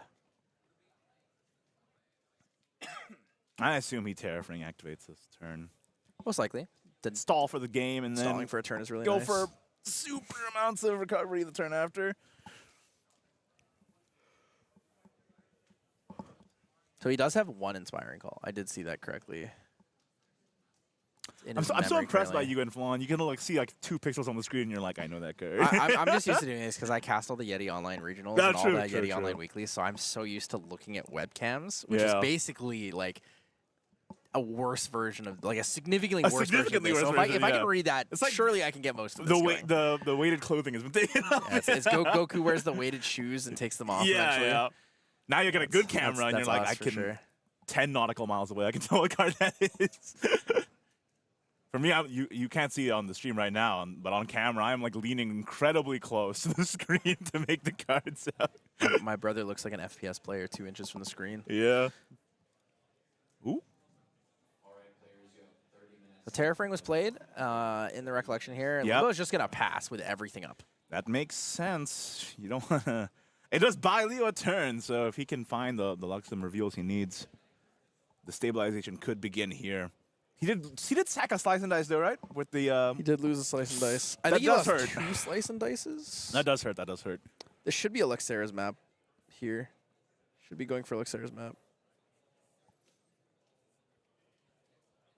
Is he about to miss his materialization? No, he's looking at his memory while holding his material deck in his hand.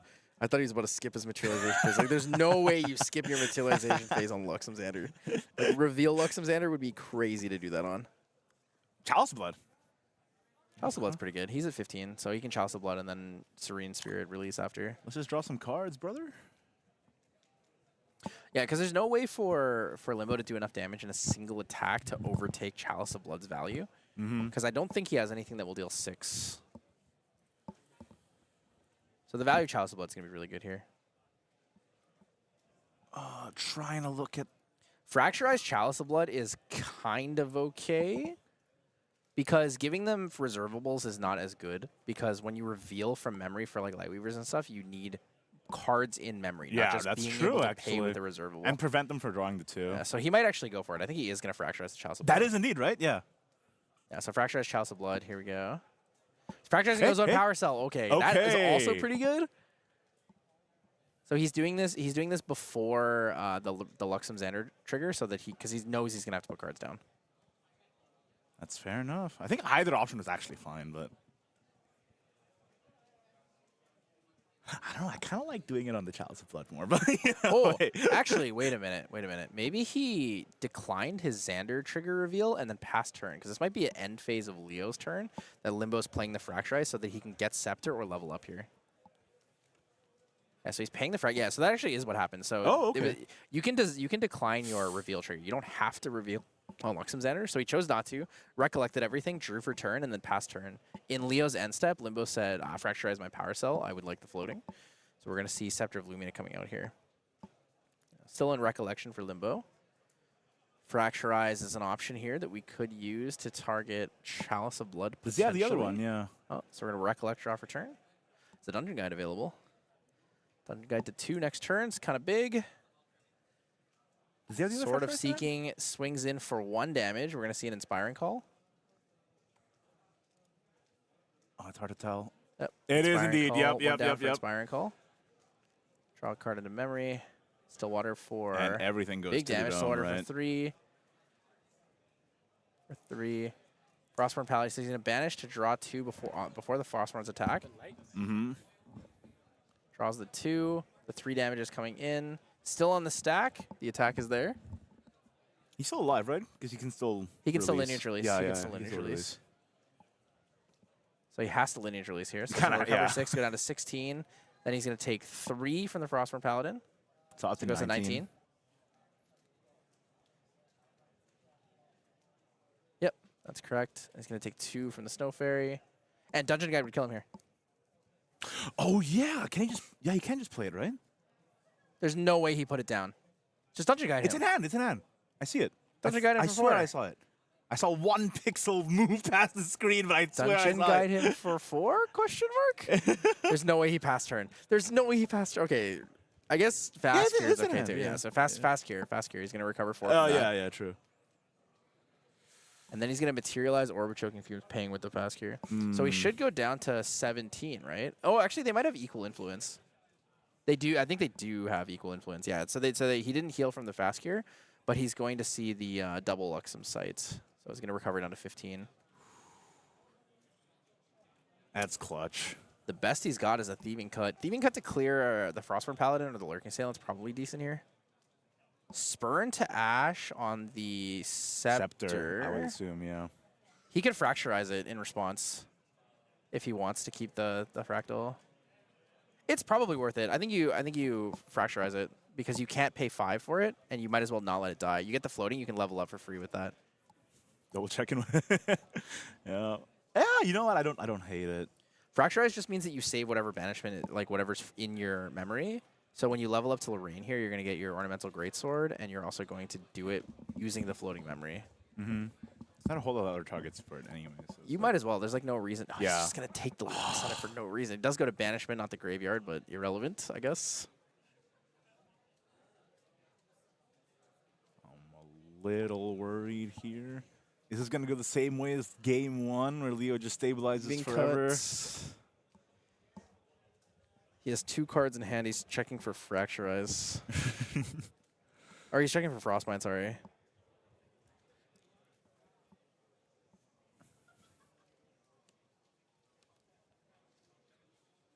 Well, actually, maybe he Orb of Choking Fumes him. That's why he couldn't play the... I think he did, yeah. Well, Yeah, because he put it there. if he Orb of Choking Fumes him, then he can't play the Frostbind anyway, so I don't know why he's asking cards in hand. I think he did play it. I seen in banishment. It did come out this turn, so that's why we didn't see the the Fracturize on the... Orbitrary Confuse is 1 or 2 cost more. I'll double check that one. Because if it's 1 more, he actually could have paid for it because he has the Fractal available to him. I think it was... Oh! Ornamental.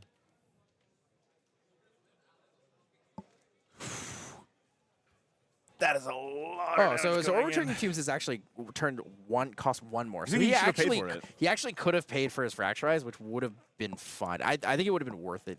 Getting the long-term Fractal and then getting the floating as well is decent. It's better than just losing both for nothing. Excalibur. Ooh, Excalibur. Excalibur, Frostbind. Yeah, Frostbind's pretty good there because it's still in Recollection. Not bad. Yeah, honestly, not bad. 10 damage to face. Let's see. 3, 4, 5, 6, 7. Missing 3 damage. If he has if 3 damage in hand is enough for lethal, I see a snow. I don't see enough damage, though. No, it's only 1, right? Actually, Dungeon Guide's enough damage. Dungeon Guide, level up to 2, get 2 damage from that, plus the Dungeon Guide damage is 10. Yes. So he has exactly You're 10 right, hand. you're right. Yeah. It is. Yeah, He sees it. He sees it. So we're going to be going to game 3 here. Yep. Lorraine level 2.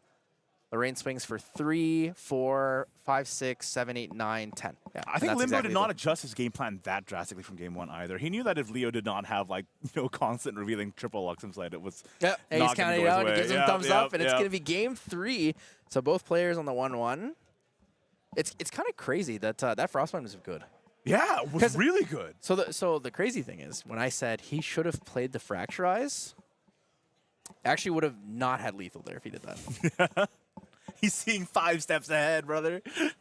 I'm out here playing chess, and this guy's out here playing 8D chess. 8D chess, dude. He's playing that Star Wars chess. I got the 3 levels on it in the hologram. Yeah, we're going into a game 3 with only 20 minutes left. Should be plenty of time. But yeah, I find it very... Limbo just stuck to his game plan, I feel like he felt that he could have won game 1, honestly, if it wasn't just triple Lux fight reveal every turn. So thinking about it now, when he played the Spurn to Ash, he'd already lineage released, hadn't he? Yeah. So he actually, that was an illegal game action. Well, right? Is that true? Timing wise? Should we I'm gonna check the VOD because I'm pretty sure that's what happened. Check Actually, the tapes. I'll check the tapes. Did that? Hold up. Well, we're moving on to game 3 regardless. It seems like so.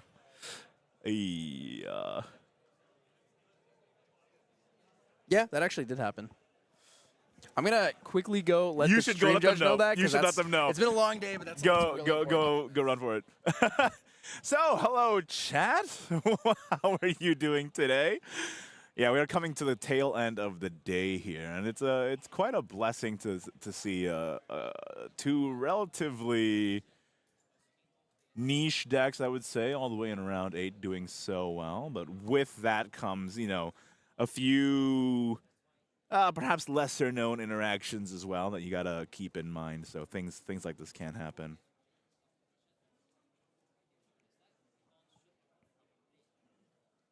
Looks like trying to sort it out now.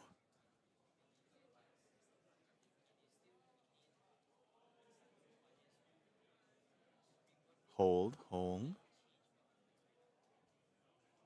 Awaiting a judge decision, I assume.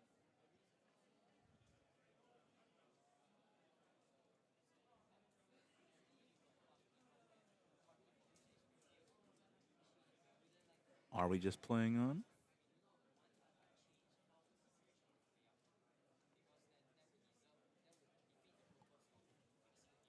Looks like Tyler is back. What's the verdict? It's the long day debuff. Because it was missed overall, it wouldn't actually affected it because the game is already completed.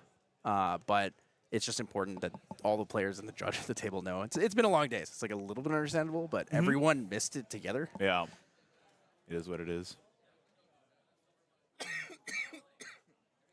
So they just decided to carry on. Yeah, I mean, there's nothing that can be done because it's already it's already past done. game. Yeah, it's already completed. There's no way to rewind or anything like that. Even we missed it. Yeah, fair enough. Things to keep our eyes out for. Lineage release. They actually do have a token that says lineage element released. They should use it, I guess. Helpful. Yeah, I don't know if Flan made those too. those little counters. Yep. So it's hard. I mean, when you're playing really fast, it's got to slow it down a little. Yeah, bit, you know? right. I think people are a little antsy because it's like the timer's ticking down and it's near the end of the day. I don't think Limbo is going to change his game plan at all. Banished a dungeon guide to go level 1, so that means that we're going to see. He probably has another one. Don't worry about it. I believe in him. So he creative shock, discarded a slice and dice, Is that and then level up banished a dungeon guide. So he has another dungeon guide in hand. Whoa, that seems a little risky, but okay. Trust the Draw here. process, as they say. Damage coming in, 2 damage at a time. We're just pushing up to 8 right now. And Limbo, yeah, see a there's the Gildas- Gildas again. Gildas balance Limbo Gildas really here. is not changing his game plan whatsoever from the past 3 games. So. Balance Gildas comes in, goes to 12. It's a lot of damage. Draw another card. Play another 3-cost ally. Push to 14. Yep. So we're going to see, I believe that's in a Steam Knight. SP1 is Steam Knight. Class bonus Intercept if you're a warrior. Leo 114. Leo's getting pressured really hard right now. This is very, very tight. That was pretty much Damage is instantly, going yeah. At this point, you might not even need to go Scepter unless you know you have a Dungeon Guide available to you in your hand.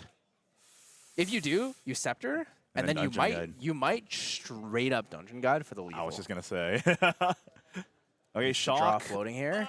Ooh, did get a Vanish from Sight, though. Vanish from Sight, very good fog opportunity. I do see that. Discarding a Luxem Sight. Do you think that's... Oh, I think man. it's necessary based on what's in his hand. Yeah, but that does not feel good. It does not feel good. He gets the power battery. No worries. We're going to see a Power Cell summoned rested here with the backup charger. The Vanish from Sight, not leveling up here is kind of a tell that you got a Vanish from Sight or something like in Fog. Because you know that your opponent is completely, like, hands down full influence and memory, it means that there's no availability for Frostbind or Cerulean or anything that can stop the Vanish from Sight from being activated. Yeah. A 2-down prepared Thieving Cut is really good. Thieving Cut into the Gildas for 3. Oh, what is that? Draw the card from that. He got to uncover the plot. Yeah, it is. It is. Yeah. He's kind of just hold here, probably Vanish from Sight and Recollection. He might not even use I think he has to use the Vanish from Sight. This turn. He'll just die if he doesn't, because he only has 5 health available left to him, right? He's 14 damage counters already. Backup Charger. Ooh, Backup Charger, not even using it is interesting. A Backup Charger for potential next turn. Wait, so he didn't see the Vanish from Sight. He actually didn't use it. He's gonna Element Release already because he used 2 of his creative shocks. Wow. This is a breakneck speed game, I will say. These guys are going crazy. I think your words of wisdom he's like basically slowing down a saying little he's bit. basically saying all the damage is like the same thing as the Serene Spirit, so he didn't bother changing the health on it. These guys are really going in. Trained Sharpshooter. So a lot of these water decks play a lot of like a big spread of 3-cost 2/3s, specifically because of Dream Fairy. So if you Dream Fairy at one target, instead of it being a 4 of, there's a whole bunch of 2 ofs with different names, so that you can't affect them in the same way. That's very, very smart. Especially because of the prevalence of wind in the meta Sea right Sprite now Diver anyway. here is really, really good. Oh, so he goes across. Okay, Trapper is also good because he knows he's going to level up and bring back the Thieving Cut. So Trapper is actually fantastic into that because it stops you from being able to draw because no one hit. The other option was to play the... Oh, I guess if he plays the Sea Sprite Diver, he can only get rid of either the Thieving Cut or the Slice and Dice, both of them being able to be brought back. So this is actually the better play because it's going to reduce the damage regardless if he brings the Slice and Dice back and plays it, or if he uses the Instant GCR Gleaming Cut or Thieving Cut. Instant GCR instantly. Okay. He has such a high influence. I wonder if he's going to double Dungeon Guide. Needs to play a little safe, though, because 3 cards in hand for Limbo means that Frostbind is available. That's true, yeah. But do you think double Dungeon Guide is just like necessary to get into your stabilization point? I feel like he has the if Vanish you from don't Sight get still, into right? Luxem, you just can't stabilize. That's the problem. Yeah, so But we see the backup charger being used. He's going to use Vanish from Sight. It is, fantastic way. Wait till your opponent completely puts all their hands in their memory. Yeah, it's gonna be a good opportunity for you there. Vanish from Sight. He's going to be able to fog a lot of damage from this turn. All right. This is going to be a pass from Limbo. Can't attack, right? So. Oh, he's saying that. Is he saying that he can't Vanish from Sight yet because he's doing this in end step? Oh yeah, because you can only play it in Recollection, right? Yeah. Yeah. I guess he skipped his materialization phase by accident. Actually, it looks like he did skip his materialization phase by accident. Just playing a little bit too fast here. I was just saying, like they were They playing got at a 15 breakneck minutes. speed They got up 15 till minutes now. and overtime. Like Yeah. they can finish a game for sure. Just take your time, relax. Especially when you have such a good board state, right? You have 4 allies that all deal 2 damage. You have an element Another released opponent. Like you're in a great place to play this match out. And just from here, it's like kind of unfortunate to look at. Playing a little too quickly. It was a fire card and Uncover the Plot. I don't think it was a Creator Shock, though. It was something else. Couldn't tell what it was underneath that Uncover the Plot. Little hard to say. And ooh. Okay, here we go. It's happening. Dungeon Guide, leveling up. I think forcing a Frostbind here isn't worth it. Just let it go. Reprogram, and I think a Slice and Dice. So we're going to see Xander Blinding Steel. And one Lightweaver's Assault that in is memory. Lightweaver's. That's one way to play our You board. can't even stabilize the damage. It's only going to be 2 damage on reveal. Yeah. So you need something else that can deal with a lot of this damage coming out. Did he swing? Did he forget to swing the Dungeon Guide, or is he just thinking right now? Probably thinking about what to put down. So he has another Uncover the Plot, so he can put down 2 cards. But I think he also has a Vanish from Sight, so he wants to pay for Vanish. Yeah, I think he still has one, yeah. I will say Limbo has like just not changed his game plan whatsoever since game 1. Like I think he was like, yeah, I take my lumps when you have the reveal, but otherwise I'm just gonna stick to my game plan. It's been working out, so stick to your guns sometimes. Yeah, Leo here's just counting out the damage. 10 damage on the field currently, or 9 damage on the field currently. A lot available, so Uncover is going to come down. So we're going to see, Can we reveal, I believe, please? Yep. 2 Lightweaver Assaults and a Luxem Sights. Indeed, yeah. Yeah, so he's going to recover 3, go down to 11, deal 4 damage, something on the board, which I believe will be the Frostborn, right? The Frostborn Yeah. Paladin. Most definitely. He had the potential to also do it into the reprogram. Interesting. 2 down for reprogram. Get the Scepter of Lumina out, paying with the reprogram. Yeah, it's not bad. Power Cell will be awake here. Limbo just like, listen, if you just have enough game, you just play enough guys. Who needs to level up? Especially if we're not taking any damage in the interim.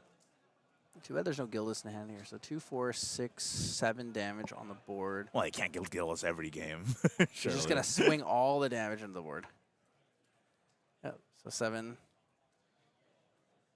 Is there a Puts him response? at 18. No response. Just take the 18. Or just take the damage up to 18 and chill from there. Yeah. Because you're gonna reveal something that Luxem Sight. kills and then heal 3. So you're basically healing like pseudo 5. Mm-hmm. That's true. Yeah. Take out a 2/3 while healing 3. If he can get another Luxem Sight in hand, that'd be pretty good, though. The thing you're hoping for is he doesn't have an Excalibur to deal with your Scepter of Lumina, right? Because if he doesn't have an Excalibur, what you can do is you can either just Level play up. an ally here, or you can just hold all your cards and know you're putting 3 of them down to banish anyways. I think the efficient way to play this is pay 3, play an ally. That's gonna do some damage, and then on his trigger, after he materializes, you use the Fracturize on the insignia of the Korhazi or on the Luxair's map. Yeah, that's not a bad idea. I mean, the Fracturize ends up being really, really flexible in this matchup. too. Fracturize for the targeted banishment for level 1 Lorraine is really good, especially when you have the Scepter of Lumina out, because it's gonna be 4 damage from that, 1 damage from your attack, 2 damage from your attack technically if you're using It's if you're pretty using much Ornamental going Greatsword. as... Yep. Ooh, 3 down for another Trapper. Just He's gonna plays a leave guy, Trapper yeah. up. Trapper's actually really good. Yet again, it deals with the Gleaming Cut and the Slice and Dice. So it has answers. Because he has 3 pipe counters, right? So Yeah. Slice and Dice is a good option to clear allies in the board. If you stop the first attack of Slice and Dice, it's an on-hit trigger, so you lose everything else. You don't get the 6th on the back. Yeah. Ooh, Fracturize targeting the... Yeah, so he's going to do that. He's going to Fracturize whatever the materialization is. So he's going to Fracturize the Safeguard, Amulet on the Xander trigger. Yep, and he's going to reveal, same thing. It's going to be Luxem Sight, 2 Lightweaver's Assaults. Heal 3. Deal with the board a little bit. Yep, goes down to 15, 10 damage. So we're seeing 1, 2, 3, 4, is 5, this enough 6 on stabilization? board. Yeah, because he levels up, it's 10 damage. Yeah.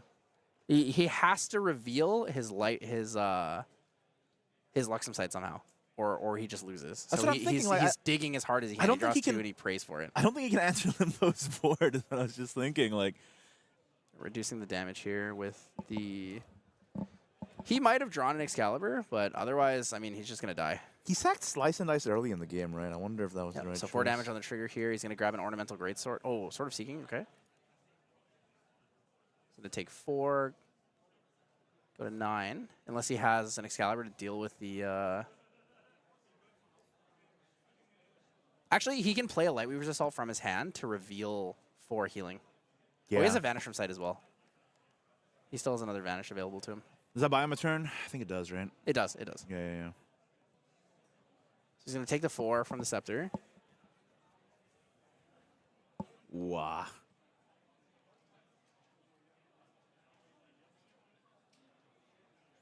I think the answer for that is tough. Oh, what's going on? Hello? He's asking how he got the preparation counters. He's explaining that they came from the Horsey Trappers. Right, right, right. So in Recollection, he's going to Vanish from sight. He's still going to be able to deal the 1 damage, but you might as well just wait and not take the 1 damage. And the reason for that is because you can just play around the fact that he has Chalice of Blood, right? You know he has Chalice of Blood. So Yeah, just don't even give him the counters. Just leave him on this. Because if you deal 20 to him and he decides to go for Chalice of Blood, he can draw into more reveals. He can order the stack of his effects and utilize the Chalice of Blood before using the reveal trigger from Luxem Xander. Exactly.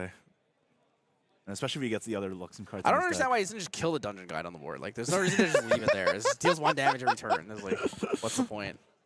Yeah, Chalice of Blood. You're Is he not going to fracturize the wrong. Chalice of Blood too? That would be crazy. He is. Oh, yeah, Wait, so he did swing 1 damage with Lorraine, Yeah, actually. that's what So he did let him have the... Is that a Resolute that he just drew, I think? Can't quite see. No, I don't think so. Sorry. Juggle Knives? He has an Excalibur in his hand now, too. He's going to play a second Juggle Knives here. Oh, Gleaming Cut. Ooh, he's going to banish the Gleaming Cut, get 2. This is actually pretty good here. That's decent, yeah. Yeah, so damage is going to come in. It's triple Lightweaver's Assault. Ooh, that's going to deal with the board. Wait, it's triple Lightweaver's Assault, Gleaming Cut, and an Excalibur. And So sight. 6 yeah, damage to board. He did draw Resolute. Yeah, okay. I wasn't mistaken. Good, good, good. I'm doubting my eyes this late in the day. I think he might have put all damage to face. Wait, did he? I think he did. Yeah, he's going to double Lightweavers for lethal. Oh, that's true. Yeah, because he has more than 10 cards, so he can just double Lightweavers for 16 damage. So if he puts 6 damage to face, it puts you at 10, and then your Lorraine, I mean, you can take 10 damage max as Lorraine level 1. That's just sort of what happens with Luxem if you let them build up their hand too much, I suppose. Do you think that attacking, like letting that Chalice go through was the big mistake there? I think letting the Chalice through is always a huge mistake there. A lot of the time you want to just deny that, because if you can stall them one turn look off what of getting happened 10 because cards, of it. right? I mean, he drew into the first juggle, which allowed him to draw into another... I believe another Lightweaver's Assault, but I mean, either way, it's just a lot of damage. I mean, both players playing incredibly fast at the end there, trying to get through it. Both of them making mistakes. I think they could have taken their time a little bit more, especially because that was such a close set in the end. The biggest mistake that was made is that Limbo missed a materialization step because he played too fast and he wasn't able to get out 1 key materialization in that game, which is a Safeguard Amulet. Yeah, if he got out the Safeguard Amulet, huge. it would have forced Leo to play the Excalibur onto it in a different turn, which would have also put him down 1 card. Yeah. So it would have pushed him a little bit further away from like getting lethal in that like effective amount of time. Oh man, yeah. I really think that there was a lot of small mistakes that built up over the course of it, which is a shame because the matchup ended up being really, really close. I feel like in game 1, you know, obviously getting the triple Luxem Sight reveals over and over again was pretty hopeless. Yeah. But in game 2, like he just stuck with his game plan and was able to out aggro, but like just those little Technically game 2 he shouldn't have even been close because he illegally spurned to Ash the Scepter of Lumina, which saved him from dying. Yeah, yeah. So it still went to him. The really big thing that's worth mentioning is in game 3 there, both players are rushing to try to find a victory. Depending how confident you are in your next round, you may actually just try to take the draw or comfortably take the draw. For the TBs? Because, it's point-based, right? So a win is 3 points, a tie is 1 point, and a loss is 0 points. So, like, we're in round 8. Round 8 is completed. We're completing round 8 right now. If you were in a place where you could tie twice, that means you can just ID next round if you want to get in the top 32. It's kind of like up to you. Yeah. Ideally, you always want to play for placements because if you're trying to get top 8, playing for placements is really important. Day 2 starts with Swiss rounds. So you need to keep playing Swiss. So if you're like bottom of top 32, you go into day 2, you lose a round, you are no chance of getting top 8, right? But if you're like middle of the pack, if you win, if you start, let's say like 14th, right? You start 14th, you have a pretty good chance of the day. You could lose 1, draw 1 maybe. Yeah, and right? this was one of the top tables, gives you a lot of that believe, flexibility. So, you know, that was an option, you know. Oh, man. Gotta a 10-minute break. Yeah, leaving that chalice was, I think that was the There's biggest. no most way problem. you give There's him no way you do Chalice of that. Yeah. Blood, man. You don't just let the man draw 2 for nothing. For literally nothing. Especially it's Luxem. Like you just you get the card. I mean, look what happens. I mean, okay, so theoretically, you kind of have to let him eventually draw it. because Yeah, but- he plays it, and if you don't fracturize it, what are you going to do? Yeah. You don't do 6 damage in a single hit at any Yeah. point. So it is on the unfortunate side, but But I think it was a good matchup. Like I think both decks really showed their strength and like how they were able to navigate that. It just like because the players were playing so quickly, we didn't really get to see the full potential, I suppose. But we got a hint. So yeah. So we do have one last round, but I believe that'll be it from you today. So we'll be seeing you tomorrow for the cast. that's right. And good luck to you and Flan to cast the last round of the day, round 9. Guys, do not go anywhere. In about 10, 15 minutes ish, we'll be back with the final round of the day. Stay tuned.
Hello, everyone. So, unfortunately, we are about to hit 12 hours on the stream.